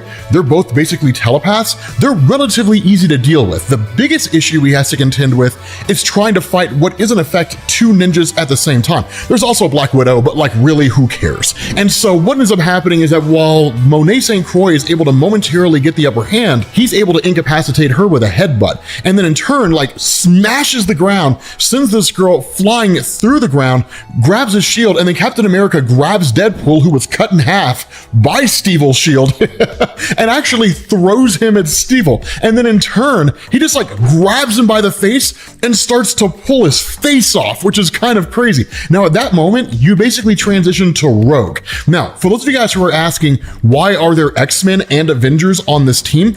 This is what's called the Unity Squad. This is not the first time that a team like this has appeared. Rogue is returning and Deadpool's returning, but the Unity Squad was actually a concept that was thought of after the events of Avengers versus X-Men. Because the two groups almost killed each other, Captain America had this idea of, as a way to kind of bridge the gap between the two, they would form a team where both groups would basically work together and they could always be sharing information with the other group. Not really as spies, but like being aware of what the others are doing. That was the idea of the Unity Squad, right? Quite literally creating unity between the Avengers and the X-Men. And so because of that, this team, even in its capacity, this has Rogue chiming into Captain America and saying, like, sorry to interrupt with like everything that's going on, but the nuke that Stevil planted at Empire State University is about to go off in less than a minute, and it's booby trapped. And it seems like it's only got one off button attached to a retinal scanner. Now, this is where the telepaths become important, because that's where you have Stevil who's like, I can stop it. And the response of Captain America is, then so can I, because you literally are exactly me down to the genetic level. But the telepaths kick in and they're like, nope, it's a trap. That the entirety of the retinal scanner is built with an atomizer, and the instant you put your eye up to it, it's gonna disintegrate you, which is actually pretty ingenious, to be honest with you guys. It's a pretty smart maneuver because telepaths just saved Captain America's life. So that's kind of cool. Of course, they ultimately end up incapacitating Stevil, then they take to the rooftops. And that's when Captain America kind of sends out the message to basically everybody, right? He tells Rogue that that bomb cannot detonate here. He says, I'm sorry, I wish there were another way, but you have to move it out of New York, maybe up into space. But ultimately, Rogue's on the mission anyway. Now, Stevil does like kind of chime in for a second and just like talk some trash and just kind of make fun of them a little bit. And he even like sort of torments Deadpool and is like, did you ever tell Rogue how you felt? Because much like all of us growing up in the 1990s and watching X-Men the animated series, Deadpool's got a thing for Rogue. Don't lie. We all know it's true. So here's the thing. Once Stevel's put to sleep, Captain America kind of tells everybody, right? He's like, this is Steve Rogers. I have an Avenger down and need help at Area 51. There's going to be a nuclear detonation. And then Deadpool just kind of whisks away. And so once this bomb is taken to Area 51, Quicksilver is the one that whisks him away, because Quicksilver is also a part of this team as well. But here's a cool thing. One, I don't think we've ever seen a Quicksilver Deadpool team up. And while this isn't really necessarily enough for me to just kind of be like, I absolutely need to see this. If Marvel wrote a comic, I'd probably check out the first issue, to be honest with you guys. But the real important thing here is he basically tells Wade, as you know, Rogue has the ability to copy the powers of other people. He says, we'll have a fraction of a second to save Rogue's life by sharing your healing factor with her. I cannot outrun the bomb after it detonates, so I'm going to get you close and pin you down, but it will be up to you to hold on. And so when Rogue lands, the bomb almost immediately goes off, and Rogue is completely incinerated by this thing. Now, I'm not 100% sure how I feel about this, and the reality here is it feels a little inconsistent in Rogue's storytelling. And the reason why is because Rogue as a character is ridiculously powerful. She's every bit as capable as like Captain Marvel, Carol Danvers, because for the longest time, Rogue just like siphoned powers off of people. And in fact, in the old Avengers annual number 10, I think it was a Chris Claremont story where Rogue infiltrated the Avengers and essentially took Thor's powers, and in doing so, basically gave herself the ability to lift Thor's hammer. That was back in the day when Thor's ability to lift his hammer was part and parcel as just part of his power set, and like that was it. But the thing about it is that I don't really see a reason why she wouldn't be able to withstand a nuclear strike. I mean, I don't know. This feels like more something of opinion than anything else. Let me know what you guys think down in the comment section. But the reality here is that Quicksilver whisked him in, Deadpool is basically thrown on top of Rogue, and then Quicksilver whisks himself back out. And this, of course, allows Deadpool to grab the hand of Rogue. And so as she's being incinerated, but not quite dead, she's able to absorb his healing factor, and she's able to survive. Now for Deadpool, this is the thing. And a lot of you guys probably know this, but a lot of you guys probably don't know why. So Deadpool's healing factor being this crazy and this advanced was not always that way, right? The old Rob Liefeld comics, like, you know, what is it, New Mutants issue number 98, where Deadpool first showed up, he was just a guy with a healing factor like Wolverine, and that was it. It was not until, I think it was the Joe Kelly story, Funeral for a Freak, when Deadpool completely regrew an entire body from one hand, that became like a normal part of his repertoire. That story is the reason why Deadpool's healing factor exists the way that it does. I just kind of felt like sharing that with everybody. But with him basically saving Rogue, you get this kind of hilarious moment, right? Where it's like, you know, I've been meaning to ask, what do you see in Gambit anyway? And the response of Rogue is like, thank you, Wade, right? And he's like, you never have to thank me. And he's like, does Gambit make you thank him? I mean, what Rogue sees in Gambit is that he's got very much a devil-may-care kind of attitude, and he's persistent, man. The guy refuses to give up, and then ultimately he started betting Rogue, so I guess it all paid off. But with Stevel really defeated, not actually destroyed, but defeated, it's really been Urich that saves the reputation of everybody. Because under normal circumstances, with a story like this, and really with any kind of an event like this, you really have a situation where things would kind of wind down, and then nobody would really understand the intricacies of what was happening. Damage control would come in, they would clean up the mess, and then public sentiment would be people just believing what they want to believe. And that's really it. With Ben Urich as a reporter, while he's not really changing hearts and minds of everybody who is staunchly anti-mutant, he is able to get the accurate information out there. And the information is exactly what we already knew, right? That basically people were already aware of Stevel's existence and then Stevel's ultimate demise. And he basically just said, like, they brought him back to life, like Orchis did. And so it is a way to kind of point the finger in saying Orchis is doing some pretty shady stuff. But again, public sentiment doesn't really change here, because people who are staunchly anti-mutant are like, hey, look, do what you got to do to win the fight. And that's it, right? They don't really care how Orchis wins so long as they win. And so what this does is it picks up with Stevel, who is going to the courthouse. He is standing trial, but the guy's got a whole new outfit with like a whole white like suit and everything. It looks pretty dope. And he gives this amazing speech, right? One of the first things that happens here though, is one of the cops tells him, your secret empire perseveres, sir. So that means that there are people who are still loyal to him, Hydra, and the ideologies that he created.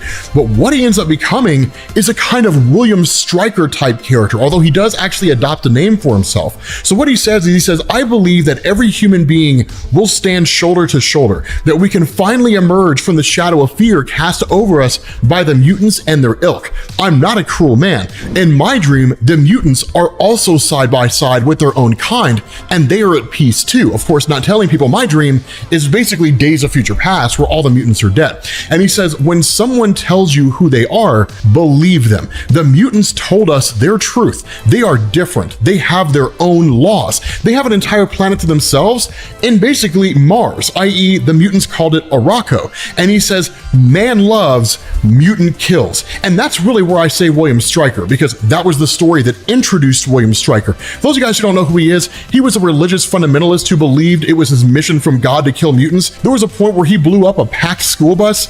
It was kind of nuts. And he says, and what fear do the mutants have of death? It's a revolving door for them. We should not have to ask, so I'll only ask once. Leave man in peace. And when the mutants ascended and threatened our world, poisoning our medicine, did the flag protect you? i.e., did Captain America protect you? Unfortunately, no. He fought for this flag. He says, I fought for this flag. Hell, I died for this flag. But like my misguided counterpart, like Captain America, I've returned and I'm changed. I know it's not this flag's fault. We let the stars and stripes down. This flag was once the symbol of a nation of men, and it is the government that let down mankind. And so from now on, I shall be a flag smasher. So basically, Steve becomes a new flag smasher, right? Who really cares? Somebody throws like a cup at his face. It's one of these things where like him becoming flag smasher is Marvel just kind of being like, so this guy might return for another story.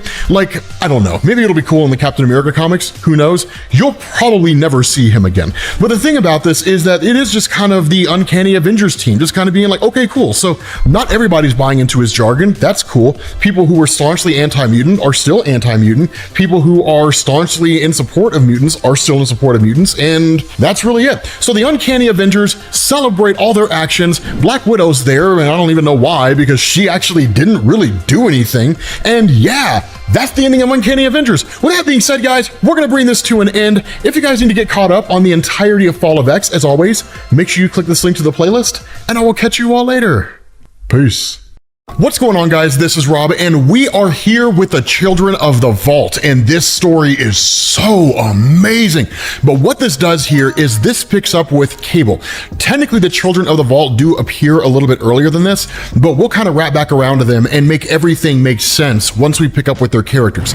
The thing to understand about Cable is he's actually been held prisoner for a month, and that's one of the reasons why, for a lot of you all who are following the X-Men comics and you are wondering whatever happened to Cable, this is where he's been. But the whole reason why he's being held captive, specifically by Orchis, right, the giant anti-mutant organization that's out there, is because remember, Cable's a time traveler. He comes from the future. So them having access to everything he knows about the past, the present, the future, it's the Rosetta Stone, right? It would allow them to know what's going to happen and to basically avoid those pitfalls and ensure they come out on top. The other thing they've done here is they've stolen his mechanical arm, which in all honesty is just kind of a crappy thing to do, but it is advanced technology, so it would make sense they would take it in their possession.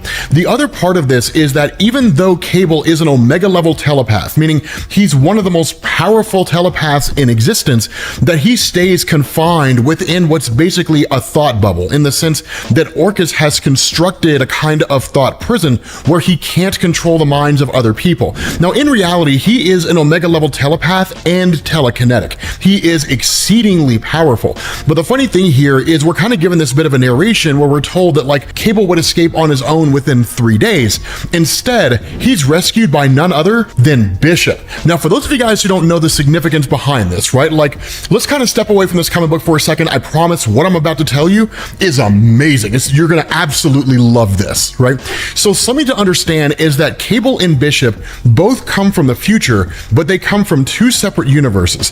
Cable comes from a future where the villain Apocalypse had taken over the world and ruled with an iron fist. Bishop comes from a future where an event transpired known as the 6-Minute War. So here's how these two are linked, right?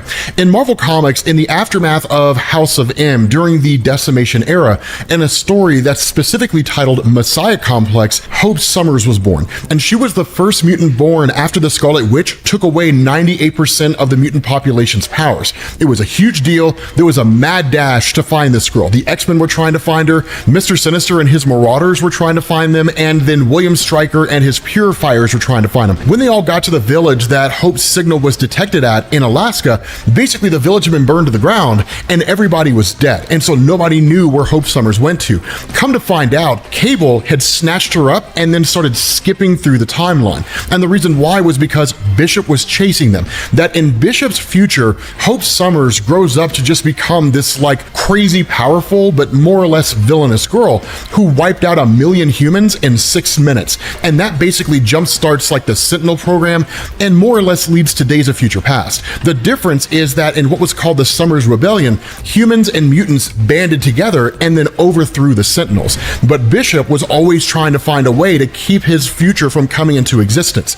Once he realized it was Hope, Cable fled with Hope, Bishop chased after them, and the two of them had just been enemies for years and years and years. So the fact that like Bishop rescues Cable is a big deal here, right? So jumping back to the story itself, I told you it was cool.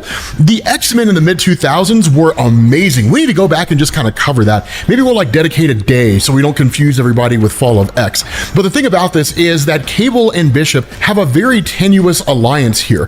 And in fact, one of the things that happens is that as soon as Cable is basically released from his captivity, he uses his telepathy and takes over the minds of the soldiers who were shooting at them and basically convince them, or at least trick them into believing that they're actually spies for Krakoa. And so they're kind of like their own personal army. Now for Bishop himself, his ability is that he can kind of absorb any form of energy and then channel it back in the form of a concussive blast. There are limits. For example, if like Galactus were to attack Bishop, he wouldn't be able to absorb that much power. But somebody like Cyclops or Gunfire or something along those lines, absolutely. And so of course, he's able to offer some measure of a defense as well. But using their own telepathically manipulated private army, they effectively flee and then they ultimately escape. And so one of the things that happens here is that Cable does not know about the events that went into the Fall of X, which is to say Orchis launching a strike against the mutant population, Nimrod having seemingly killed Juggernaut and then believed to have killed Iceman, that all these mutants were sent away from Earth by Xavier, kind of forced to do that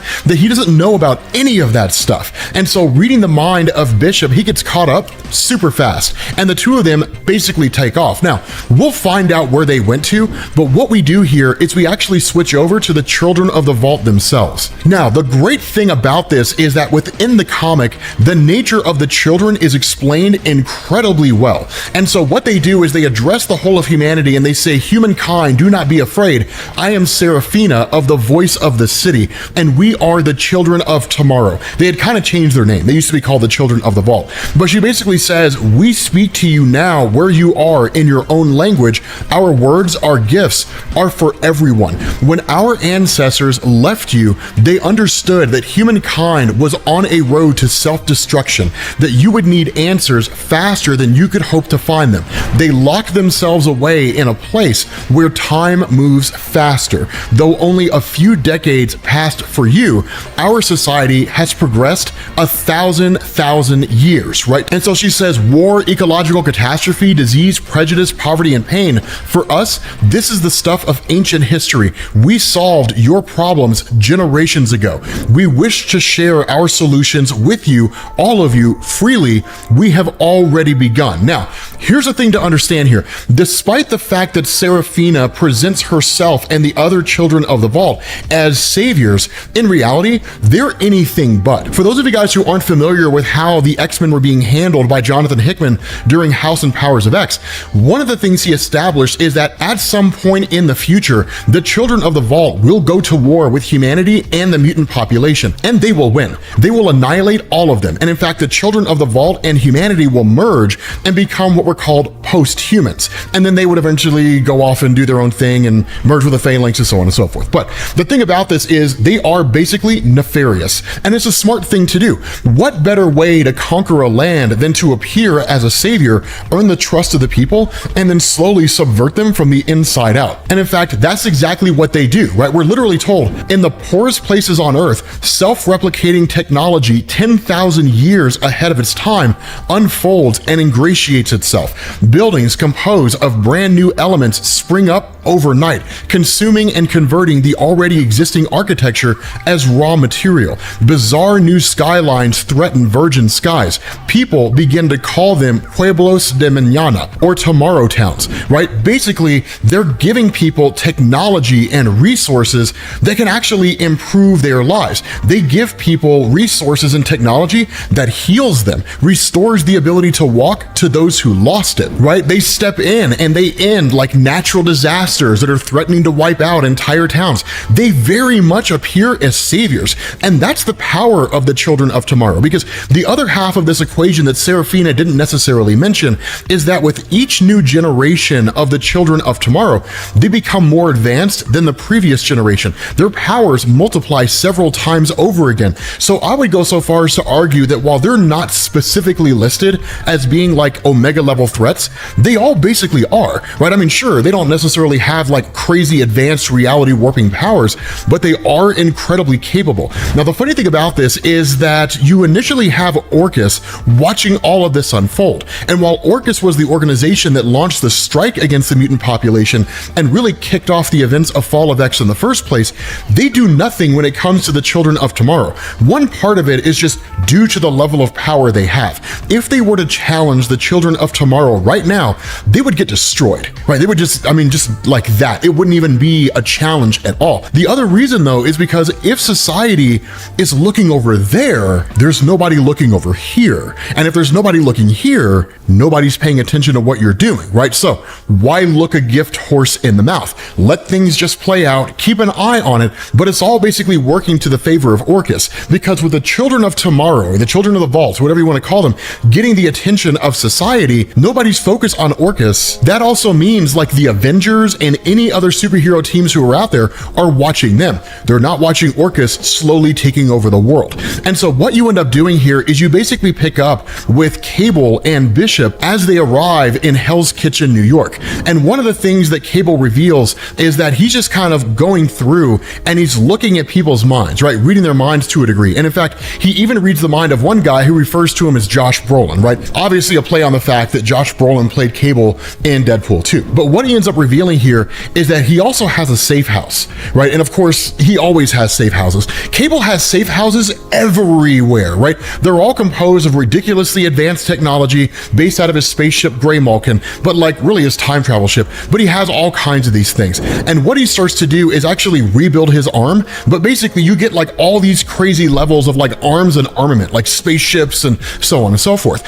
For Bishop, one of the things we learn is that the way in which he survived undetected was by resorting back to his own childhood, right? Kind of revisiting that bit of an origin story to a degree during the time before the Summer's Rebellion, when Bishop was living in that future. He has the M on his face because that's the brand that you got if you were a mutant. But operating underground, staying hidden from Sentinels, it was a very dark future to live in, but it's not that dissimilar to the one that he's living right now, even if only in relation to the fact that mutants are constantly being hunted by Orchis. I mean, it's not as dark in terms of the environment, right? He's not living in some post-apocalyptic wasteland where like all the superheroes that ever existed are dead and mutants are like fleeing for their lives and that kind of thing. It's not really that dark, right? I mean, it could get there, but it's not there yet. And so once Cable has his arm back, what he does is he actually tells Bishop he'd been reading his mind and something's off about his brain, right? Something's not quite right about his head. And what he tells him after scanning his brain is that there's a spot on his mind. But the reason he missed this is that it doesn't use telepathy, which would be something that Cable would immediately be able to pick on. If Bishop was being controlled by some telepathic force out there, Cable would have figured it out in an instant and he would have overwhelmed that telepathic force, assuming it wasn't somebody somebody on par with like Xavier or Emma Frost or something along those lines, right? Somebody comparable to him in power. But he even says, I don't know what it is that's going on there, but it's growing. And when Cable asks the question, like, what do you mean by a spot? Cable breaks out his own little computer system in the form of a kind of AI nurse, and then sort of asks the question, like, diagnose this and tell me what you think it is. And what he realizes once he scans the analysis by the AI nurse is that this kind of virus, or whatever you want to call it, in the brain of Bishop is composed of a bunch of different organisms, right? There's the All God organism from the Dark Reign, the List, right? The Wolverine one-shot comic. You got Hawkspox, which is basically just some futuristic virus, right? Hexus, the living corporation, the techno-organic virus itself, which converts living tissue into machinery. What's happening here is that this spot is basically a kind of egg, if we want to call it that. A virus, as Cable refers to it. What it's designed to do is eliminate individuality and instill absolute faith. In effect, what it does is it takes people and it puts them in the mindset where they see the children of tomorrow as their absolute saviors, and any sense of individuality begins to erode. They see them as an absolute. Now, the fact that it also involves a techno-organic virus feeds into the post-human philosophy, in the sense that once a group basically is infected by the techno-organic virus to an extent that there's no coming back, they'll basically create what's called a Babel Spire. That will summon the Phalanx Covenant to their planet, and the Phalanx Covenant will start to incorporate and assimilate all forms of organic and inorganic life, and then move on to the next world. In essence, the children of tomorrow are setting humanity up to basically fall in line with a groupthink philosophy and then effectively become post-humans. They're fast-tracking the conquering of the world, and it is an incredibly smart ploy to make, because the world is already so fractured within the Marvel Universe anyway, right? It would make perfect sense to make a move now if ever there were a time, because if the Phalanx does show up to Earth, no one's going to be able to stop them. No one can defeat them. Any mutant that could defeat them is either dead or missing, and in fact, in the Immortal X-Men comics, we find out where they're at. But it's just one of these things where the end of the world seemingly is nigh. A bunch of catastrophes happening at the same time. And in fact, that's what Cable says. As he's talking to Bishop, he says this virus spreads the way ideas spread, right? One person becomes a believer, another person becomes a believer, right? Basically, it's kind of spread throughout humanity as a whole. We don't know exactly how it's spread, right? We don't know like the method of transmission. We simply just know it goes from one person to the next. But every time people pick up newspapers, they're looking at these headlines like humanity's existence has been extended to 150 years.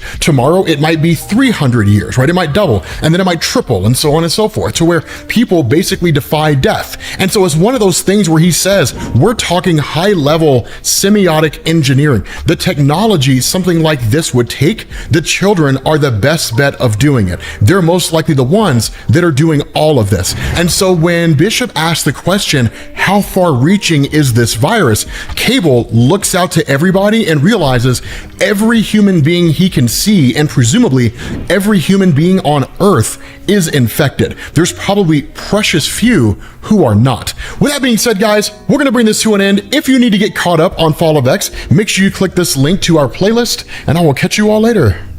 Peace.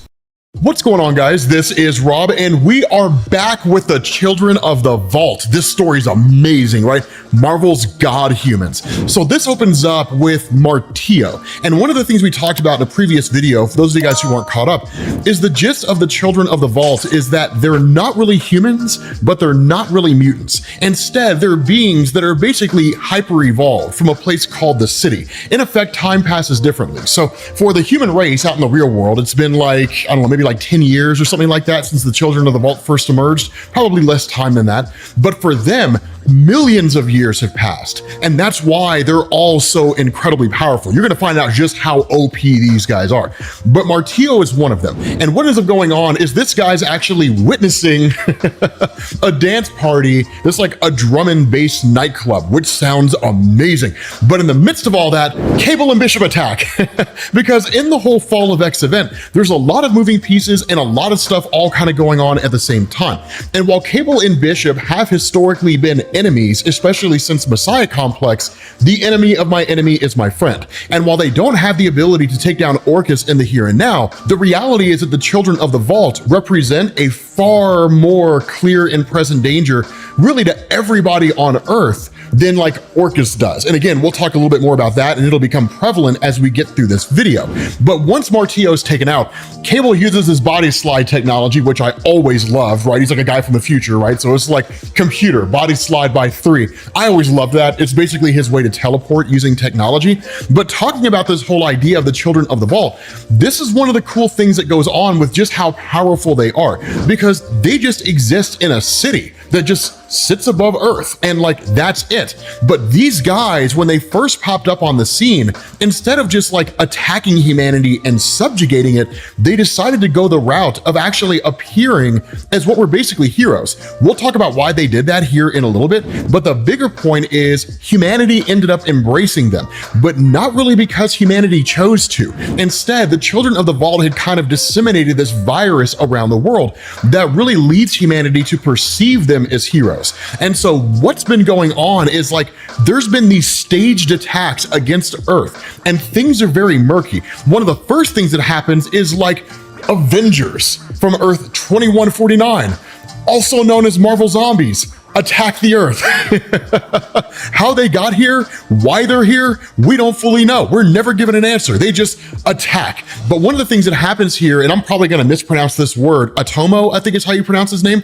He's one of the children of the Vault. This guy shows up, and because he has the ability to basically restructure matter on the atomic level, he turns like zombie Captain America into a tree. And like, they defeat Marvel Zombies like that. I mean, it's crazy when you think about it, right? Because like Marvel Zombies conquered whole universes. These are guys that were able to subdue and consume Galactus in the Marvel Zombies universe. And they're defeated with seemingly a wave of Tomo's hand. Like that's it. Following that, you end up having like a rogue faction of the Shi'ar Empire, which is kind of like an empire that exists out there in Marvel Comics. Instead of being like the Skrulls or the Kree, which are like an empire of a singular race, the Shi'ar is an empire composed of multiple races. But they have what are called super guardians, which isn't really their Imperial Guard, but like these guys are more than enough for like the X-Men or the Avengers. The children of the Vault overpower these guys. And it's probably the most insane display of their power. Shuma Gorath attacks Earth. Now, this is a guy, just to give you guys perspective here, Shuma Gorath is a guy with a level of power that his empire spans entire universes, right? This guy's a multiversal being. He exists in the spaces between universes, but this guy's subjugated and conquered entire universes. The children of the Vault take this guy out. It's nuts. Like, it's crazy the level of power that these guys have. And so what we end up doing is switching over to Cable. And the reason why is because he enters into the mindscape. Now, for those of you guys who have been reading X-Men comics for a long time, specifically since Grant Morrison's run, this is going to remind you of the Silent issue, when Emma Frost and Jean Grey went into the mind of Cassandra Nova to basically free Charles Xavier. That's what this is, right? Like literally Cable goes into the mindscape of Martio. And what you end up having here is this giant citadel. Now, what was established in Grant Morrison's new X-Men 121 with the Silent issue is that when it comes to a person with basically capable psychic conditioning, meaning that they have information or something like that, but basically their mind's been conditioned to allow them to withstand telepathy, even if they can't necessarily outright overcome it, that secrets and things like that are locked inside of a vault. That's what this giant tower is, right? It holds secrets that Cable is looking for. Exactly what that is, we'll find out in time. But the fact that like Grant Morrison's new X-Men established that only telepaths of the highest order, Jean Grey, Emma Frost, could actually enter into the mindscape like this and then overtake this kind of tower security really gives us another illustration of the fact that Cable's just that powerful. And for the most part, we know, it's just good to know that they haven't depowered him in recent years and made him weaker. But what he's doing here is he's like interrogating Martio, and the conversation is amazing because initially Cable kind of like speaks Spanish to him, and the response of Martio is like Spanish, English, Latin, Krakoan. All your languages are dead languages to us because we're like a million years ahead of you, right, in terms of our evolution and everything we've learned. Now, one of the things that I do want to specify here is that there's a difference between being hyper evolved inside of a city where time passes differently, being evolved by like a million years and actually coming from a million years in the future. Two distinctly different things. Cable basically has the upper hand here because Cable is tangibly from the future. The children of the vault were just in a place where time passes differently, right? Things just move faster inside the city itself. But the reality here is the real world has not moved forward by a million years, and that's where they come from. It doesn't work that way.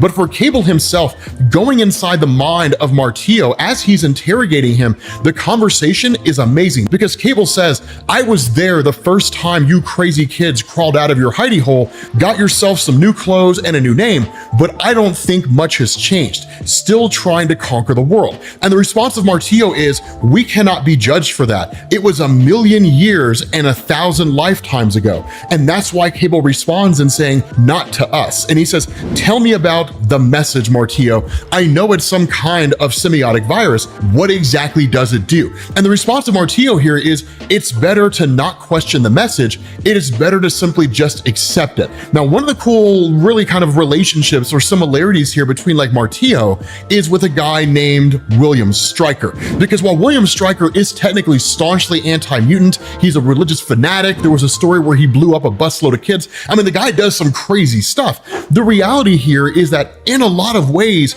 it's very similar. The message of William Stryker, right? Mutants are an abomination. Mutants need to be eradicated because God doesn't want mutants to exist. The response of Martillo, accept our message. It is the way. Our belief is inevitable. We're just that far beyond you, that kind of a thing. Whether they're appealing to their own evolutionary processes or William Stryker's appealing to God, at the end of the day, they're still appealing to this concept of some immutable, indestructible force out there. So the response of Cable is simply saying, you're trying to pacify us. Is that it? And then what? When do you finish the job? And the response of Martillo is, lonely little mutant. So obvious. You may be from their future, but to me, you're still Stone Age. I see you, Cable, digging through my thoughts like a dog. And so what Martillo does is he kind of activates this sort of defense system inside his own mind where like a giant statue shows up. Now, this statue's wielding a gigantic hammer because that's the weapon of Martillo, a gigantic hammer. But he says, I empathize with you, really, in a sense, I am on your side. You believed you were building a future for yourselves, and that future was taken from you. Of course, he's referencing all the mutants consolidating on the island of Krakoa and trying to live their lives in peace with their own government and so on. And he says, but understand, it was never your future. 50 of us, the children of the vault, could exterminate the human race in one day. Many of our people wanted to and be done with it, but some of us believe we have evolved past all of that. The message is the new way, a better way. And so what you do is you switch over to Bishop, because a question has to be asked. If Cable is interrogating Martillo, what's Bishop doing? What Bishop's actually doing is gathering arms and armament. Now, one of the things that happens here is we get this kind of expansion, or maybe a little bit of an explanation that sort of adds to the nature of Bishop's powers. And the reason why I say that is the power of Bishop is to absorb energy and then to rechannel that energy back. And it can be virtually any form of energy, right? A physical attack, somebody shooting him with an energy blast, a gun, it doesn't really matter, right? So long as it doesn't destroy his physical form and he's able to let that energy off so he doesn't explode, he can just kind of fire it off as a concussive blast. One of the things that's going on here at what used to be the old Xavier Institute for Gifted Youngsters, where the X-Men used to reside, that when Bishop gets in, they're basically emitting these kind of energy pulses. And what these do is they almost act as a kind of sonar, right? Like if it picks up movement, like a human being moving around there who's not supposed to be there, that it'll sound the alarm. What Bishop does is he absorbs these energy fields, but he has to be very, very, very nuanced about it, right? We're literally told, absorb too much of the energy from these energy fields and you're a walking black hole. In effect, anybody who's watching these energy fields and how they're interacting and so on would see that like as he's making his way through this area, suddenly like these energy fields seemingly shut down and then reactivate. And somebody's gonna say, okay, something's going on there, we need to go investigate. But he says, if you absorb absorb too little, you basically start setting off alarms. So he has to be very, very particular in terms of exactly how much energy he absorbs and how long he absorbs it for. But the reality of this is that because he's able to make his way onto the grounds and he's able to access a kind of back door into the basement of the Institute, when he gets in there, it's just a boatload of weapons, right? Virtually every gun that you can possibly imagine. Now, at that point, we switch over to the real motivation of the Children of the Vault and why all this is happening in the first place. So what we end up finding out is that because this kind of virus in the brain that drives humanity to see the Children of the Vault as saviors has basically reached every corner of the world, even the United Nations grants the city of the Children of the Vault its own autonomy, right? Like, we recognize this place as a sovereign nation, right? Official sanction. So the United Nations is bending the knee to the Children of the Vault. And that's when you get this really cool conversation between Seraphina and the captain. And they have two distinctly different perspectives on how things should have been done. The captain kind of basically follows that old guard mentality. Wipe out the entirety of the human population, cleanse the earth, cull everyone, and then the children will inherit the planet. Seraphina follows the philosophy of saying, if we do that, then basically it'll instigate war. And if humanity has proven itself to do anything over the years, especially when it comes to the Avengers or the X-Men or any number of teams out there, we won't be able to destroy them all. Some will go underground. And when they go underground, they'll marshal their forces, they'll build, they'll retaliate, and it's entirely possible that they could kill us, right? So the best thing that we could possibly do here, if what we really want to do is conquer the human race, was not to appear as warriors, not to appear as conquerors, but to use a Trojan horse, to show up here, right? To throw a virus out there. And then humanity sees the Children of the Vault when they arrive as being these savior type beings. The Marvel Zombies universe attacking the Super Guardians, Shumagorath, it's entirely possible none of that actually happened, that none of it's real, that it's all an illusion created by the Children of the Vault using their knowledge of the various threats that Earth has seen its superheroes facing off against. And by defeating those threats that humans are in some capacity aware of, they're quote unquote protecting the world from any threats that exist out there. They play the role as heroes. Now, the reality is Seraphina's strategy is the best strategy. If what you're looking to do is to go into any particular territory and conquer the existing race there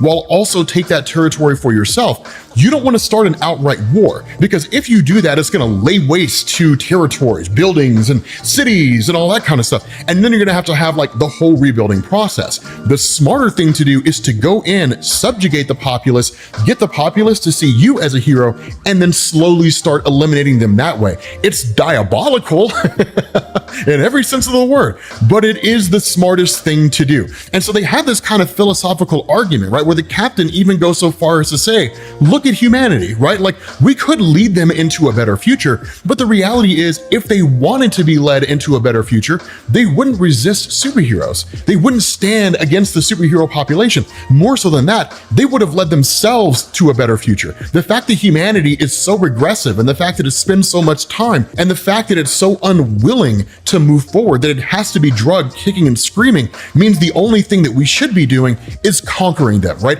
Humanity only understands strength. It only understands war. We know that because humanity's entire history is nothing but strength in war, right?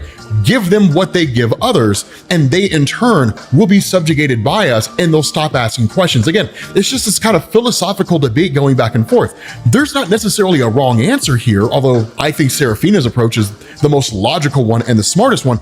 But switching back to Cable in the Mindscape, you basically have, again, this statement by Martillo where he says, become the future. These are more than just words. The message is not a virus. It is only an idea, one so clear and so self-evidently true, it transforms. First in mind, then in body. Those who will survive will think and feel and fly as we do. They will be true children at a genetic level.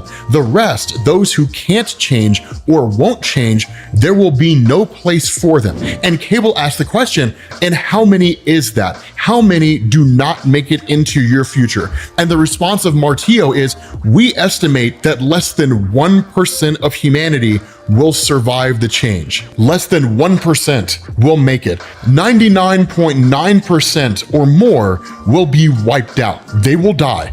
And he even says mutants projected the human race would be gone in 20 years. We think we have it down to about 6 months. And he even says, you cannot stop us. We have been preparing since we escaped your mutant dream prison. 200 years have passed for us inside the vault. And over the course of that 200 years, we've been sharpening our knives. 200 years raising our hammers. You cannot stop us. We are the future. And in that moment, Cable, in the mind of Martillo, cracks the vault. He ends up finding like just this little ballerina type person inside of it, but then it's really cool because literally Martillo says, they're here, my people have come, it is finished for you. The response of Cable is the best thing ever. And it's the most Cable response that there ever was, right? He's like, finished? You didn't think I'd actually be here in person, did you? I could catch something. Check under your seat. And under the seat is a nuclear bomb. The thing detonates and it destroys Martillo on the spot. Cable was actually with Bishop when Bishop was going through and grabbing all these arms and armament. And I gotta tell you guys, man, I'm not gonna lie. Cable looks like he did in the old Rob Liefeld days. Poor Rob Liefeld. That poor bastard. Guy couldn't draw feet to save his life, but that dude loved pockets, and the way he made Cable look in those old school comics was amazing. With that being said, guys, we're gonna bring this video to an end. If you guys need to get caught up on Fall of X, make sure you click this link to the playlist, and I will catch you all later. Peace. What's going on, guys? This is Rob, and we are back with Children of the Vault. And as always, you'll find a link to the Fall of X playlist at the end of this video.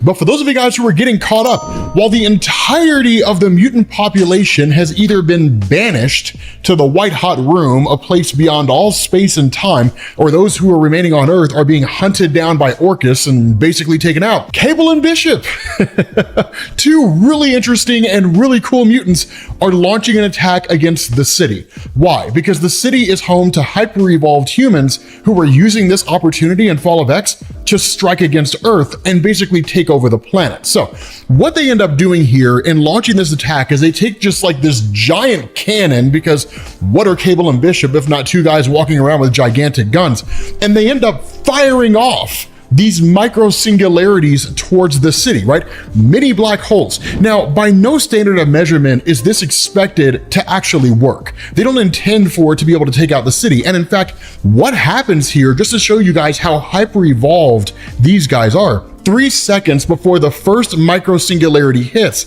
the city mind picks up a small energy spike below its southern border. The city mind, of course, being this just gigantic computer that runs the whole place, right? Immediately, 3 members of the city are sent to basically investigate. Half a second before the first micro singularity hits, time slows to a crawl and a sudden heavy night falls over the city, right? 0.1 picoseconds, fraction of a second after the first micro singularity hits, one of them has already sealed the singularity in a gravity Klein bottle and the night lifts, right? 83 members of the city are dead and 12 city blocks have ceased to exist. Now that's the crazy thing about it, is because if the other 3 had hit, it would have done some damage, but by no means was it enough to take out the city. But what happens after this is crazy, because Bishop and Cable jump in this car with a minigun on the front, which looks amazing, and they immediately launch an attack against the city. Now again, they're taken out as well, and that's what's so cool about this, is because one of these guys is like, did you really believe an attack like this was going to work, right? Firing mini black holes at us and then rolling up here like Mad Max Beyond Thunderdome with a minigun. Did you really believe that was going to work? And the response of Cable is, actually, no. We didn't expect that at all. What we were expecting is for this to do exactly what it was supposed to do, to be a distraction. And when this guy turns around, the entirety of the Orchis force is descending onto the city. The whole of Orchis, right? All these sentinels, all these Stark sentinels, the whole 9 yards. Literally, it's 94% of solar particle beam absorbed, deflected, significant damage sustained. Orchis forces incoming, the city's under attack, protect the city. And that's when Cable's just like, Surprise! So the question has to be asked, how is Orchis even involved here? Because remember, one of the first things that the occupants of the city did is they kind of instilled this quote unquote virus, if you want to call it that, but basically this kind of subconscious and even conscious thought in the mind of every single human being across the world and in the Orchis facilities that are orbiting the sun, that basically the children were here to save them. So there's no reason for anybody to stand against the children of the vault. It was a genius maneuver, right? Like, why conquer a world by force when you can basically use subliminal messaging or a telekinetic or telepathic virus to basically get them to see you as their god? Well, what had happened in the last video when Cable was freed from Orchis by Bishop is before he left, he had planted a subliminal thought in one of its mid-level scientists that basically created paranoia. And what this guy would do is he would basically just start to panic, right? He would start to freak out, that he would say, there's a massive calamity, there's a massive threat. In essence, waking Orchis up to the threat that the city poses, but doing it in such a way to where Orchis would see the city as a threat and basically ignore Cable and Bishop. And that's exactly what happens, right? Within 23 seconds, this kind of hive mind, right? These combined brains, more or less, like really actual like brains that work together, analyze the city, immediately determine it to be a threat, and launch an entire strike. Now, here's what's crazy. In addition to the forces that they've sent there, we're told that from the headquarters on the surface of the sun, Orchis sends down Sol hammer strikes, each with yada tons of destructive force. Now, to give you guys perspective here, right, as I understand it, I had to look this up. I had to do some research on this, right? 27 yada tons is equivalent to like 540 quintillion, right? So one step above trillion, 540 quintillion Tsar bombs. The Tsar bomb is the most powerful atomic device ever detonated on Earth. It was so powerful, it scared the heck out of humanity. Like, Russia was like, we're never doing this. And the United States is like, yeah, you probably shouldn't, right? I mean, the fact that this much energy is being fired at the Earth, if this wasn't a comic book, and even for a comic book, it stretches the limits of credulity. I'm not a physicist, I'm not a guy that studies atomic energy, but I would have to believe a level of destructive force on this scale would like shatter the planet or set the atmosphere on fire, any number of things, right? It wouldn't just penetrate the entirety of the Earth's atmosphere and just hone down rainfire on this city and everything would be okay. It's nuts, right? It's just an astronomical amount of power. But regardless of how you slice it, it's still not enough. The city's able to withstand this concussive force. And it's really just because of the level of the force field that the city has. And that's why, like, you can kind of cook the books and you can kind of make this work, because one of the things to remember is that the city is thousands, if not millions of years ahead of normal humanity. The level of technology they have is astronomical, right? It's just on a whole nother level.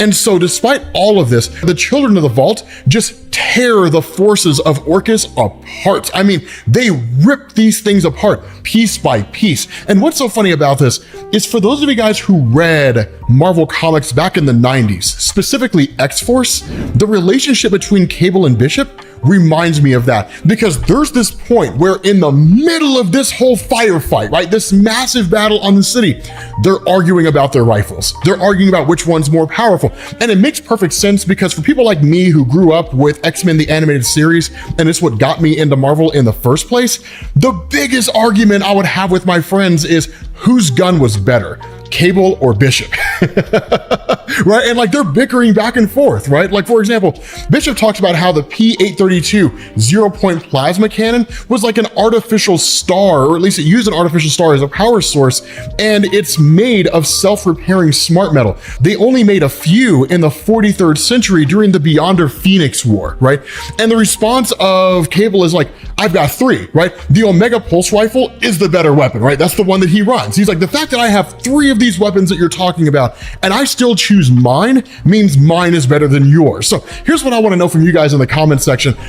Which gun is better? Cables, or Bishops? You guys be the ones to decide, right? We might even make a poll, right, to get an answer to that question, but which one do you all think is better?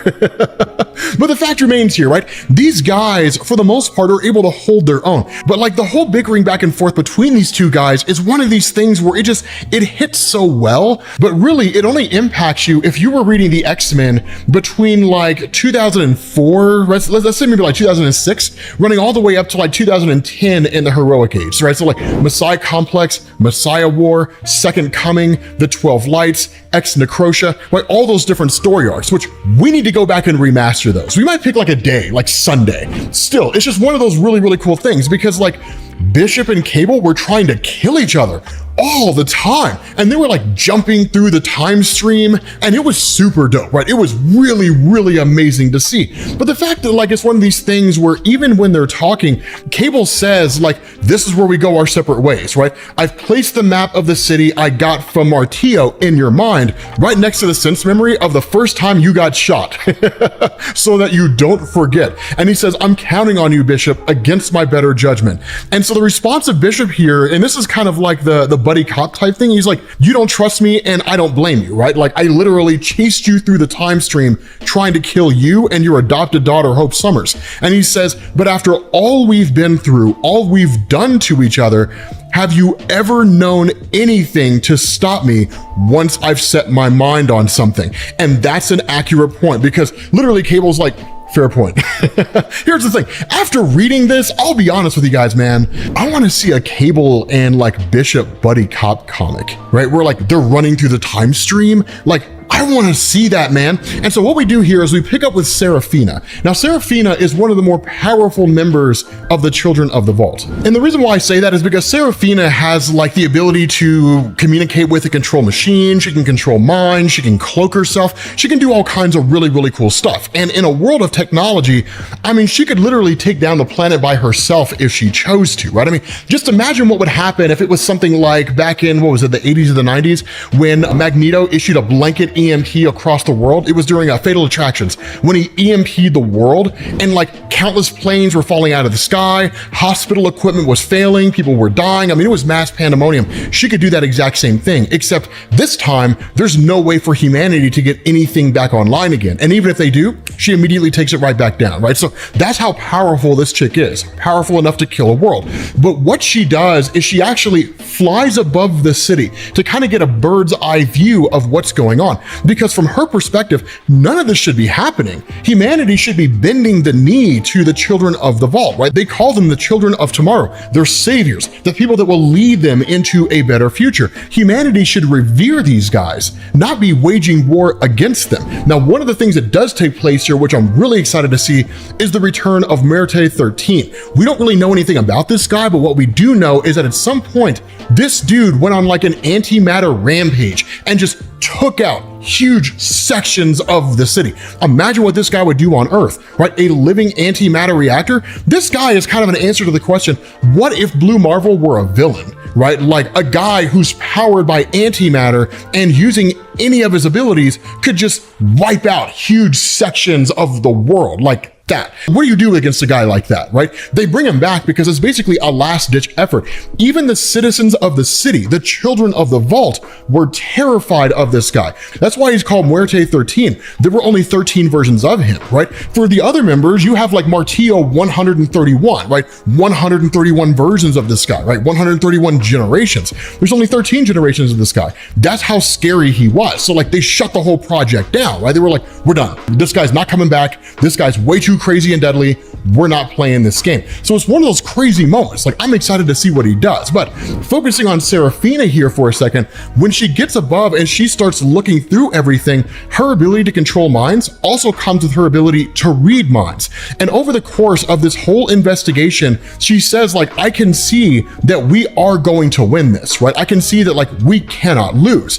And then she says, behind all of it, behind everything, I see something else, enormous, exterior to space, arranging events like flowers, immense intelligence, thinking vast and terrible thoughts. And she says, it's coming, the Dominion. Now, here's the thing about this. This can be interpreted in a couple of different ways, but before we get to that point, what I do want to do is focus on what's happening with humanity, because where initially humanity was unified, right, through the singular ideology of seeing the children of the vault as the children of tomorrow, now it's all starting to fall apart. Now they're all starting to wage war against each other, right? They're attacking each other, so on and so forth, right? The message starts to divide. What initially started off as a coming together of humanity is now turning into a fracturing of humanity, right? So like basically social media. And so following this, you switch to Bishop for a quick second when he starts to go against Muerte 13. But Bishop's ability is to absorb virtually any form of energy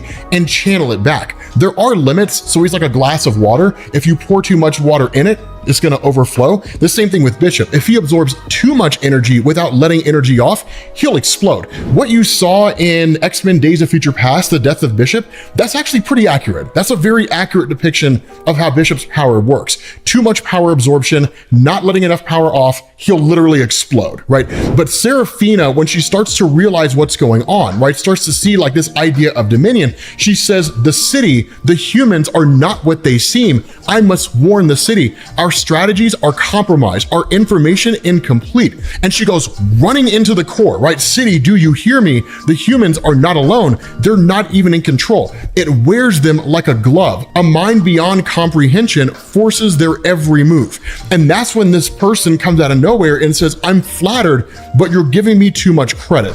Forces their every move. Nobody held a gun to their head. That's when we find out it's Cable. This is such an important thing, right? Because something to know about Cable.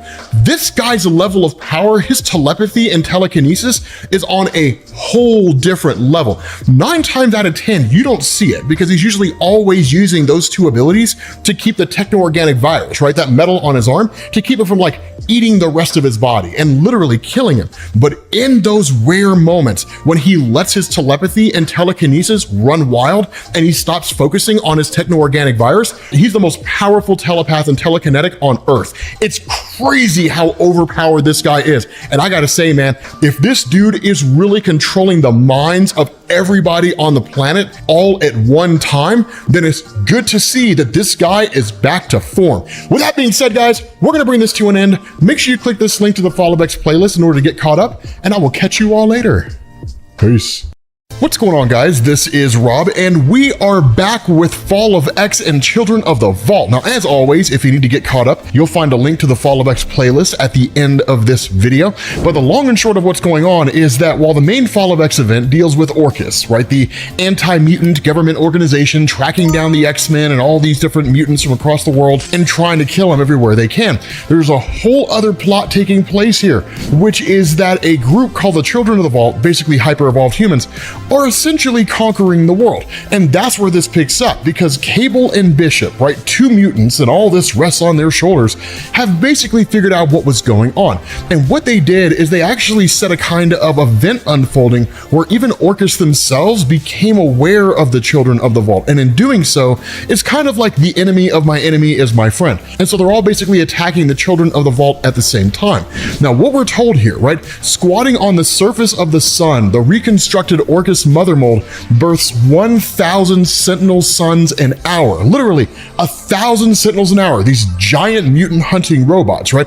They're the main body of the Orchis attack force, inexhaustible cavalry, artillery, and infantry all in one. From the Reforge, these repurposed mutant murder machines are sent directly to the city and Tomorrow Towns all over the planet. Tomorrow Towns basically being these towns that have been taken over by the Children of the Vault and kind of operate as like hubs for those individuals who have been taken over by the virus, right?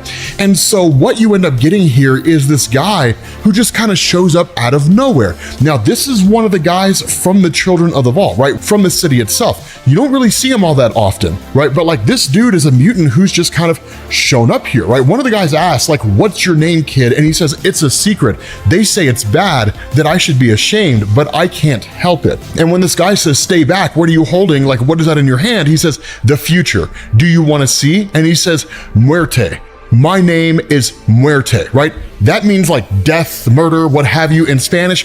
He basically blows up the entirety of the Orchis facility. Now, for those of you guys who have been following the fall of X, that's no small thing, because it's quite possible Marvel literally just ended the entirety of the Fall of X event in a tie-in comic, which is crazy. Not the first time they've done it, but it's kind of a crazy thing. At that point, you switch over to Seraphina. Now, the way it works with the Children of the Vault in the here and now is you've kind of got like two individuals who are vying for power within the Children of the Vault itself. The first one is Seraphina, who has more of like a diplomatic approach to different situations, right? She thinks things through, the whole 9 yards.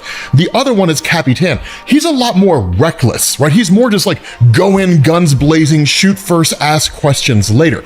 This calls for diplomacy. And the reason why is because Cable, right? This time traveling mutant from the future with just crazy Omega level powers of telepathy and even telekinesis has a gun pointed at the city itself, right? The main hub, the mainframe. If that thing gets destroyed, the entirety of the city comes crashing down. Now, why does that matter? Because the nature of the Children of the Vault is that with them being hyper evolved, it's done by the city, right? Like massive amounts of time pass within the city itself. Technically, Seraphina is thousands of years old, even though she's only ever been around for a few years, because when they go into the vault, basically time passes differently. She can be killed, she can be brought back, right? And her powers can be enhanced. Whatever weaknesses or whatever it was that killed her before can basically be neutralized in like the newest version, so she'll be immune to it. Very similar to like Doomsday from DC Comics is a really good example here.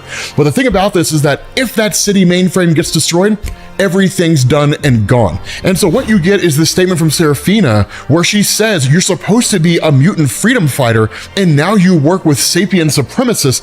I'm disappointed. And the response of Cable is, something you'll learn about me, I work with whoever I have to, even the devil himself. And where she asks, but why? They murdered your entire race. They're genocidal savages. His response is, well, that's why I wanted to introduce you. You've got so much in common. Now, that's one of the things to understand is that Cable, as a guy, right, this dude has seen some stuff, right? Like the war between himself and like Strife, basically his clone in the future, right? This guy's lived through some really dark times in the future. He is battle hardened. So someone like Seraphina popping up isn't really somebody that he's going to like concern himself with in the extreme. He's more concerned about like what the children are doing as a whole, as opposed to the individual children themselves. And so the result of this is that Capitan shows up and immediately starts trying to attack Cable. Now, he does kind of get the upper hand on him, and he does get like a punch, and of course he is like holding him up. But again, that's where like Seraphina and her diplomacy comes into play, right?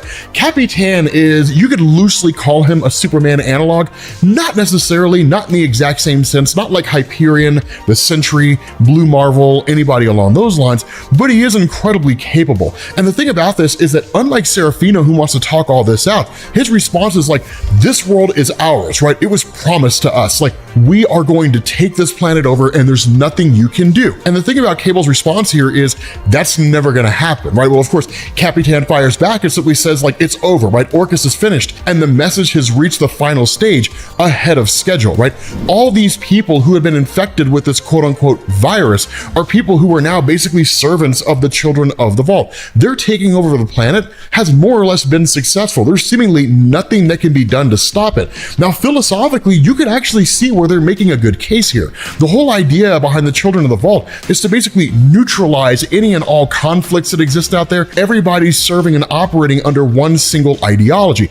Does it remove free will? Sure, but like free will in the Marvel Universe as it exists right now are people waging war against each other. How useful could free will possibly be to the betterment of the human race in Marvel? So it's one of these things where it's like getting rid of it may be the best thing for humanity because look what they've done with it so far. So it's like, it's really, really cool, right? It's a really cool concept and it creates some really interesting philosophical arguments, right? The whole case that Capitan makes is he says, it will all be over soon. Things lose, finally. Shifting to coherent light, the world slows to a brilliant crawl. In this form, she cannot imagine the darkness. Everywhere she looks, there is light. She allows the humans' sluggish projectiles to pass harmlessly through her and dives deep into the dark pools of their eyes, burning up the optic nerves and turning all 12 of their brains to ash before they can process the sight of her, right? Because she just moves that fast, right? One of the members of the Children of the Vault. That's the thing.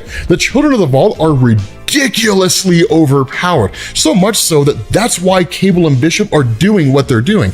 The Children of the Vault by themselves in their current form would be more than enough to dominate most all of the human race and even all the X-Men who were out there, which is the reason why their mission had to be one that was covert and it had to be a mission of subterfuge. Now, fortunately for Cable, who's almost done with all his living thanks to the aggression of Capitan, Bishop shows up and saves him, right? And when that happens, the response of Serafina is like, Bishop, Cable, what do you hope to accomplish here? The human race has hours. The mutant race is already over. And the response of Capitan is, why is it so hard for you to understand?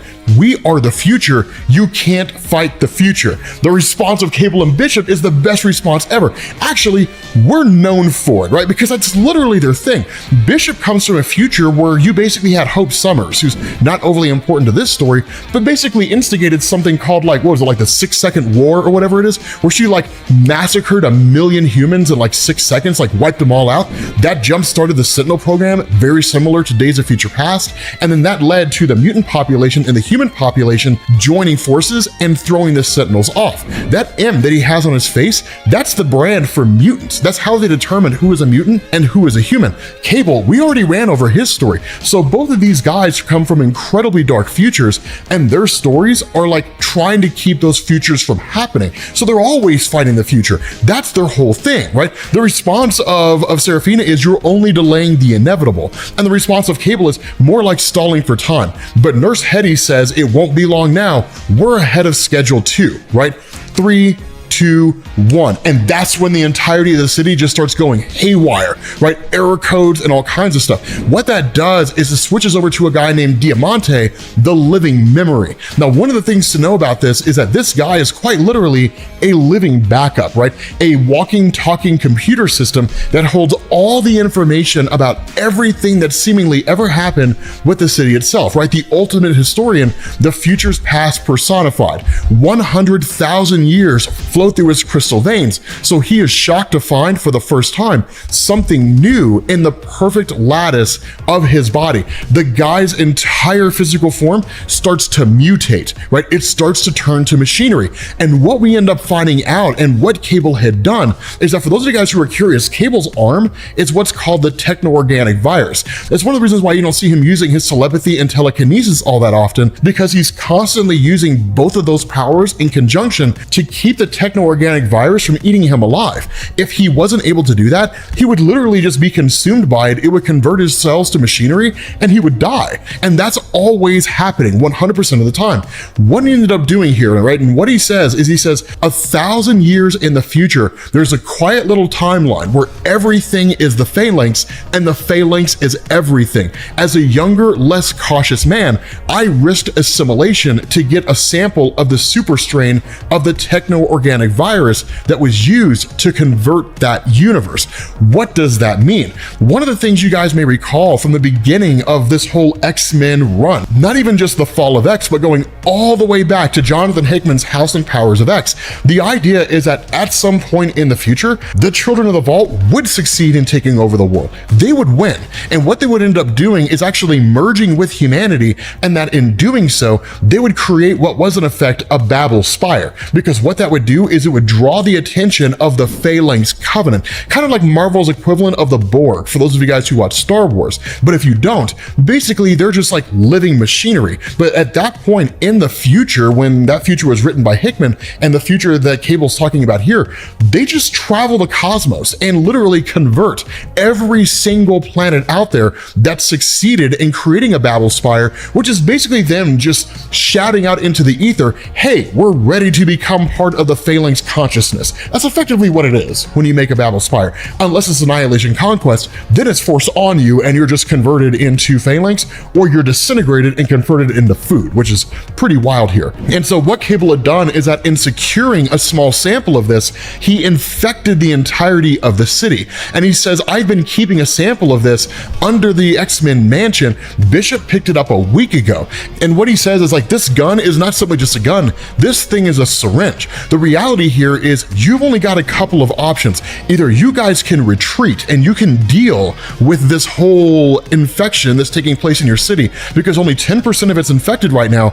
But if you don't, if you choose to continue fighting this fight, it will form a Babel spire, and it will send a signal to the Technarch, right? A Cabal world that feeds on solar systems. You'll destroy us and yourselves in the process. And it's a pretty smart maneuver to make here. And the reason why is because if for no other reason than self-preservation and the fact that the children of the Vault do not have a means to leave Earth and go to like other planets that exist out there in the universe, they basically say, okay, right? We're gonna go back and we're gonna do our thing. But what ends up happening is the whole case that they make here is like, you think you've won. The original techno-organic virus is in our database. The city is fighting your infection. We will develop a cure long before it can generate a spire. And so what they say is, here's the other part of this. We figured you guys would have something like this. So we took a second step. We wired the entirety of your birthing place, right? Where you basically create offspring.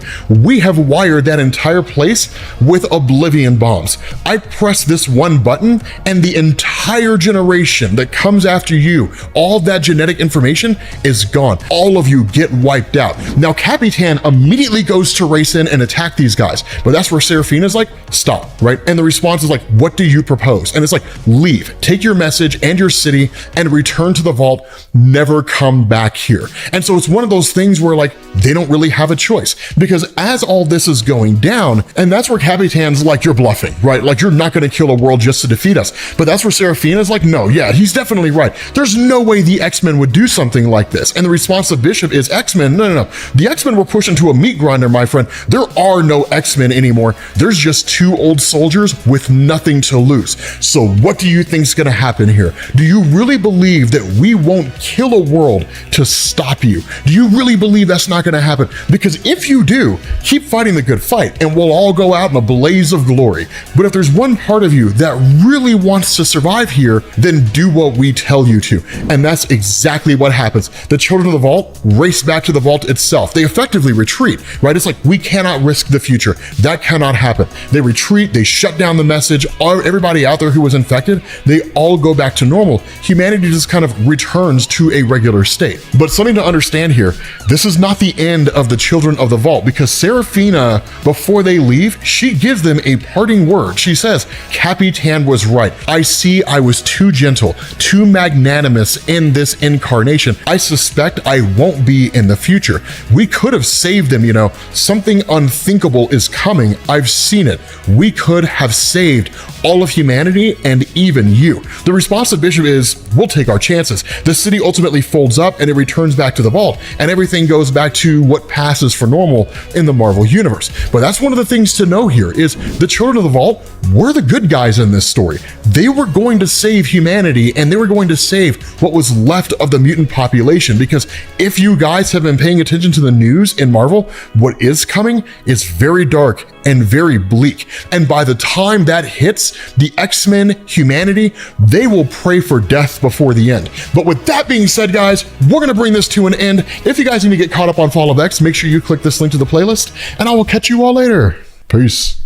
What's going on, guys? This is Rob. We are here with the Fall of X, X-Men Red number 14, and the beginning of the Omega level mutant civil war. And this is amazing. Okay, so what this does, like right off the bat, is it picks up with Robert DaCosta showing up to Storm on Mars and telling her the X-Men have fallen. It's awesome, right? It's like from Jonathan Hickman's Avengers and New Avengers when Black Panther shows up to the Illuminati and says like the Golden City is gone, Wakanda has fallen, right? Like, it's just this amazing moment, right, when he shows up and he tells her like everybody's dead, right? Jean Grey's dead, Professor Xavier, I have no idea if he's dead. I'm pretty sure Cyclops is dead. Captain America might be dead. Lots and lots of folks are dead. Storm had no idea this was going on because she was dealing with everything going on Mars. We'll talk about that here in a second, clear it up for those of you guys who haven't been following everything. But when she asked the question, the 5, right? The mutants that we use to resurrect dead mutants, are they alive?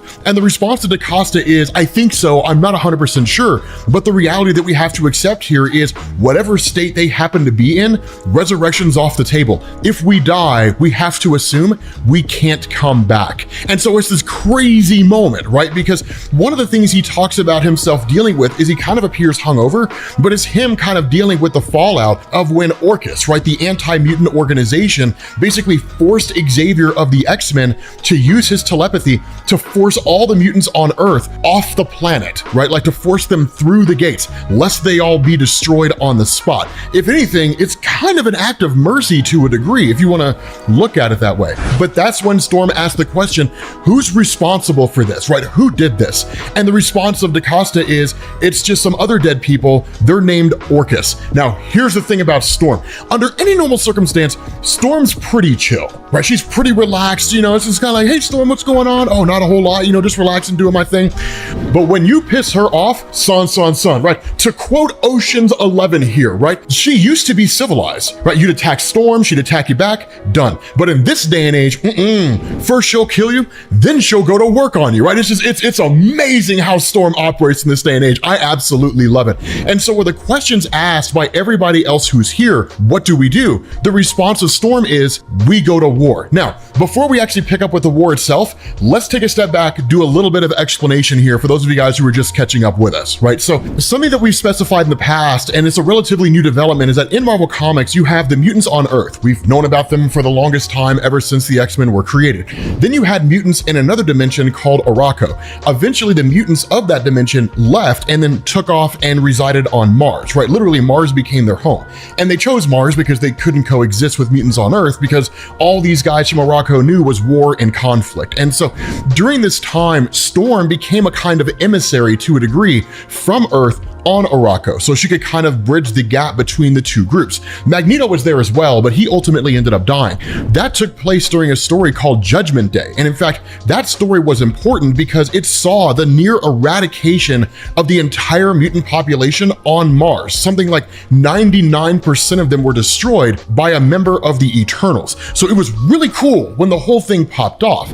But what we also ended up seeing taking place is that Apocalypse, who's a member of the X-Men group, his wife, former wife, whatever you want to call her, had left the dimension of Arakko and then shown up on Mars and seized control. And that's the basis behind this civil war. It's a rift that was created between the forces of Genesis and the forces of Storm. They're both vying for power, and they're both trying to seize control of this place. Now, picking up with the war itself, it's exactly what you would expect. The fight between these two groups is immense. It's insane. Now, where you're looking at this sheer number of people and you find yourself asking the question, okay, if most of the mutant population on Mars was destroyed, where did all these mutants come from? A good chunk of these are the forces of Storm, but it was also Genesis who brought her own forces from Arakko to take up residence on Mars and to try to conquer it. So it's cool. Now, one of the things to remember here is that when it comes to Arakko itself, not everybody there is a mutant. And in fact, traditional superheroes have temporarily taken up residence there. A really good example of this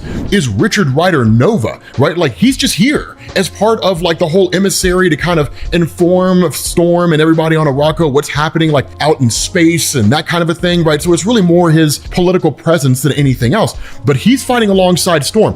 And this war is intense because one of the things to remember is that the forces of Arakko, right, the forces of Genesis, all they've known is war their entire life, right? So imagine from like the day you were born up until right now, you've had to just fight to survive. You fight for resources. You fight people who want to kill you because they simply just see you as an enemy, right? Like whatever the case is, it's nothing but survival of the fittest. It's like living in the south side of Chicago, right? So literally Storm and her forces, while they are powerful, don't quite know war in the same way that the forces of Arakko do. But do not let that trick you into believing that they are guaranteed to lose this fight. And in fact, we'll talk about why they're not guaranteed to lose here in a second in the form of Iska. But the thing here is that they're fighting for a cause greater than their own. Because Genesis believes that like giving people benefit of the doubt, kindness, things like that, those are all forms of weakness, right? The only thing that matters is that the strongest deserve to survive. That in a lot of ways, it's kind of her weakness because she doesn't really see her forces as lives worth saving. She sees them as cannon fodder, right? Just throw them in, over and over and over again, right? Just kind of this non-stop fight that's taking place constantly. Whereas the forces of Storm, she cares about their lives, but they also champion the cause of what you would potentially call goodness or kindness or something along those lines. So again, it seems on the surface almost a little kiddie or a little childish, but the reality is once you start getting into the deep philosophical rifts between these two groups, it quite literally boils down to good versus evil, right versus wrong, but it is all just a matter of perception. Now, what's so awesome about this is that the forces of Genesis basically have the skies, right? Like what they're doing is they're sending in what are called these Omega rockets, basically these mutants who are Omega level that are like Sam Guthrie from the X-Men, right? Where they can just kind of propel themselves in a forward direction. But you also have these characters operating with kind of like unbreakable skin, right? They're indestructible to a degree, but one of these Omega rockets, as he's flying towards them, gets shot in the head and is quite literally killed by Iska. Now, there's a reason why this girl is just standing out here, right? Because she says, you knew the rules, all of you know the rules, my mountains are mine. She's totally out of the conflict. And the reason for this is because the power of Iska is one part ridiculous, but awesome at the same time.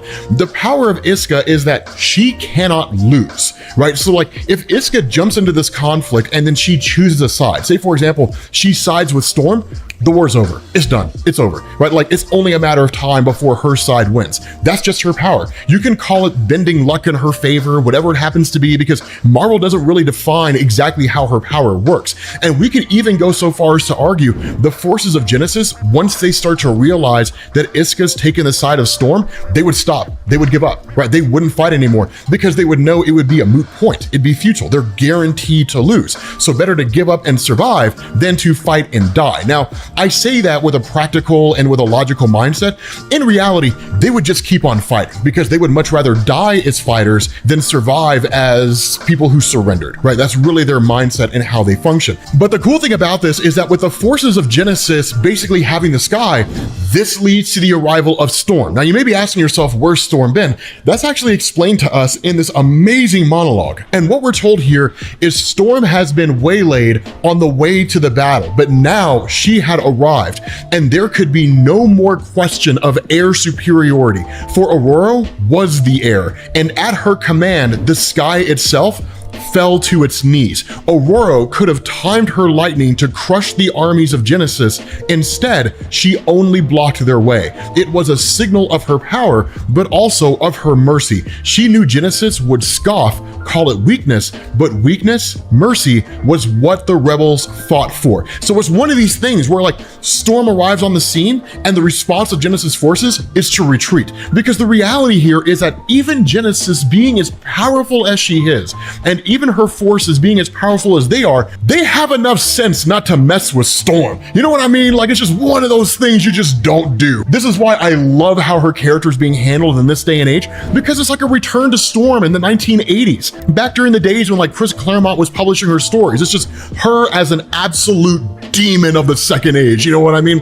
And so what happens is that in response to the forces of Genesis retreating, everybody here knows the war's not over, right? This is like a battle, right? It's just a momentary victory, but her forces will retreat, they will remarshal, she'll build another battle plan, and they'll be back on the offense again, and this time they'll have some kind of plan to basically counter Storm. And so once Storm and her forces retreat back to her headquarters, this is where things get cool, because what happens is in this conversation, they kind of speculate where it is that Apocalypse is at. Now remember, Apocalypse is back in Morocco, he's in a whole different dimension, but he's forming his own battle plans. He has his own strategy on what it is that he's trying to do. And they even go far as to say that he's not the type to be kept in reserve. And that's an accurate statement because Apocalypse is immensely powerful. So if he shows up here in this battle and he sides with Storm, you're suddenly going to see the arrival of this mutant that can grant himself any superhuman power outside of reality warping. He can grow to 2,000 feet tall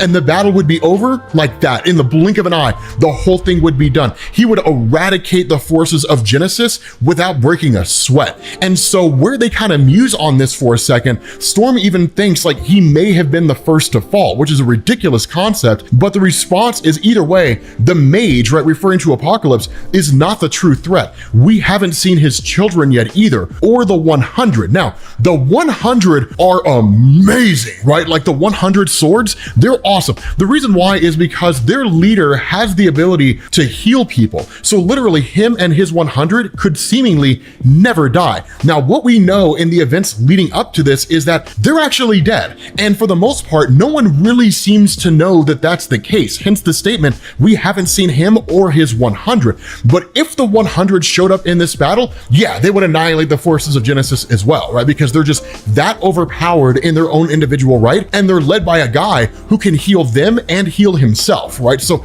literally they're soldiers that just cannot be killed. They can even be brought back from the dead, right? If that would blow your mind. It's just one of the crazy things about them. But the children of Apocalypse, the horsemen, they're on a whole different level of just death and destruction.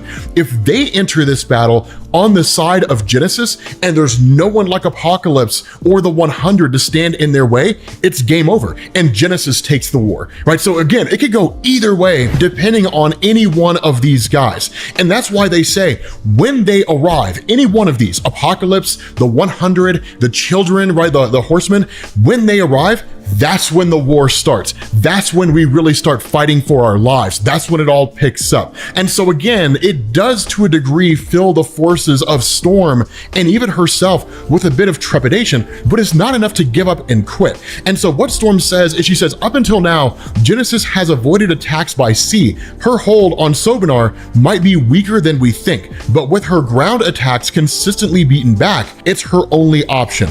When she's ready, she'll send everything she has. And that's when you get this comment that comes out of nowhere where this guy says, then so be it. If they try to take us here, we'll hold them fast and finish what they began. Iraqi have history with siege warfare, and our history's in our blood. The person who's talking is Fisher King. Why does this matter? Because when this guy was first presented to us, he had no powers, but there's no conceivable way that a guy with no powers survived in a dimension filled with some of the most powerful mutants in existence, all of whom were fighting for their very survival. What this guy's powers are, I'm not entirely sure, but I can guarantee you this dude is OP.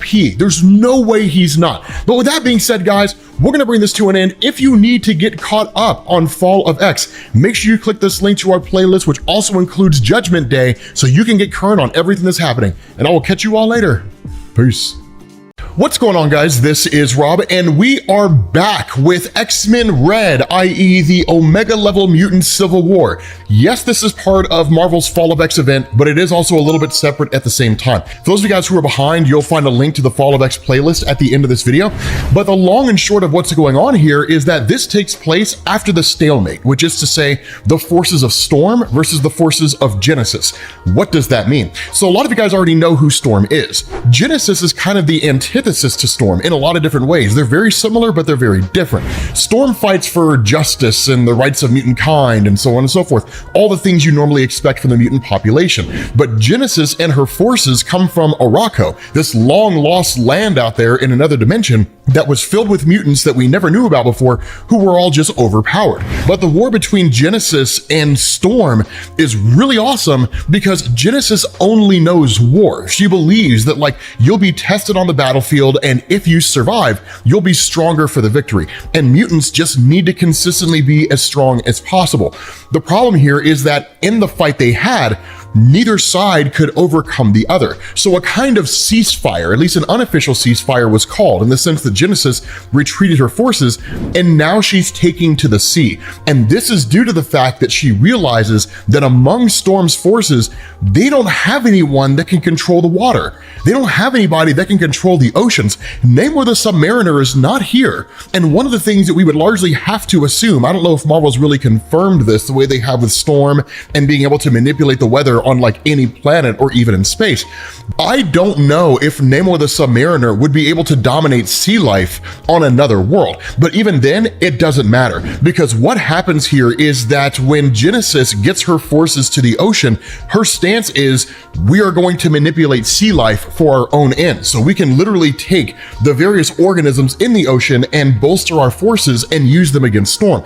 Now, Sobinar is totally against this. And Sobinar is kind of like Genesis' version of Namor the Submariner, right? That kind of character. Namor's a mutant within Marvel Comics. He's usually part of the Avengers or the X-Men, associates with them loosely, so on and so forth. But Sobinar commands the seas. And the response of Sobinar is, I'm not okay with you doing this. But the response of Genesis is, it doesn't matter. So what she ends up doing is basically approaching Krakoan, who is basically a werewolf with two heads.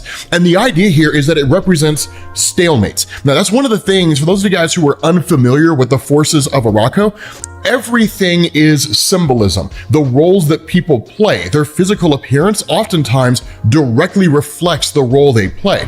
With Krakoan, it's one of these things where both heads are able to kind of see the most logical course that they can take. And while it's not really precognitive in the sense that he can't see the future, it's more or less seducing logic and reason. And his response is, we should defer to you, great Genesis, on all things. Now, the reality here is that Genesis is vying for power, and she could easily kill almost everybody here. I say almost because there's one person here whom she could never harm. But in reality, as part of a play for power, people will effectively bend the knee in order to earn the favor of the person that's vying for power. So you can make a legitimate argument here that Krakoan's basically lying, right? And essentially saying, well, of course we need to follow your wisdom, great Genesis. Of course we should do that, because it curries favor with Genesis, so that when the time comes when this war is basically over, and as far as they're concerned, she becomes the absolute ruler, then that in turn would basically allow them to curry favor with her and achieve some high-ranking position or something along those lines. But there are others who stand against her. But then Orchis steps in and says, let there be silence. This is what's going to happen. So the question has to be asked, how is it that Orchis can just dominate the entirety of the conversation? Because Orchis is crazy overpowered. Orchis is so ridiculously OP, but there is a caveat, right? So Orchis sits on this giant eye. And the thing about this is that the eye will wipe from existence whatever it looks at. If Orchis fires a beam of energy at you, you will cease to exist, right? Like, that's it, done, gone forever. But the kicker about this is you have to be a believer, which is to say you have to be someone who submits themselves to the laws of Orchis and these mutants that exist on Mars. If you don't, like, she can't really do anything to you. In the case of Genesis, she's a believer. So if Orchis turns her gaze to Genesis, it's game over, right? That's it. Genesis is done and gone. And so when Orchis steps up and says, no, these are how things are going to be, she basically says, Satis Exotica, you have legal permission to proceed. And what Satis Exotica can do is basically transmogrify sea life.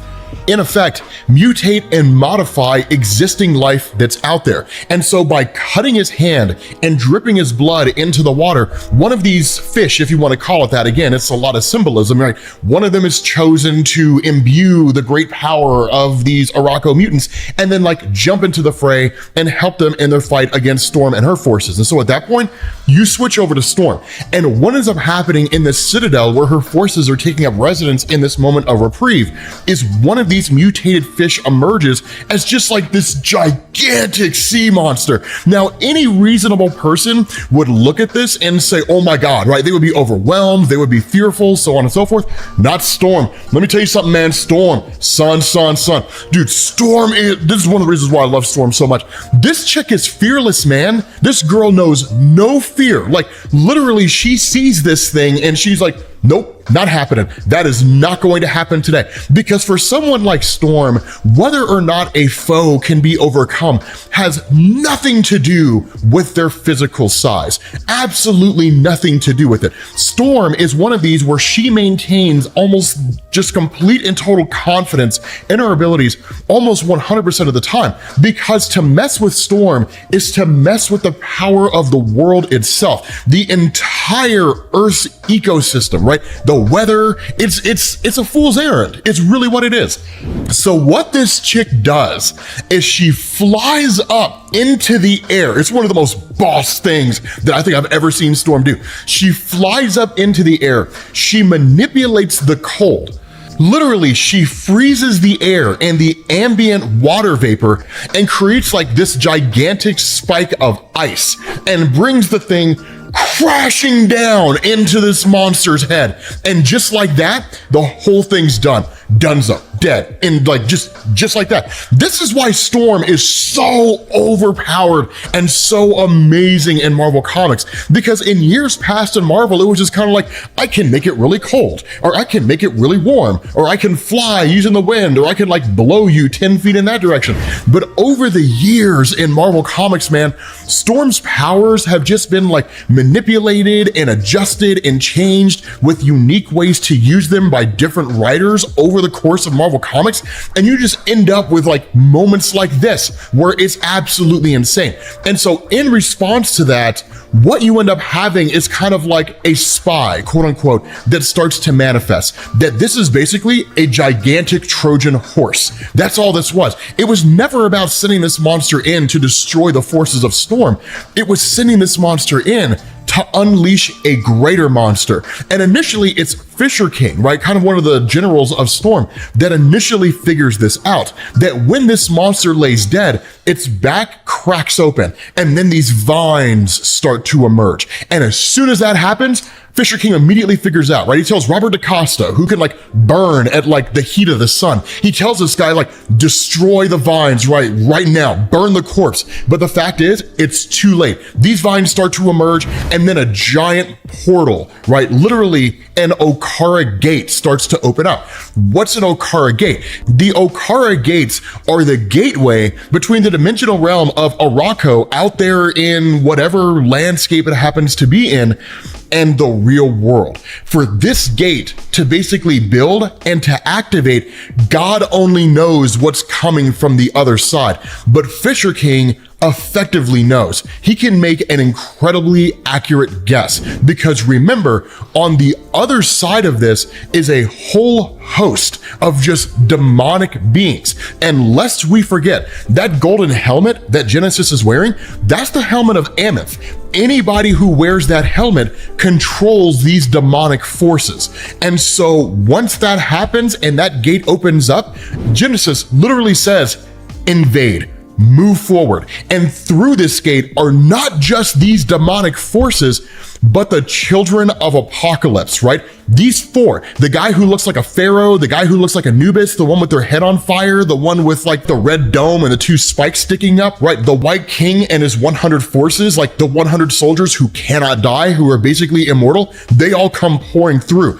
If ever there were an instance where Storm and her forces had no chance to survive, this is it, because this war is effectively donezo unless something comes out of somewhere that can bolster the powers of Storm or the forces of Storm.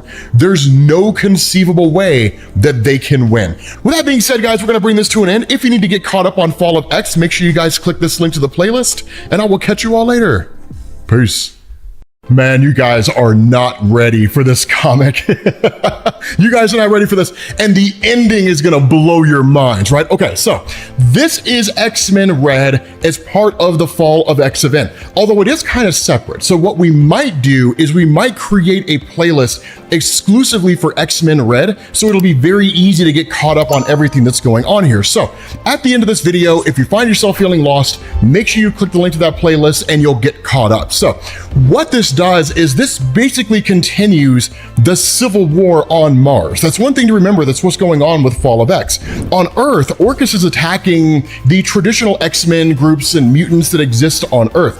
But on Mars, you had a subsect of mutants here, right? That just lived here for a period of time, but they're all basically being eradicated, right? There's a whole history behind it. And again, you know, you'll find out about that in the playlist. But the long and short is that war has come to the doorstep of those mutants that found residency on Mars, at least those surviving mutants. And the reason why I say surviving is because in the last video that we did, you guys called it, right? Because what happens here is this picks up with Sazaya of the Smoke. She's basically a mutant that has the same powers as Nightcrawler, and where they're supposed to be evacuating because the four horsemen of Apocalypse, right? These four Omega level mutants whose powers I will explain as we get to this video, they're the ones leading this charge against any and all mutants that exist on Mars. Wipe them all out, take the planet over. That's it, right? That's their motivation here. What Sazaya says as Kobach, right, her teammate is trying to get her out of there. She's like, no, we can't leave yet. There's something that I have to do, right? Something that Robert DaCosta, Sunspot, locked away for safekeeping. Right after Judgment Day, Aurora Storm entrusted the Night Seats to keep an ultimate weapon, the Uranos trigger. You guys called it, man. You guys called it. Because in the videos that we were doing, I'm gonna start referencing the comments for like predictions on what comes next, right? What you guys had predicted is that somewhere along the line in this war, they're gonna bring in Uranos. Now, for those of you guys who don't know what that means, this guy is like a demon, right? I mean, this dude is, this dude's a hoss. This guy would probably crush Thanos, to be honest with you guys. I mean, it wouldn't even be close. So here's the deal with Uranos. In a comic book event that happened recently that we did cover called Judgment Day, which was basically the Avengers, the Eternals, and the X-Men all going to war against each other, the Eternals had launched an attack against the mutant population by releasing Uranos. And Uranos is just this ridiculously old Eternal who literally controls just all these different arms and armaments, ships, the whole 9 yards. But this guy is just the living embodiment of death. When they released him on Mars, within the span of, I'm pretty sure it was 1 hour, he eradicated 98 to 99% of the entirety of the planet's population, which included guys like Magneto. This dude was next level overpowered. So at the end of that event, what ended up happening is that a peace treaty was brokered between the Eternals and the X-Men. And as part of this peace treaty, the mutant population was given the Uranos trigger, so that if some kind of an event transpired where they needed assistance, they could activate the trigger and Uranos would intervene for 1 hour. And that's kind of where they're at right now. Right now, he talks to like Sazaya because she's not the one with the authority to make the decision. But what you do end up doing is switching over to the 4 horsemen launching their attack. Now, these guys are ridiculously overpowered. All 4 of them are Omega level mutants, right? And here's what their powers are. So Death has the ability to remove his helmet and look upon anybody. And when that happens, that person will die. The only way that doesn't happen is if he looks upon like a reflective image, but he can't be killed by his own power. So if you were to put a mirror up to his face, his powers would deflect, but it wouldn't actually kill him. Now, War has the ability to force things to spontaneously combust. Basically, the ability to not only control fire, but also to make fire, which is not something that you normally see when it comes to pyrokinesis. Famine is a hydrokinetic, meaning Famine controls water, but the reason why Famine is an Omega level mutant here is because there's no limit to how they can control water, and they can actually pull the water out of human beings and out of any sentient beings' bodies. So literally just turn them to dust. And then of course, Pestilence fires these arrows that basically force a person to succumb to illness, disease, even die. And what they're doing here is they're laying waste to this entirety, right? The home base of where these remaining mutants on Mars are residing, which include Storm. And Storm is the one who's been like leading the charge against this army, right? A field commander, leader, general, whatever you want to call her. And what she does is she says, "Thank you, Famine. Today you showed me who you are, and you showed what mercy to you brings. Even a second of it, there will be no more." Because these guys, these 4 horsemen, they're just killing everybody, right? There's no mercy to be found here. If you run up to one of them begging for your life, they're gonna kill you, right? Like that's just the way that it is. And so she literally takes this dude out on the spot, just like that, right? Then you have War who steps in and says, "No, there will not," right? Who are you to challenge us, Weather Witch? You are the spawn of the powerless. We are the children of Arako's greatest power, Arako being the dimension that they come from, the kings and queens of this world.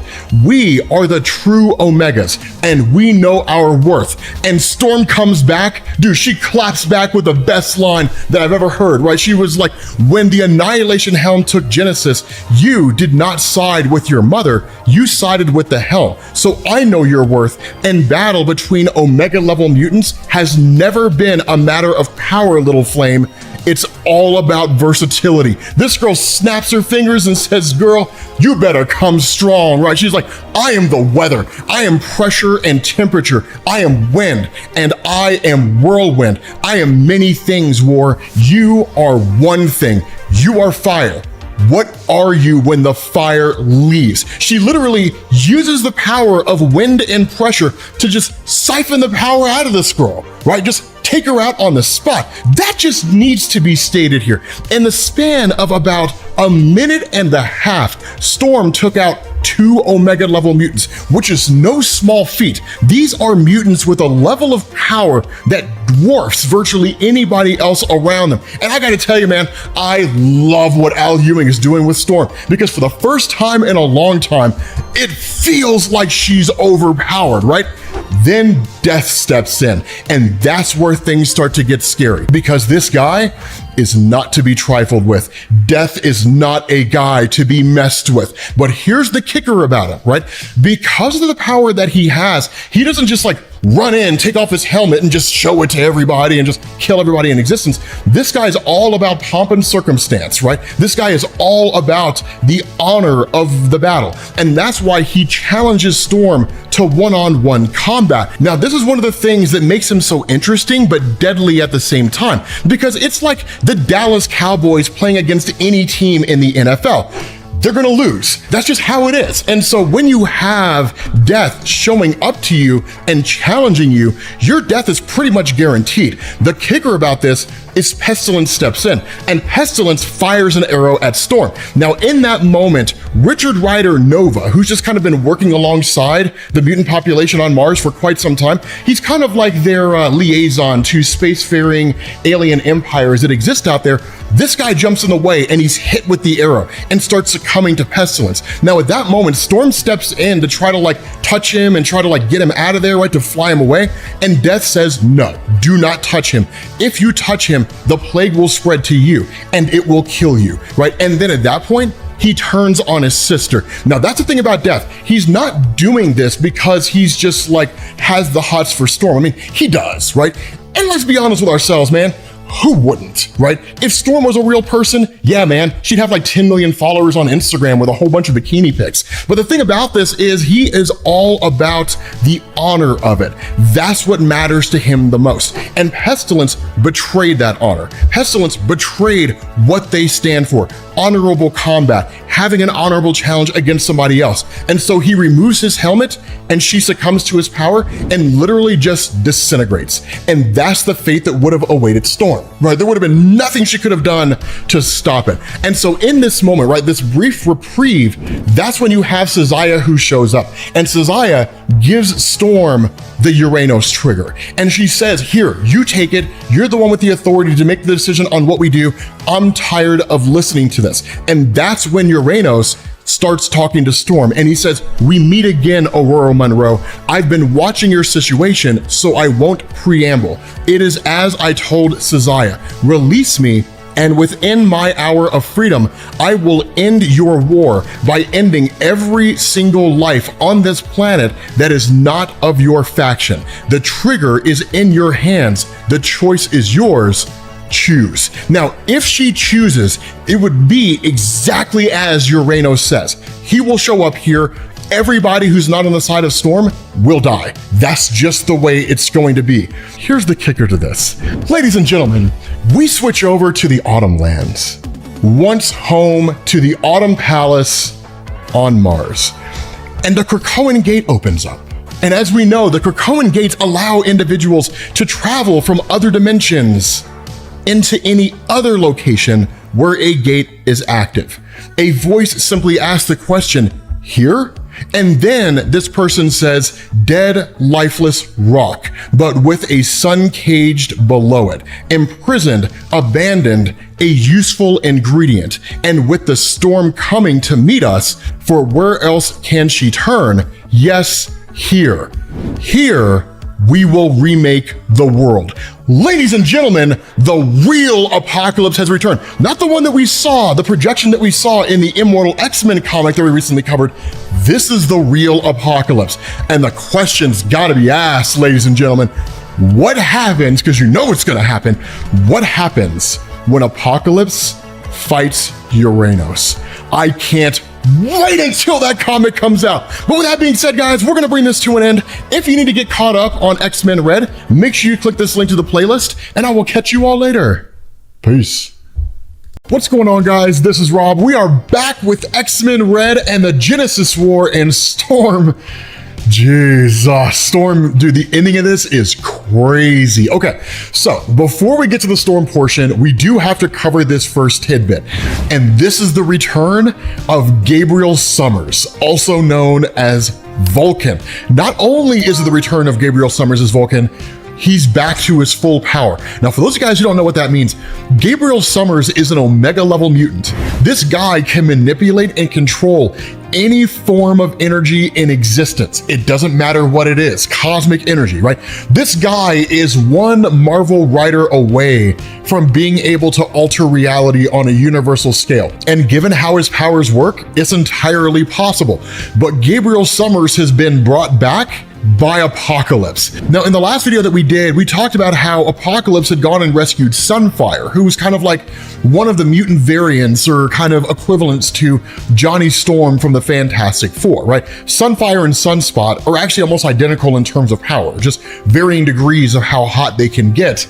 No pun intended. But the thing about this is that when Gabriel Summers is brought back by Apocalypse and his full powers are restored, the question he asks is, am I to be your death? Now, this is not him asking the question, am I to be the one that kills you?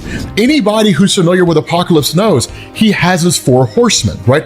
War, pestilence, famine, and death. That's his thing. Whenever he brings mutants into his service, or even non-mutants into his service, he grants them the title of one of his 4 horsemen.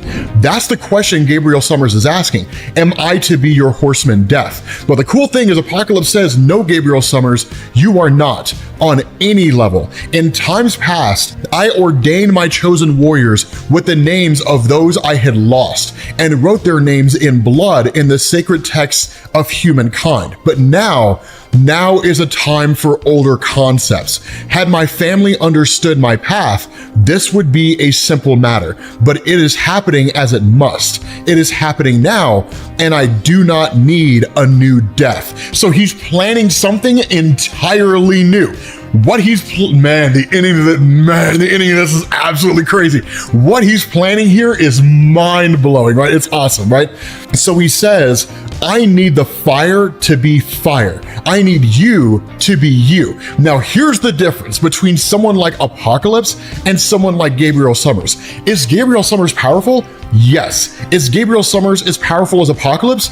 No. And the reason why is because Apocalypse immediately says, but fire's only useful when harnessed, so you will remain bound to me and bound to my will. Obligation is a useful ingredient in the old magics, and their confines will teach you restraint. He immediately harnesses this guy's power, right? Like basically, your ability to use your powers is relative to whether or not I choose to allow you to use them on me. That's it. You can attack anybody but me. He overrides the ability of Gabriel Summers to use his abilities to attack Apocalypse. That's the kind of power he possesses. Now, one of the things that I do want to point out here, and this is especially prominent with what Jonathan Hickman is doing right now with the Gods comic that he's covering, but also a lot of the old stuff. When it comes to magic in Marvel Comics, this is a universal concept that most anybody can tap into if they can somehow harness the fortitude to do it. Not everybody can. And 9 times out of 10, people who practice quote unquote magic in Marvel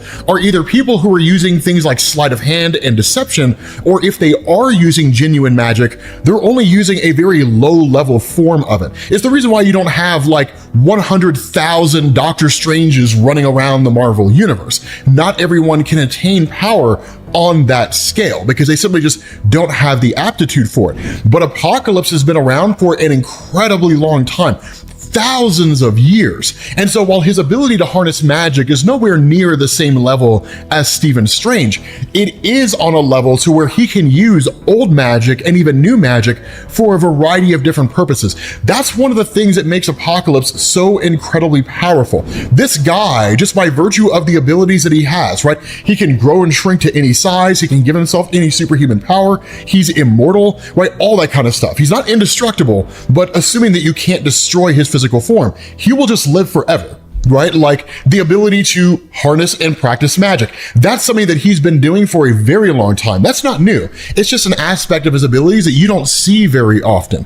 But what you have here is when Gabriel Summers is brought back to the other people that Apocalypse has gathered, right? The demon that he brought with him from the realm of Araka, right? The other dimension where he'd resided for quite some time, along with Sunfire, their question is, so what's the point here, right? Like, what's the deal with all of this, right? Because Apocalypse starts talking in his like ceremonial talk, right? Like, yes, the oubliettes you strained against for months, which you well deserve, destroyer of worlds, I tore easily with bare hands. Like just the Apocalypse speak, right? You know, like, I mean, usually it's cool when he's spitting out one-liners, you know, like, I am the rocks on the eternal shore, crash against me and be broken, you know, like that kind of thing, that's cool. But Sunfire is just like not having it, right? So he's like, let's skip the what if.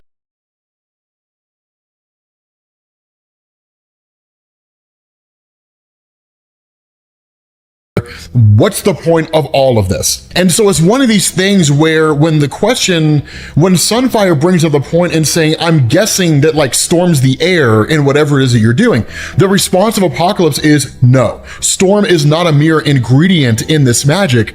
Aurora is the magic. And so that's the crazy thing, because at that point, you transition over to Storm. Now, here's the thing.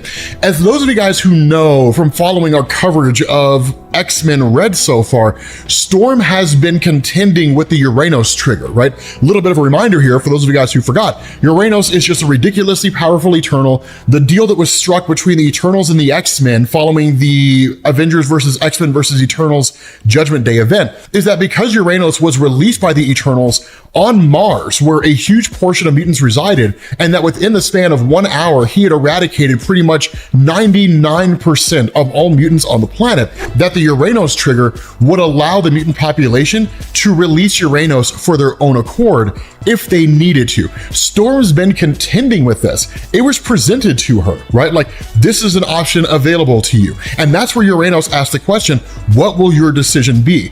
Which massacre will you choose? Whatever your answer, it is on your head. You have company, by the way, because Uranos is able to kind of read her mind and see what's going on around it. But make no mistake, right? Uranos is an old, like he's the old Eternals, not the new ones, not Icarus, right? Not any of those guys who were just like capable. He's the old Eternals, right? Like OG, double OG, ridiculously overpowered. Like Uranos versus Thanos, right?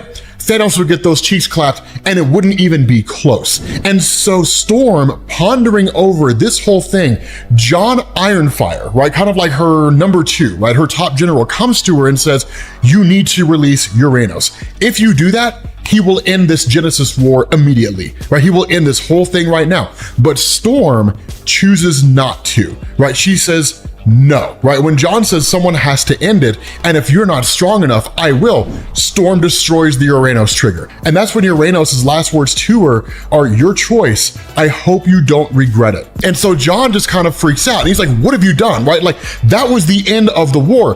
That was our victory. And Storm's response is, that was genocide, right? And his answer is, it was mercy, right? It was the innocence under annihilation spell, or all the innocence here. Genesis is coming, Aurora. Do you know who she is? Because I do.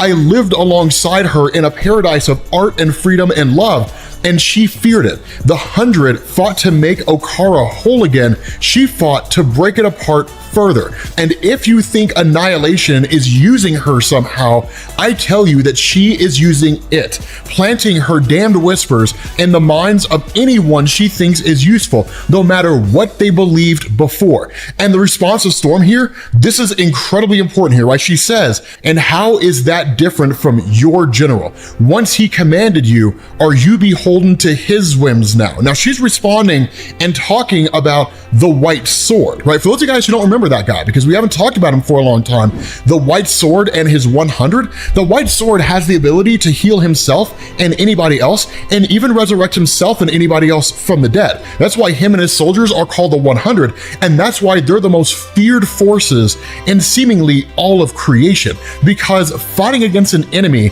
that can never truly die is an enemy that you can can never truly defeat. And so that's where things get really cool, because in turn, you basically have Robert DaCosta who comes along and basically tells Storm, you could stop him, you know, and she says, not without killing him, because Ironfire is a believer, right? He is a true believer. And so what happens is, of course, Storm is basically taken before Richard Rider Nova, because again, in the last video, we talked about how Richard Rider is kind of a liaison for the mutant population with regards to like the other empires that exist out there in the universe, but he had basically taken an arrow from Pestilence in order to keep Storm from dying, right? But again, Pestilence representing plague, it's spreading throughout Richard Rider's body. And so the world mind of the Nova Corps is keeping him alive using its power and trying to fight off the infection, but there's seemingly no real way to do it. And the cool thing about this is that in this conversation that Storm and Robert DaCosta have,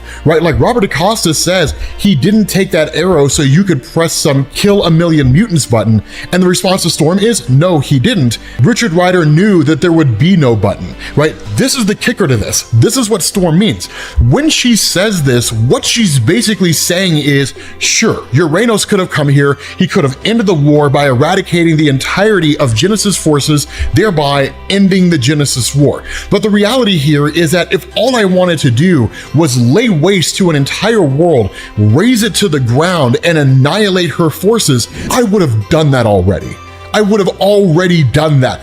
That's what Storm is saying. And that's why I love the way that Al Ewing is handling her forces, because it's true. I love the way that Al Ewing is handling Storm. People don't, like, that's the thing, man.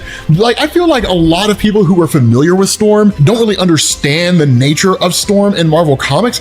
They're starting to get it now, man, because Storm, this girl is a wrecking machine, right? This girl is death incarnate. Like this chick, right? Being able to command an entire, like, weather system. I mean, if this was really Storm wanting to eradicate the forces of Genesis, she would summon endless tornadoes, lightning storms that would stretch the entirety of the planet, that would superheat the entirety of the atmosphere, right? That would literally just turn the entire world into an uninhabitable grave. That's what she would do. This is a woman with the power to kill a world.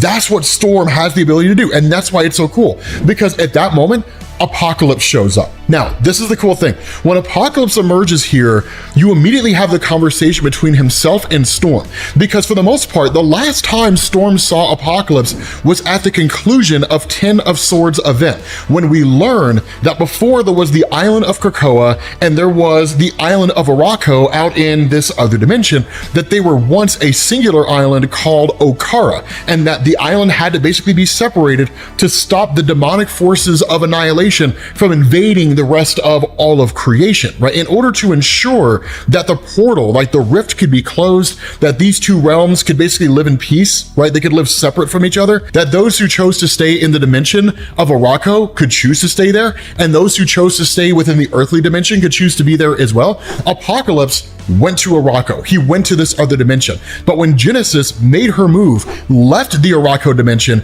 and then invaded Mars with the intention of taking over the entirety of the mutant population within the main Marvel universe on Earth and on Mars, that's when Apocalypse has been making his return. The response that he gives Storm here, right, when she says, you don't stand with Genesis, his answer is, I will not stand against her, but neither will I stand aside her. This world needs and deserves more than she offers. It needs magic, it needs you. Apocalypse is still playing both sides, right? Survival of the fittest, that only those who are strong enough deserve to survive. And so that's why what he's doing here is he's saying, if this is going to be a fight between you and Genesis represents the dimension of Araco, and you represent the dimension of Krakoa, then you guys should fight as such. And so as the two of them are talking, Apocalypse makes the recognition and saying, Uranos stays in his bottle, which is disappointing because I kind of wanted to see Apocalypse fight Uranos, to be honest with you guys, right? And of course, Storm says he offered the illusion of clean hands, the lie that I could summon evil and not claim it. The blood on my hands I accept, but they must be my hands. And at least I know when to stop, right? The response of Apocalypse is, yes, Yes, that's what we tell ourselves, right? It's really kind of him saying the smart move would have been to unleash Uranos on Mars. That would have been the smart move, because the lie that you're telling yourself is that you would have been able to stop. That if you just let your powers run loose, right? You bring fire from the gods down to the surface of Mars and you eradicate all of Genesis' forces, that you would be able to simply just stop there, right? Once the last of her forces were destroyed, you'd be able to relinquish all of this power, right? Or at least everything that you've done, kind of sit down, take a deep sigh and say, we won, yay, celebrate, right? Like the end of Return of the Jedi. No, the reality is that you would get carried away with it. You would get carried away with the power that you have, and you would become the darkest version of yourself, which really kind of begs the question, what would happen if Storm turned evil? Which I kind of want to see, right? But Apocalypse says, I offer a different choice, but no illusions. The forces of Genesis are coming for your people, perhaps even now. And her response is, then I trust my people, and in this, I trust you. And Apocalypse makes this amazing response. He says, trust can be a liar. I trusted that my children would one day stand at the 4 points of this X, but they have not learned what they needed to learn. Death shows some promise, but pestilence is lost, right? Dead, basically. And the rest are not suitable. So I must work with those whom fate has provided. And so that's when Sunfire makes his presence known. And that's when Apocalypse brings everybody together. Now, here's a cool thing about Vulcan, right? Gabriel Summers. Here's a cool thing about him, right? Like, once he sees Storm, he immediately freaks, right? Like, you imprisoned me here, buried me alive under solid rock. The response to Storm is, only Krakoa gave you amnesty, Gabriel. The billions dead at your hands would call what we did mercy. Now, there's a couple things that she's referencing here. One is the role he played in the events of Judgment Day. But the bigger role that she's talking about here is the old Gabriel Summers. Gabriel Summers when he was Vulcan. That's what she's talking about here. That's what she means when she says, Krakoa gave you amnesty. For those of you guys who don't know the history of Gabriel and the full power that he possesses, in a story called X-Men Deadly Genesis, as well as the rise and fall of the Shi'ar Empire story arc, that Vulcan had basically returned after having believed to have been dead. He was actually saved by Darwin, who was a mutant. But the point is that he had returned and he had believed that he had either been replaced, lied to, what have you.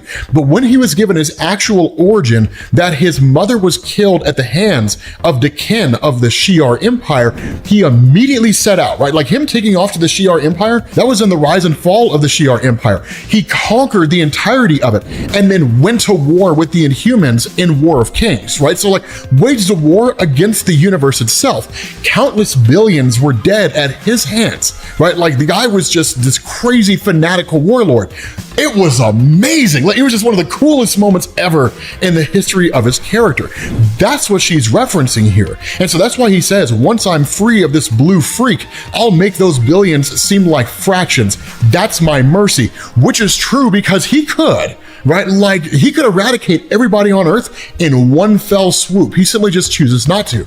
But Apocalypse responds and he says, and everything that has died will live. Stand in the center, Aurora. And that's when he casts the magic, right? He says Genesis' first act in this war was to return what had seemed dead, the living island Araco. To win this war, you must answer that act like for like. This is the mutant magic, the highest mutant technology. Let the fire be fire. Let the air be free. Let the earth support the people. And let water reshape this world. You are what brings us together. You are the weather, the play of the breeze and the fall of the rain.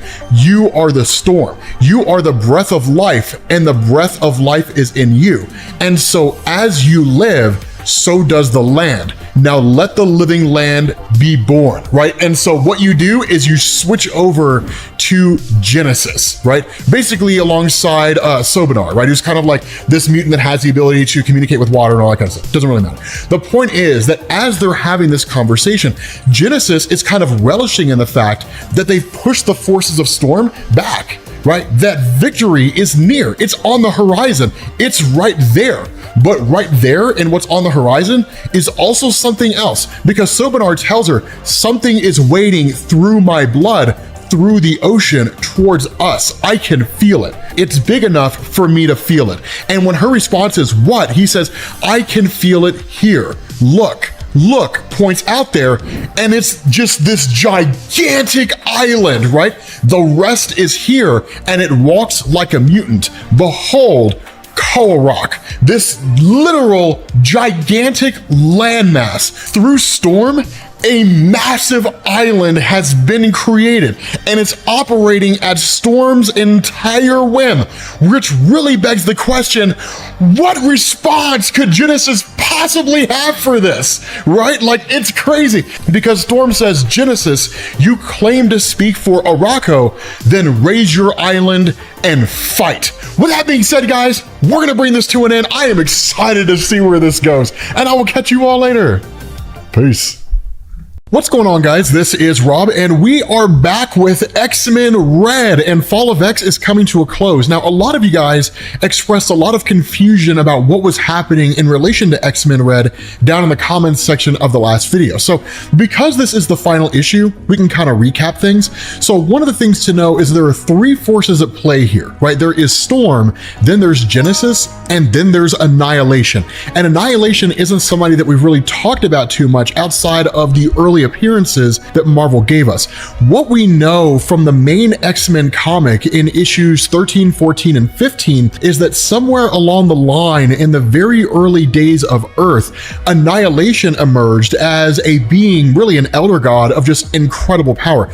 We don't know her origin. We have no idea where she came from. We assume that it was in like the early days of the elder gods and Chthon and Demiurge and all that kind of stuff, and she fled to that dimension, but we don't know for certain, right? We're just kind of left to our own devices to make sense of it. The important thing here is that Annihilation rules over a land called Amenth, which is basically like a really dark world that's out there in some other dimension. But what she does is she controls basically an army of demons. What had happened here is that Amenth somehow managed to get her hands on the Twilight Sword of Surtur. Again, we don't know how, but with using the sword, she literally cut a hole through the fabric of space and time, which allowed her to enter into the earthly plane from the dimension of Amenth, and in doing so, unleash this horde of demonic beings on Earth with the intention of conquering it. Now, of course, again, this is thousands upon thousands of years ago, and while you did have Apocalypse as one of the oldest mutants in existence, along with his wife Genesis and their quote-unquote children, not really biological, but like the four horsemen of Apocalypse, essentially, you also had a whole host of mutants that had come into existence somewhere along the line, and it all kind of been gathered together by Apocalypse himself. But when this invasion took place, one of these mutants, named the White Sword, along with his 100 champions, invaded into the realm of Amenth, and then basically held these demons off as long as they possibly could.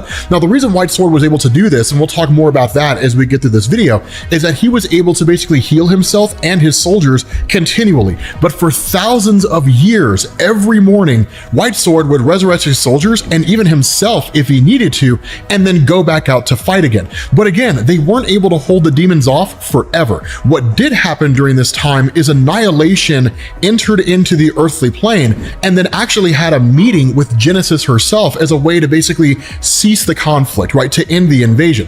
But ultimately, none of it worked out, right? It simply didn't happen. We didn't know the reason why that whole meeting just kind of went sour. We ended up learning that Genesis very much believed in the philosophy that only the strong deserve to survive. And so the idea of people waging an endless war as a way of improving themselves was something she very much celebrated. And that actually is what caused the ending of the meeting. She didn't want the fighting to stop. And so eventually Genesis and her forces enter into the realm of Amenth to join the White Sword and his 100 forces, and then the breach is sealed. Apocalypse stays on Earth along with all those mutants that were with him, and that was basically it. And Apocalypse, ever since then, had basically been going through and engaging in his schemes of testing mutants and all that kind of stuff as a way to ensure that when the portal was reopened, Earth's mutant population could enter in, he could rejoin his wife, they could destroy Annihilation, and the day would be saved. Such as it was with the mutants existing on the island of Okara, when the breach was sealed, Okara was cut in half. The earthly side was Krakoa. The other side that was stuck in the dimension of Amenth became Araco. And so the result of this is that you basically had Genesis and her forces constantly fighting for thousands upon thousands of years against the forces of annihilation. Now, the other part of this is Iska, who's not overly important to this part of the story. She's basically done. But the power of Iska is that she will always win no matter what. Her power compels her to join whatever side will inevitably win. The other reason why the whole parlay, the meeting failed, was because Iska allied herself with annihilation, which was a signal to the forces of Genesis and everybody that there was no conceivable way to win. But maintaining her belief system, she continued fighting anyway. What ended up happening is there came a point when Genesis challenged annihilation and then ultimately defeated annihilation. And the result of this is that there was no real leader out there for all the demons that existed. And that's when everybody within Amenth came to the realization it's only a matter of time before these demons who were leaderless end up overrunning the entirety of Genesis and the White Sword's forces, find some way into Earth, and then conquer it. And so what Genesis had done is she had donned the helm of annihilation. And when this happened, the spirit of annihilation took over Genesis. And that's why we're where we are right now, because Genesis is basically being controlled by annihilation herself. And the idea of Genesis was to consolidate all the forces within Amenth under her control, the demons, the White Sword and his champions, her army, the whole 9 yards, and launch an invasion of Earth. Now, as for Arakko, the actual Arakko Mars itself, this was just Mars in Marvel Comics for years, like a red planet, which is just over there, and that was it. But when you got to the Ten of Swords event, which you'll find in the playlist leading up to Fall of X, the whole ending of that was really more just kind of an agreement that was struck between the mutants on Earth, so like the X-Men basically, and those mutants that lived in Amenth. If they wanted to leave and come to the main Marvel universe, they could. But because of the fact that mutants from Amenth only believed and knew conflict, they couldn't coexist with mutants on Earth, right? Because by all standards of measurement, when you take the life that Genesis and her forces lived versus the life that the X-Men on Earth lived, the X-Men were basically just kicking back with their feet propped up with a Coke and a smile. That's really all it was, right? Their life was very, very cushy because they weren't fighting for survival every single day of their existence. Metaphorically, yes. Physically, no. And so because of that, those mutants that left Amenth and then came to the earthly plane, they took up residence on Mars, and then they renamed Mars to Arakko, and then formed their own governing body. What is it, like the Great Ring, I think is what it was called, which consists of some of the most powerful mutants in existence, right? All of them are Omega level mutants. All that came to a head during Judgment Day. Right? Like, it's a whole bunch of stuff that happened, but like during the events of Judgment Day, in effect, the Eternals went to war against the X-Men, and that one of these really old Eternals by the name of Uranos wiped out pretty much all the mutants that resided on Mars/Arakko. And so what it did is that when Genesis, under the control of Annihilation, left Amenth and made her move to basically attack the main Marvel universe, Arakko was the first place she went to because it was at the weakest point. There was really no one there protecting it. It was like the equivalent of somebody tried to attack Earth and most all of Earth's superheroes were destroyed before that person launched their attack. It would be like if Thanos showed up on Earth and wiped out most of the superheroes and then left, and then Galactus was like, I'm gonna consume Earth, right? Like, who's gonna be there to stop him? So that's kind of how things were going on at this particular point in time with regards to Mars and all that. That's how we get here. Storm was originally a kind of in-between for Arakko and like the X-Men on Earth, and became part of the governing body just from trial by conflict and just being amazing, right? Is really all it was. But that's why this conflict is happening the way that it is. Something to understand here as we get into this, right after ending all this history, if Storm loses this war against Genesis, it's the most important thing. If Storm loses this war against Genesis, everybody on Earth will fall. All the mutants on Earth will fall because the forces of Genesis and Genesis herself, with the backing of Annihilation's power, dwarfs the ability of most everybody out there in the Marvel universe with conventional powers. Thor, well, the Sentry's dead. Hulk, all those guys, they will fall against the forces of Amenth and Annihilation, all these demons and mutants and the whole 9 yards. That's why this war is being waged on Arakko. So again, as always, you'll find a link to the playlist at the end of this, but getting into the story itself, what we did as we ended the last video is we had Storm, who showed up, literally manifesting a gigantic island, a gigantic landmass which she was using to basically engage in a conflict against Genesis, who does the exact same thing, right? She kind of manifests her own gigantic island. Now, the reality here is this is symbolic more than anything else, right? Araco versus Krakoa, kindness versus evil, like however you want to put it, right? Whatever you want to put it, that's more symbolic. But the fight between Storm and Genesis is anything but. It is a knockdown, drag out fight. But Storm figures out very, very fast that Genesis is basically dabbling in three sources of power. The first is her innate ability, which is to manipulate plant life. Kind of cool, right? Nothing really special going on there. But the other two things are the objects she has in her possession. The first is the white sword that literally belonged to White Sword himself. With this sword, she can heal from virtually any injury and any attack, and assuming that it gives her powers comparable to White Sword himself, she can resurrect herself from the dead. And so as long as she has this sword in her possession, there's no real means of defeating her. The other thing is the staff she has, and that's what's channeling the power of annihilation, and that's what's actually influencing Genesis herself. And so in this fight between the two, the first thing Storm does is she basically whisks the sword away from Genesis, but she does it in like a really, really cool and manipulative fashion. The reason why is because she just starts hammering down lightning onto Genesis herself. But getting into the main fight between Storm and Genesis, it's phenomenal the way this unfolds, right? So like the first thing Genesis does is she literally just uses her power to basically sprout a whole bunch of vines, which immediately seize themselves around Storm. And with anybody else would probably start choking them to death. But Storm, with her power, uses the weather to freeze the vines.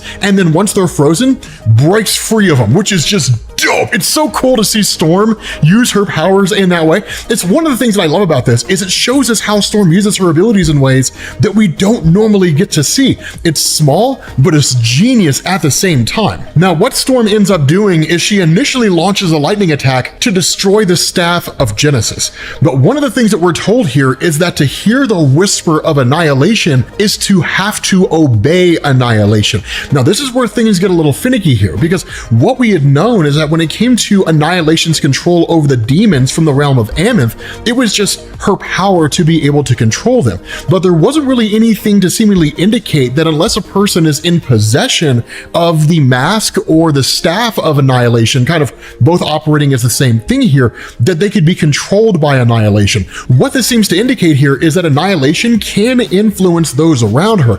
It's not as intense as it would be if Storm was in possession of the staff, but it is enough that when Storm launches her attack with lightning, Annihilation simply says miss, and Storm misses the staff. But it's actually kind of a boon here. And the reason why is because when she misses, it does hit the sword, but the sword kind of acts like a lightning rod, right? It's literally made of metal. And so it's not enough to like destroy Genesis, but it is enough to kind of knock her off her guard. And then realizing the capabilities of the sword, Storm whisks it away using her wind, or her ability to control the wind. Now, the thing about the sword is that it's not that dissimilar from the Infinity Stones in terms of how it works. Not in the ability to like manipulate all of reality in some form or fashion, but as we know from like the Illuminati stories, the Infinity Stones want to be together, right? They're always trying to find a way back to each other. The sword itself functions in the exact same way. White Sword is the true owner of the sword. And so when the sword is seemingly whisked away, he can feel it being removed from Genesis. Just like Thor and his hammer, he sticks his hand in the air, recalls the sword, and his powers are right back to him again, right? He's just as capable as he ever was. Now, what this does is it switches over to a fight between White Sword and John Ironfire. It's not the most significant part of this story, but it is kind of cool because it does allow us to focus on why I would argue White Sword is probably one of the most powerful mutants to ever exist in Marvel Comics. The idea behind White Sword and why he's so significant is with the sword that he has and with his inherent mutant power, he can heal from anything. And not only can he heal, he can actually resurrect himself from the dead, which is one of the coolest things, right? That's one of the reasons why White Sword and his 100 champions were able to wage that endless war against Annihilation and her forces in Amonth. Because sure, his soldiers would fall, they would die, but every morning he would resurrect them from the dead and the battle would continue once more. So the fact that this guy can never truly die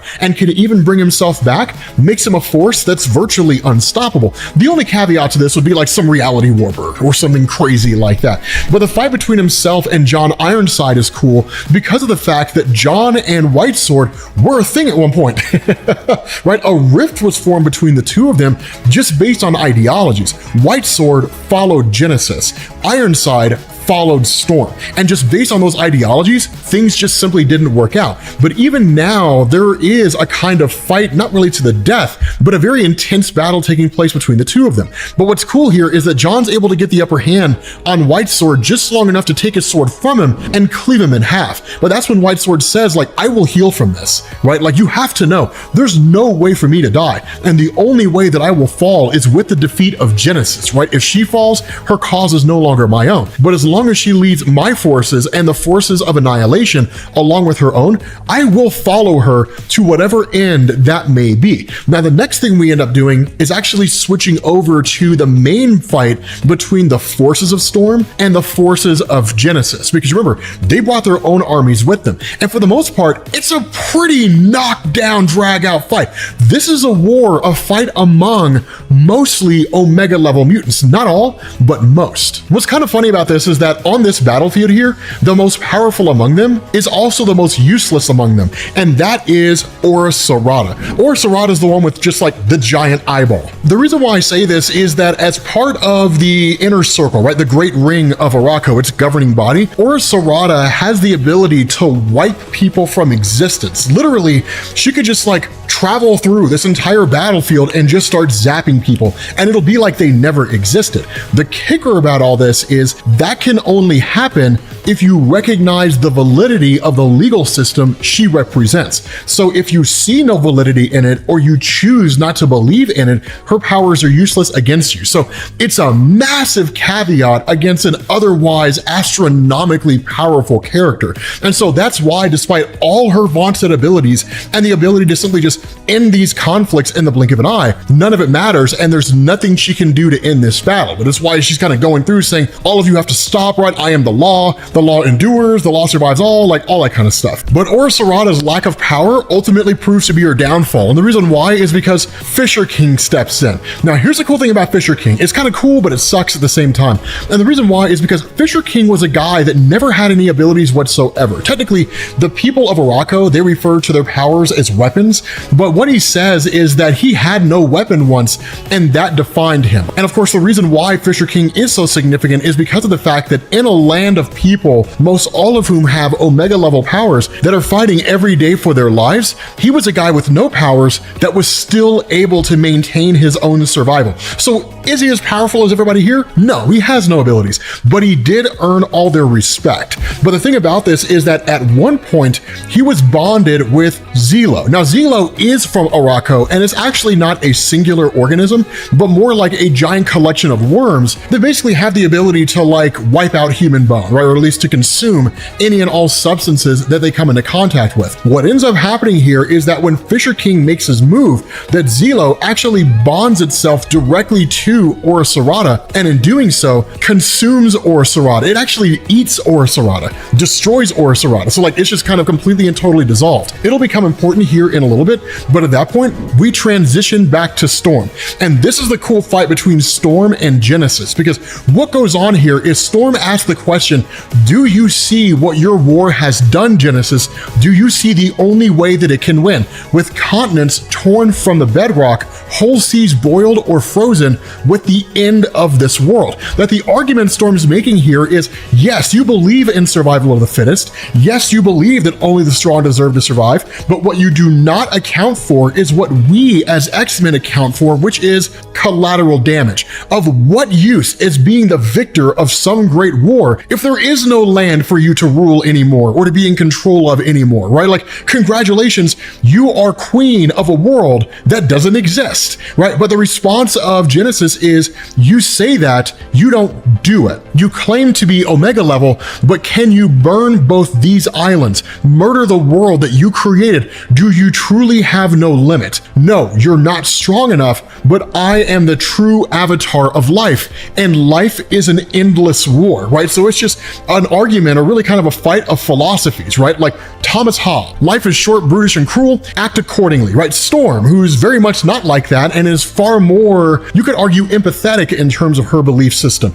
But it's one of these things where even with Genesis saying that, it's understanding the nature of what it means to be Omega level. They both have the same definition for the most part, right? Having powers with no defined limit, right? That's why Storm is Omega level, because sure, she can control the storms of worlds, but what would happen if Storm could control cosmic storms, right? Storm just traveling from solar system to solar system with the power of a cosmic storm behind her. She would be like a new Galactus, just laying waste to entire sections of the universe in one fell swoop. But with Genesis, it's much the same way. The difference is that being Omega level is not just a definition of your power, it's a definition of your will. How far are you willing to go to ensure that your goal is achieved? And in the case of Genesis, she'll do whatever she has to do. She'll kill whoever she has to kill. It doesn't matter, right? Everybody will fall. So it is a cool moment here, right? A massive difference of philosophies. And she even says, everything that lives fights to survive. Each breath is a battle. Simply to function, your body makes slaves of billions of microscopic fungi. Now, at my command, they turn against you. When the weak do not serve the strong, the body dies. That's what became of Okara in the end. It was the greatest beauty of that ancient world, but it lost, and we lost. The only victory is in survival. The only survival lies in strength. Annihilation culled the weak to make way for the strong. Now it serves me, and the cull has come again. The humans on Earth are winnowing weaker mutants, not knowing that they are thus dooming themselves to my rule. And the thing about this is that as Storm is literally just kind of laying there, right, bleeding from the mouth, all hope looks like it's effectively lost, right? Storm is about to lose.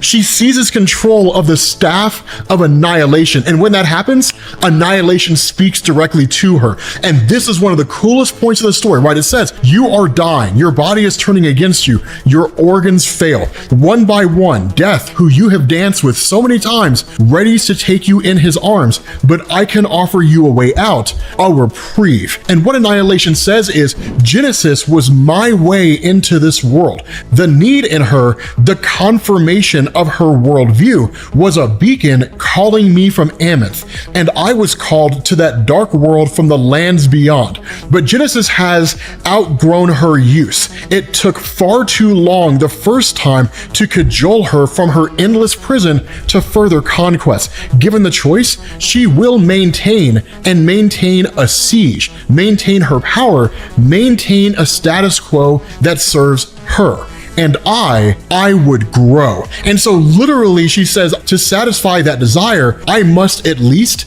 make the offer. The whole reason for this is because Annihilation, in one, looking at what Storm's capable of in terms of her power, and two, looking at what Storm could achieve and how angry she is, how wrathful she can be, she's almost kind of like this perfect host for Annihilation, right? Annihilation says, your needs are more noble. You are not motivated as much by personal glory, but I do not concern myself with motivations, only with results. And so it's one of these cool things because Storm ultimately doesn't care. In listening to the words of Annihilation and in paying attention to everything that had happened so far, she realized that Annihilation whispering in her ear to miss is why she missed the first time. But Annihilation isn't saying that now. Annihilation is trying to turn Storm to her side, but Storm's will is far too strong. And so in this moment, with the staff in her possession, she calls down the lightning and obliterates it, right? Like we're literally told, Genesis screamed not from the pain, but from the loss, the empty space in her soul where a sweet whisper had lived, her ancient foe, her oldest friend. Genesis was hardy and could survive the lightning, but the staff in the end was only wood and fragile gold and could not. And so in effect, Storm, in destroying the staff, destroys the essence of Annihilation. It's gone. Storm Storm literally just killed a god. And while you do get a couple people in the aftermath of this in realizing that Genesis has effectively been defeated, that what happens is they stand up and they refuse to accept it. They refuse to bend the knee to Storm and accept Storm as their new ruler. But Orchis, really more like Zelo, if you want to call her that, kind of arrives on the scene. And with the power at their disposal and Storm being the rightful ruler, Zelo, in control of Orchis, recognizes Storm as the legitimate winner, because all laws in Arakko are determined in trial by combat. Storm defeated Genesis, Storm is now the ruler. That is the law of the land. Therefore, those individuals who believe in Iraqi law but refuse to believe that Storm is the winner are now subject to the power of Orchis, and she just starts annihilating them from existence, and even says, like, is there anybody else out there who would defy me for a broken mask? And every single one of them bends the knee. They accept the fact that Storm is a legitimate winner here and that Storm is now their ruler. But here's the cool thing about all this, right? Here's what's gonna blow your mind about all this. This does effectively end X-Men Red. Genesis herself ends up taking off to a space station that's orbiting Mars, right out there by Phobos, whatever. And like, she may or may not return. Who really cares? The X-Men Red comic is getting relaunched. And guess what's happening with issue number 1? If you guys recall, my friends, in Judgment Day, if you guys have noticed, especially those of you guys who are new, who haven't been following everything, there is someone from the X-Men universe who has been missing. We have not seen him for quite some time. And if you read Judgment Day, you know why. Because Magneto is dead. But in the relaunch of X-Men Red, Marvel's bringing him back. They're resurrecting Magneto. And I am so hyped about this. Oh my God, I love Magneto. Honestly, I wish he'd been here, because Magneto would have ended this conflict like that, right? He would have just been like, boom, everybody's done. All right, cool. Let's all go out for fish and chips. It would have been amazing. But with that being said, guys, we're going to bring this to an end. If you need to get caught up on Fall of X, which you should, because we're about 2 or 3 weeks from it ending, make sure you click this link to the playlist, and I will catch you all later. Peace. You guys loved yesterday's Fall of X video, so let's cover the Iron Man prelude where he fights a 50-foot tall X-Men Buster Suit. And the question's got to be asked, why is he fighting an Iron Man Sentinel designed to kill mutants? Okay, wind the clock back, because this is the fault of both a guy named Fei Long and Tony Stark himself.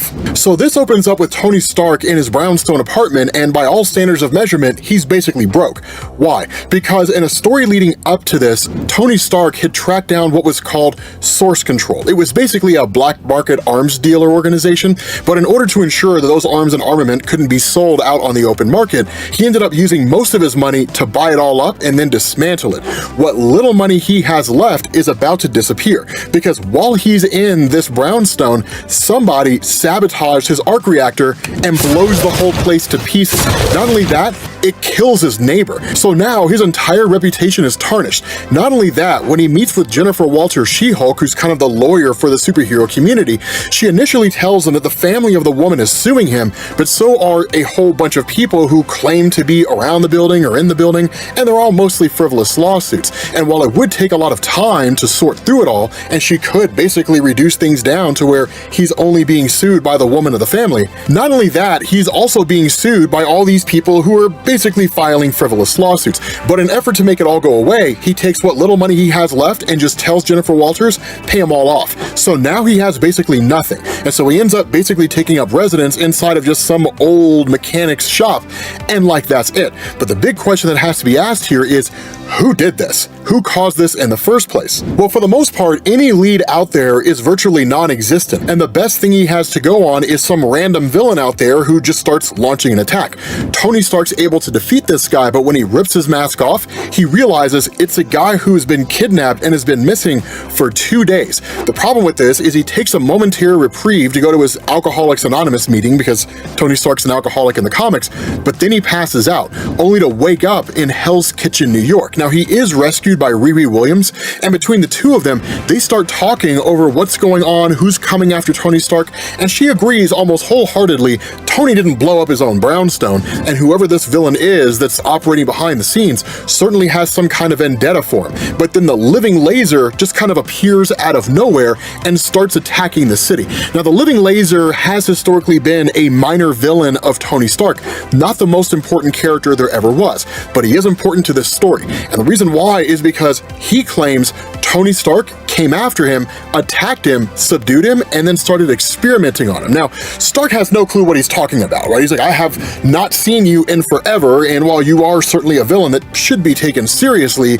kind of, sometimes, I guess, I'm not the guy who kidnapped you. But as far as the living laser is concerned, it's true. Tony Stark went after him. Now, at this point in time in Marvel Comics, Riri Williams has the 10 rings of the Mandarin, and while they do have, or at least grant her, a variety of powers, for the sake of this discussion, one of the things it does is it allows her to read and project the mind of the living laser. And when she projects his own memories out to Tony Stark for him to see, and even for her to see, they come to the realization Tony Stark really did come after him. He really did attack him, but it wasn't actually Tony Stark. It was someone who looked like Tony Stark. And so following this, we pick up with what appears to be the assassination of a guy named Zhong Wei. Who's Zhong Wei? Zhong Wei was at one point, and even to this day, still remained a friend of Tony Stark. He was brought on to Stark Industries relatively early. The two of them had been working together for an incredibly long time. Here's the kicker to all of this. When Tony Stark was kicked out of his own company due to the brownstone explosion and lost all of his money between a combination of source control as well as paying all the people off who were suing him, basically Zhong Wei had control of Stark Industries. He owned the most stock in the company, and the buck stopped there. But with him being killed, now there's no one to run Stark Industries. And so jumping back to Tony Stark and his hunt for basically whoever it was that looks like him and went after him, due to his intelligence, he figures out pretty fast it has to be a life model decoy. Now, for those of you guys who don't know what that is in Marvel Comics, a life model decoy is basically either a full-on robot or an android that looks like another human being. Nick Fury used those things all the time, but Tony Stark realizes there's a life model decoy out there that's been designed to look like him and to basically go after certain people. When him and James Rhodes, who he'd contacted for help, when they tracked down where this life model decoy is located, this thing busts out of a holding facility, basically wearing Iron Man armor. And between the two of them, it's a full-out knockdown brawl, right? I mean, literally, the building's getting demolished, the whole place is popping off. But Tony Stark stops him pretty fast, just because it's an Iron Man suit and he knows exactly how those things work. But when he freezes the suit and he rips the helmet off, his suspicions are confirmed. It is a life model decoy. Now, it does taunt him for a little bit, and it's really speaking to him, but it's more like a recorded message. Somebody speaking through this life model decoy. It must be so strange for you to hear me speak with your own voice. You spared many lives by discovering this lab before I revealed it tomorrow. I'll admit, you were so slow out of the gate that I was worried you'd be yet another boring disappointment. So basically, this person operating behind the scenes, controlling this life model decoy, taking these pot shots at Tony Stark and trying to destroy his life, they know who he is. So the question has to be asked, who in the world is it? Now, of course, shortly after revealing this gigantic message, the life model decoy effectively detonates and starts to explode. So, of course, Tony Stark and James Rhodes have to get out of there as fast as they possibly can, only for us to switch over to the person who's actually behind all of this, which turns out to be a guy named Fei Long. So, sidetrack from this story for a second. Who in the world is Fei Long? So, Fei Long has historically been an X-Men villain, and he's a relatively new addition to Marvel Comics. He's only been around for a couple years. But the idea behind Fei Long is that his origin ties directly into Jonathan Hickman's Avengers and New Avengers from 2013, which is to say, during that storyline, Mars was terraformed by basically some people out there that we don't need to go into, and it was turned into a world that could could become habitable. Fei Long basically led a human research group that would take this terraformed Mars and turn it into a place that humanity could colonize. Such as it was, all that went belly up when it was effectively abandoned. So all the money he had invested had basically just been thrown away, and he largely blamed the Avengers for it. Now, where his follow-up was to travel back to Mars and simply just terraform the planet itself due to the fact that Fei Long's so incredibly intelligent, by that point in time, a portion of the mutant population on Earth had transitioned to Mars. Why does that matter? Because if you're following the X-Men comics, you know that the mutant population lives on Krakoa. They're their own country. So when some of them went to Mars, Mars became an extension of their own country. It would be like if the United States took over Cuba and Cuba became part of the USA. Russia couldn't just go there and launch a military invasion without sparking a war. And that's what would have happened if Fei Long had showed up to Mars and just started terraforming it. It'd be considered an invasion and an act of war. So all the money, all the time, all the resources he had invested was all for nothing. And so ever since then, he's largely been an enemy of the X-Men. The other kicker behind all this is Fei Long was responsible for the death of Zhong Wei, because when Zhong Wei was killed, all the stock he owned in Stark Industries was dumped onto the open market, which Fei Long immediately bought. And now he is the one that runs Stark Industries. Stark doesn't even run his own company anymore. And so it's one of the most methodical takeovers and attacks on a superhero that exists out there in Marvel Comics. It's amazing. But when Tony Stark confronts this guy, they're surrounded by people, cameras, everything. And where it takes every ounce of strength Tony Stark has not to kill this guy, at the end of the day, he's still able to keep himself calm to a degree, and even go so far as to say, I kind of admire your tenacity here. Guys like Obadiah Stane and Justin Hammer never would have had the gumption to pull off a stunt like this. So there is something to be said about your intelligence. Understand this though, if the cameras were not here and if they weren't surrounded by people, Tony Stark would probably beat this guy nearly to death. And in fact, he would kind of have to stop himself, or somebody would have to step in. It's a full-on vendetta, because not only has Fei Long cost Tony Stark everything that's important to him, he even went after Stark's friends and family, which even Stark himself says that's something that Stane and Justin Hammer knew not to do. You don't trifle with the people who are close to me. And so where a fight breaks out between the two of them, Fei Long fires off this massive energy blast from his own mouth. Now, the reason why he's able to do that is because he basically gave himself powers. That's one of the reasons why he's pink, but also why he has this ability. But for the most part, the fight between him and Stark, while it seems impressive, isn't really all that impressive. It's more just kind of a knockdown, drag-out fist fight between the two. It's moderately interesting, but Tony Stark ultimately gets the upper hand on this guy, crushes his hand, literally breaks every single bone in his hand, and says, here's what's going to happen. I'm going to give you to the rest of the day, but you're going to go out there into the world. You're going to tell everybody what you've done, that you blew up my brownstone, that you went after the people that were closest to me, you killed my friend Zong. You are the one that orchestrated all of this, because at this moment right now, the destruction of the brownstone, the death of Zong Wei from a repulsor blast to the chest, it's all being viewed as the actions of Tony Stark. He is effectively the most wanted man in the world right now. But if Fei Long comes out and reveals his actions in all of this, it exonerates Stark. Life can go as close to back to normal as it can be for a superhero on Earth, and then everything is more or less sorted out. Of course, Fei Long doesn't do any of that because he's a villain and he does what villains do.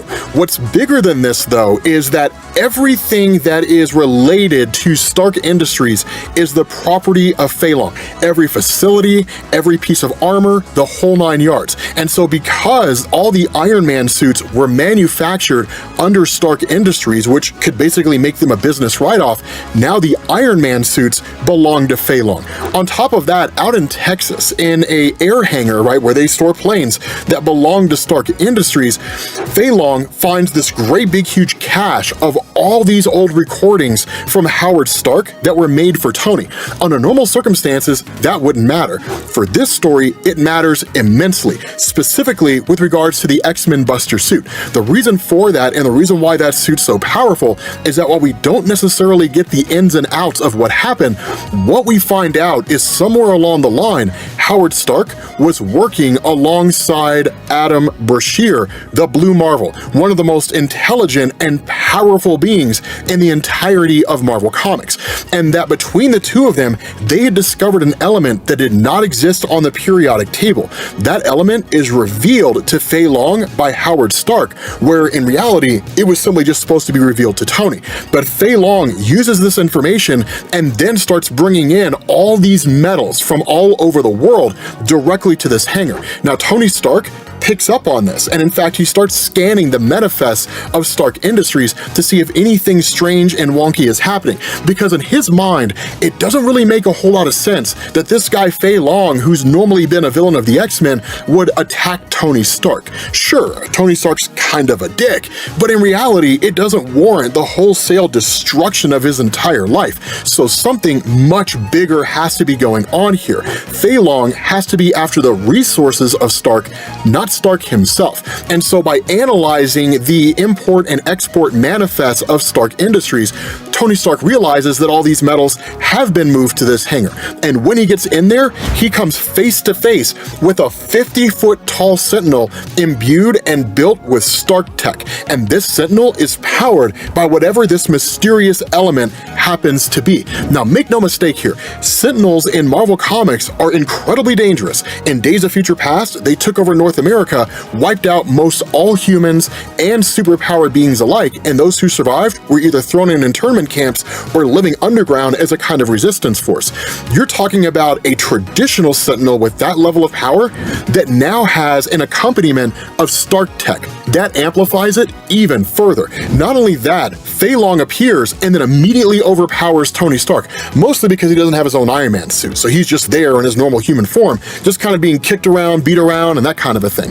Now, Fei Long does talk about this element that's been discovered by Howard that's being used in this suit, but he doesn't tell Tony Stark what it is, so we don't find out what it is. Suffice it to say, he says it is powerful enough that the X-Men and the mutant population are effectively donezo, right? These guys are over. And lest we forget, the most powerful beings in Marvel Comics across the board are mutants, which means this Sentinel has to be equally powerful, or at least this army of Sentinels have to be comparable to the power of mutants across the world. And a full-on test of what this thing can do happens when Fei Long sends it after Tony Stark. He literally puts Stark in his own suit and says, I want you to be at your best when you see what this thing can do. And it absolutely annihilates Stark. This guy never had a chance, not one chance. Literally, Fei Long says, attack the intruder, and it immediately goes after Tony. And all Tony can do, firing off repulsor blasts left and right, which would normally be enough to take out any kind of robot out there, they just zing off this thing. It's almost as if it's bulletproof, right? It's incapable of being harmed by the power of Iron Man. So the best Tony can do is just flee for his life while Fei Long watches him fly away, all the while musing over the fact that if Iron Man couldn't stop him, what chance do the X-Men have? With that being said, guys, we'll be back next Wednesday with more Fall of X. If you guys need to get caught up, make sure you click this playlist, and I will catch you all later. Peace.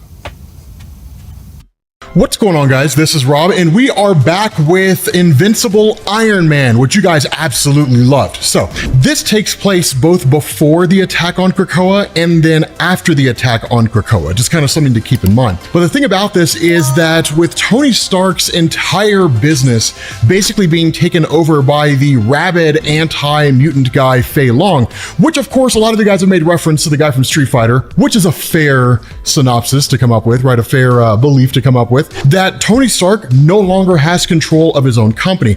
And even his own Stark tech, the Iron Man suits, those all belong to Stark Industries. Because remember, one of the things that Tony Stark had done over the years is that in building the Iron Man suits, they were all business ventures, right? They were all like tax deductible things, which means they're products of the company itself. And so legally, he has to hand them over. Now, what ends up going on is that around this time, Captain Krakoa, whose identity we still don't know, but is effectively associated with the mutant population, had launched an attack on Washington, D.C. So the Avengers themselves responded. If you guys recall the video that we did at the very beginning of Fall of X when the attack was launched, and like Rogue and Captain America and those guys just took off from the Hellfire Gala, this is what they were responding to. But by the time Tony Stark gets there, the fight's more or less done, right? Things are effectively over. So you do have Rogue and you do have Captain America. They're kind of tending to their own business. And then Stark starts to realize that the Sentinels are on the prowl again. Now, this takes place right when the attack on Krakoa happens, right? So they're sort of happening simultaneously. And so that's why when Stark gets here and he realizes that the Sentinel has tracked down Emma Frost from the X-Men alongside Wilson Fisk Kingpin, that it goes to attack them both. Now, a little bit of an aside here because it's not overly important, but it does provide context. Kingpin technically has residency on the mutant nation of Krakoa. No, he's not a mutant, but he is married to Typhoid Mary. And Typhoid Mary, Mary Walker herself, is a mutant. So it's by extension of that marriage that he can be granted citizenship. Now, the reality is the Quiet Council could have just nullified that. They could have said, we don't care that you're married. You do not get to be part of the inner council or even part of Krakoa itself. But the reality here is that Wilson Fisk, despite the fact that he's a villain, is a powerful ally to have on your side. Not even just because of what he's capable of on a personal level, but because of all the contacts that he has. But because of all the contacts he has in the criminal underworld, in the government, and so on and so forth. So he's the guy you want on your side. Up until that point, he was the Black King of the Hellfire Club. We'll talk more about that here in a little while. But Emma Frost immediately goes on the response here, right? Like literally Iron Man tells her, I warned you guys in the last Hellfire Gala, things were only going to get worse and none of you believed me. And that's an accurate statement, right? Not the current Hellfire Gala where everything popped off, but the one from last year, right? That's one of the things we talked about in that story. Ever since Jonathan Hickman took over the X-Men, every year Marvel releases a comic called the Hellfire Gala. And either it's a reshuffling of the X-Men roster or some kind of new team is created, but whatever it is, you end up seeing a kind of shift in the status quo. During the previous Hellfire Gala, Iron Man warned Emma Frost and the rest of the mutants on Krakoa, really the Quiet Council, that them acting in this way, which is to say creating their own mutant nation and so on and so forth, it would make people fearful, right? Humanity would respond in the most predictable way. Now, a lot of people you could argue could have seen this coming, but one of the things to remember about Tony Stark, he's a futurist. He's always looking to the horizon. He's always looking at what's coming down the road.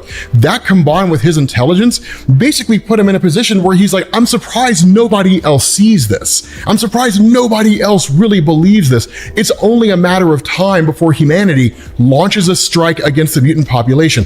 And whether by their hubris or whatever the case is, they effectively ignored him, right? They just kind of blew him off. And now it's all coming home to roost. Now his words are coming true. Now what's cool is the Sentinels momentarily just kind of send Tony Stark flying, right? They momentarily overpower him.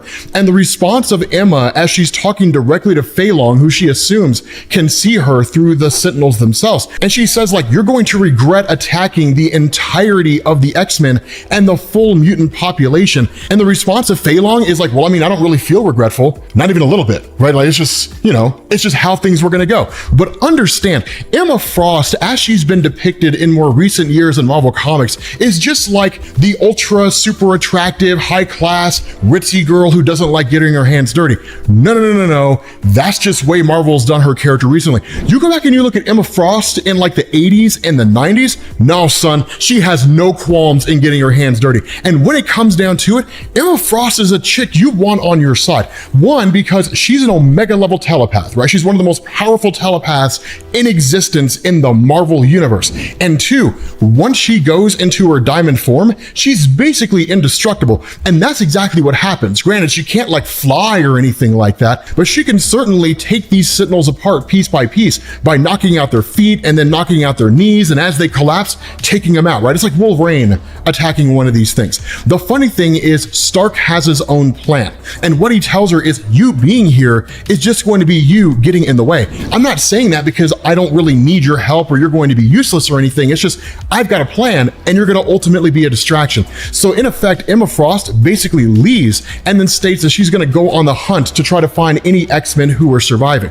So those of you guys who are wondering what was going on with Emma Frost at the time in the immediate aftermath of Fall of X, this is it, because I know a lot of you guys are asking that question, so I figured we'd answer it here. Now, the funny thing is where she would have just gone about out and done her own thing, Tony Stark is attacked by 2 of these Sentinels, and they're both enough to overpower him. So almost immediately when he said, I have a plan, the plan goes awry. And Emma Frost responds using her telepathy, because there's no indication that he's alive here. Now, you could kind of say that Emma Frost would dismiss it, right, and just say, oh, you know, he'll be fine. But remember, with the mutant population under attack by humanity, allies are few and far between. And Tony Stark is a friend of the X-Men, right, if for no other reason than the fact that they share a common enemy in the form of Fei Long. But Iron Man himself, even during the events of like Avengers versus X-Men and that kind of stuff from back in the day, that he didn't necessarily see the X-Men as straight up bad guys, and helping them where he could, when he could, that was the effective thing that he was trying to do. So once Emma Frost realizes he could die here, they would lose one of their most powerful allies. So entering into the mind of Tony Stark, she literally takes over his body, and then she starts controlling the Iron Man suit, which is dope. Now, this is not new, right? This is how Marvel explained to us that back in the day, Iceman is an Omega level mutant. When Emma Frost took over his body and then basically realized just how powerful he could actually be, this is how we learned that Jubilee could be an Omega level mutant, that her little plasmoid things that look like fireworks are actually her detonating matter, and it's only a matter of time before she can detonate matter on the atomic or subatomic scale, basically create nuclear explosions with her power, possibly even blow up a whole planet. So again, like, it's one of these instances where Emma taking over the body of somebody is part and parcel to her character. We don't learn anything new about Tony Stark here, right? It's not like, actually, Tony Stark, you're a mutant and your power is to just be really smart like Forge, right? I know they're doing that with Miss Marvel and the hand wavy stuff that comes along with it, but what ends up happening is that even in this moment where she's able to offer some kind of aid, it's only just enough to allow Tony Stark to kind of come to, and then in turn, the Sentinels capture her, and they're gonna kill her on the spot. Right, they're about to annihilate her, but the response of Stark is, stop, I surrender. Because at the end of the day, Fei Long is really going after Tony Stark, and a lot of it's just pride, right? That's really all it is. And Tony Stark realizes that. He knows that it's the pride of Fei Long that he's really preying on here, right? If I can get Tony Stark and I can get the last Iron Man suit, well, then I can just go and grab Emma Frost at some future point in time, right? And so what this does is it grants kind of a momentary reprieve in this fight, where basically Emma Frost's life is saved. She intends to stay fighting. She won't leave. And so the response of Iron Man is to basically have the suit encase Emma Frost and then take off, literally taking her away from the battlefield. But because Fei Long realizes now she's out of the picture, his attention immediately shifts away from Iron Man himself and to Emma Frost, because Tony Stark introduces an idea that Fei Long hadn't thought of, right? I'm Tony Stark here in my normal human form in the middle of the street. If you kill an Avenger out here for the world to see, you would be dead by dawn. Because sure, humanity doesn't like the mutant population, but humanity loves the Avengers. It would be political suicide to do something like this. So Fei Long ultimately kind of has to let him go. And in fact, this is further complicated when Captain America arrives on the scene. Because if Fei Long were to kill Captain America in the eyes of the public, any popularity out there that Orchis and Fei Long have is gone, right? It disappears. That's it. Because the public loves Captain America. They cherish Captain America. He's not a guy you just take out and the public just kind of shrugs it off and says, well, you know, I mean, collateral damage, right? That's just kind of the way it goes. No. And so when Tony Stark makes his way down into what are effectively the Morlock tunnels, I'll explain those here in a second. It's essentially revealed to us that the Iron Man suit had flown all the way down this far underground in order to keep Emma Frost safe. Now, the Morlock tunnels, for those of you guys who don't know, and if you do know, just bear with me here for a second,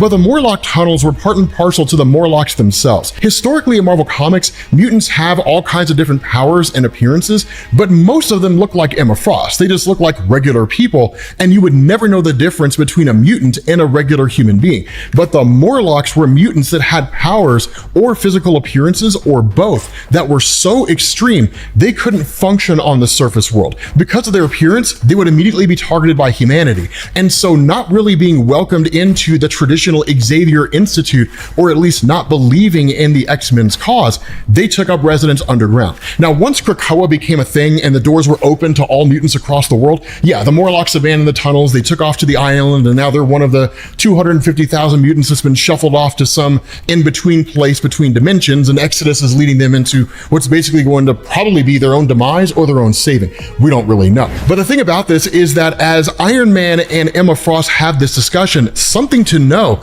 she doesn't know that the attack on Krakoa has happened. She's totally unaware of that. Her attention has been focused on the Sentinels and Iron Man this whole time. And so Tony Stark shows her his phone that's all cracked and broken and everything, but it's literally the headline from the Daily Bugle, "The Mutant Massacre, No Human Survivors." Not only that, where Orchis had published this whole piece through the Daily Bugle in saying that the medicines that Krakoa was providing to humanity to wipe out any kind of mental illness or to expand their lifespan or cure any disease, that they were actually laced, and that it was kind of a backdoor way for the mutant population to kill humanity. It was one part true, but it was one part false. Orchis laced those medicines. They basically put the X-Men in a situation to where they would look like villains, or at least the mutant population, they would look like bad guys. And so Emma Frost is now in this position where, as far as she's concerned, she's the only surviving mutant that's out there. And even when she uses her telepathy to scan for the Stepford Cuckoos, right? In essence, the teenage clones of her, she can't find them. She refers to them as like her daughters, but they're really more clones than anything else. But it's a really crushing moment here. Now, a legitimate question has to be asked. In the moment when Orchis forced Charles Xavier to use his telepathy to make every mutant on Earth leave Earth and then travel through the Krakoan gates to wherever their destination took them, but some of those mutants were able to override the influence of that power using a kind of backdoor protocol that Xavier had installed in their minds to override a command like that if something like this were to happen. Did it affect Emma Frost? And the answer seems to be no, but we're not really given an explanation why. We don't know if it's because she was encased in the Iron Man suit and she was this far underground, or the command was simply just not sent to her. We're not entirely sure. I would go so far as to argue it's the first. One of the protocols that Tony Stark built into the Iron Man suit is to shield it from telepathic influence, much in the same way that Magneto's helmet protects him from telepathic attack. So that seems to make the most sense. And so what Stark does is he says the entire mutant population is being hunted. Some mutants basically manage to survive on Earth by whatever manner and whatever means. We're not entirely sure. Again, the other part of that whole thing with the X-Men is it did seem to be limited to Krakoa itself, but there were other mutants in other parts of the world that passed through the gate. So again, it's a little kind of inconsistent in terms of how it was handled by Marvel. But he literally tells her, they're hunting for you and they will find you. These Sentinels cannot be reasoned with. You can't bargain with them. As soon as they locate you, they will try to kill you. And I promise you, this Stark tech is evolving and growing under the control of Fei Long and Orchis to where it will overcome your diamond form and it will kill you, right? So stay here underground. I will come back and I will give you what you need, information, something along those lines. And so in order to really kind of get Fei Long off his trail, and with Fei Long unaware of the fact that Stark and Emma are still working together, one of the things to remember is that when the whole instance of Fei Long taking over Stark Industries happened, that Tony Stark had reached out to Jennifer Walters, right, to She-Hulk, who's an attorney.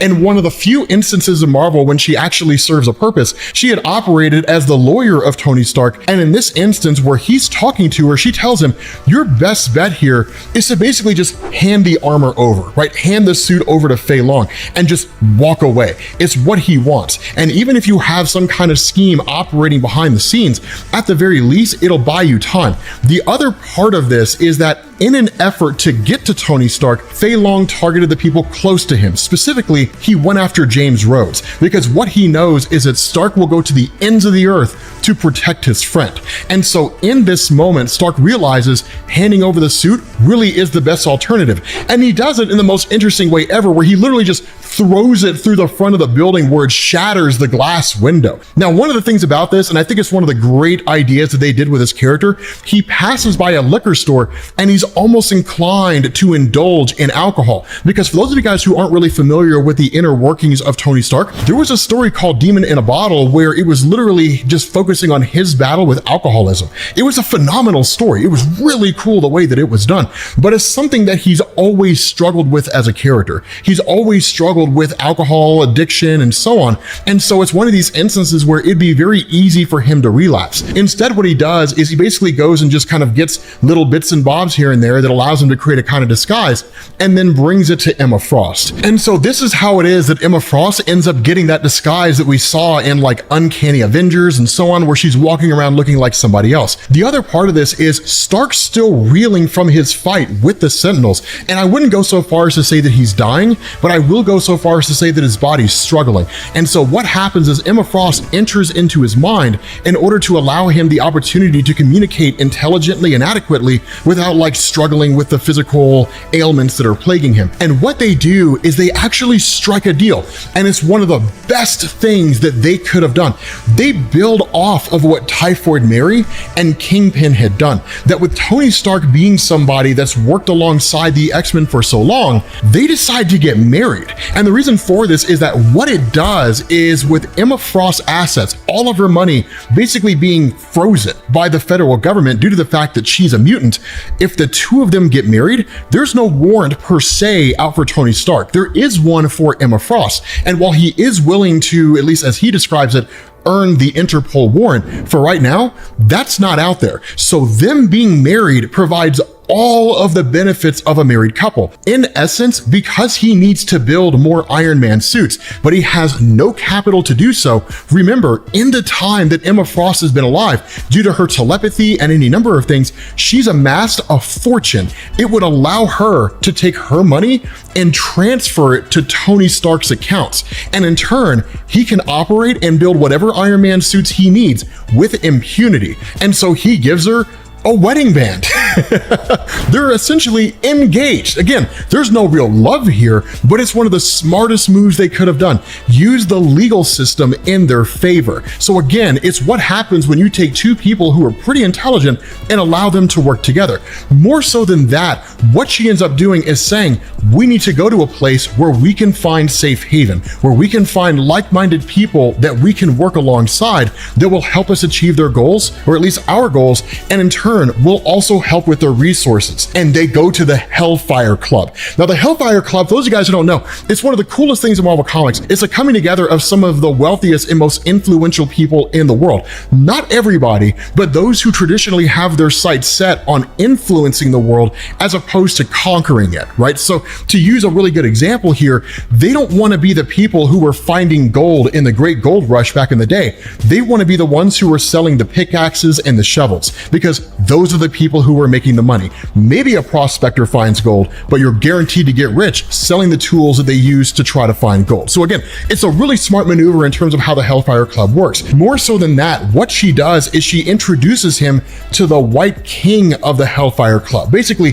the second most powerful person there. The White Queen would be the most powerful, but they're basically two of the most capable people. And we end up finding out the person that's going to help them do everything they need to do in order to take out Orchis and try to help influence the return of rights to the mutant population on Earth is Wilson Fisk, Kingpin. I told you he was important. With that being said, guys, we're gonna bring this to an end. If you need to get caught up on Fall of X, make sure you click this link to the playlist, and I will catch you all later. Peace.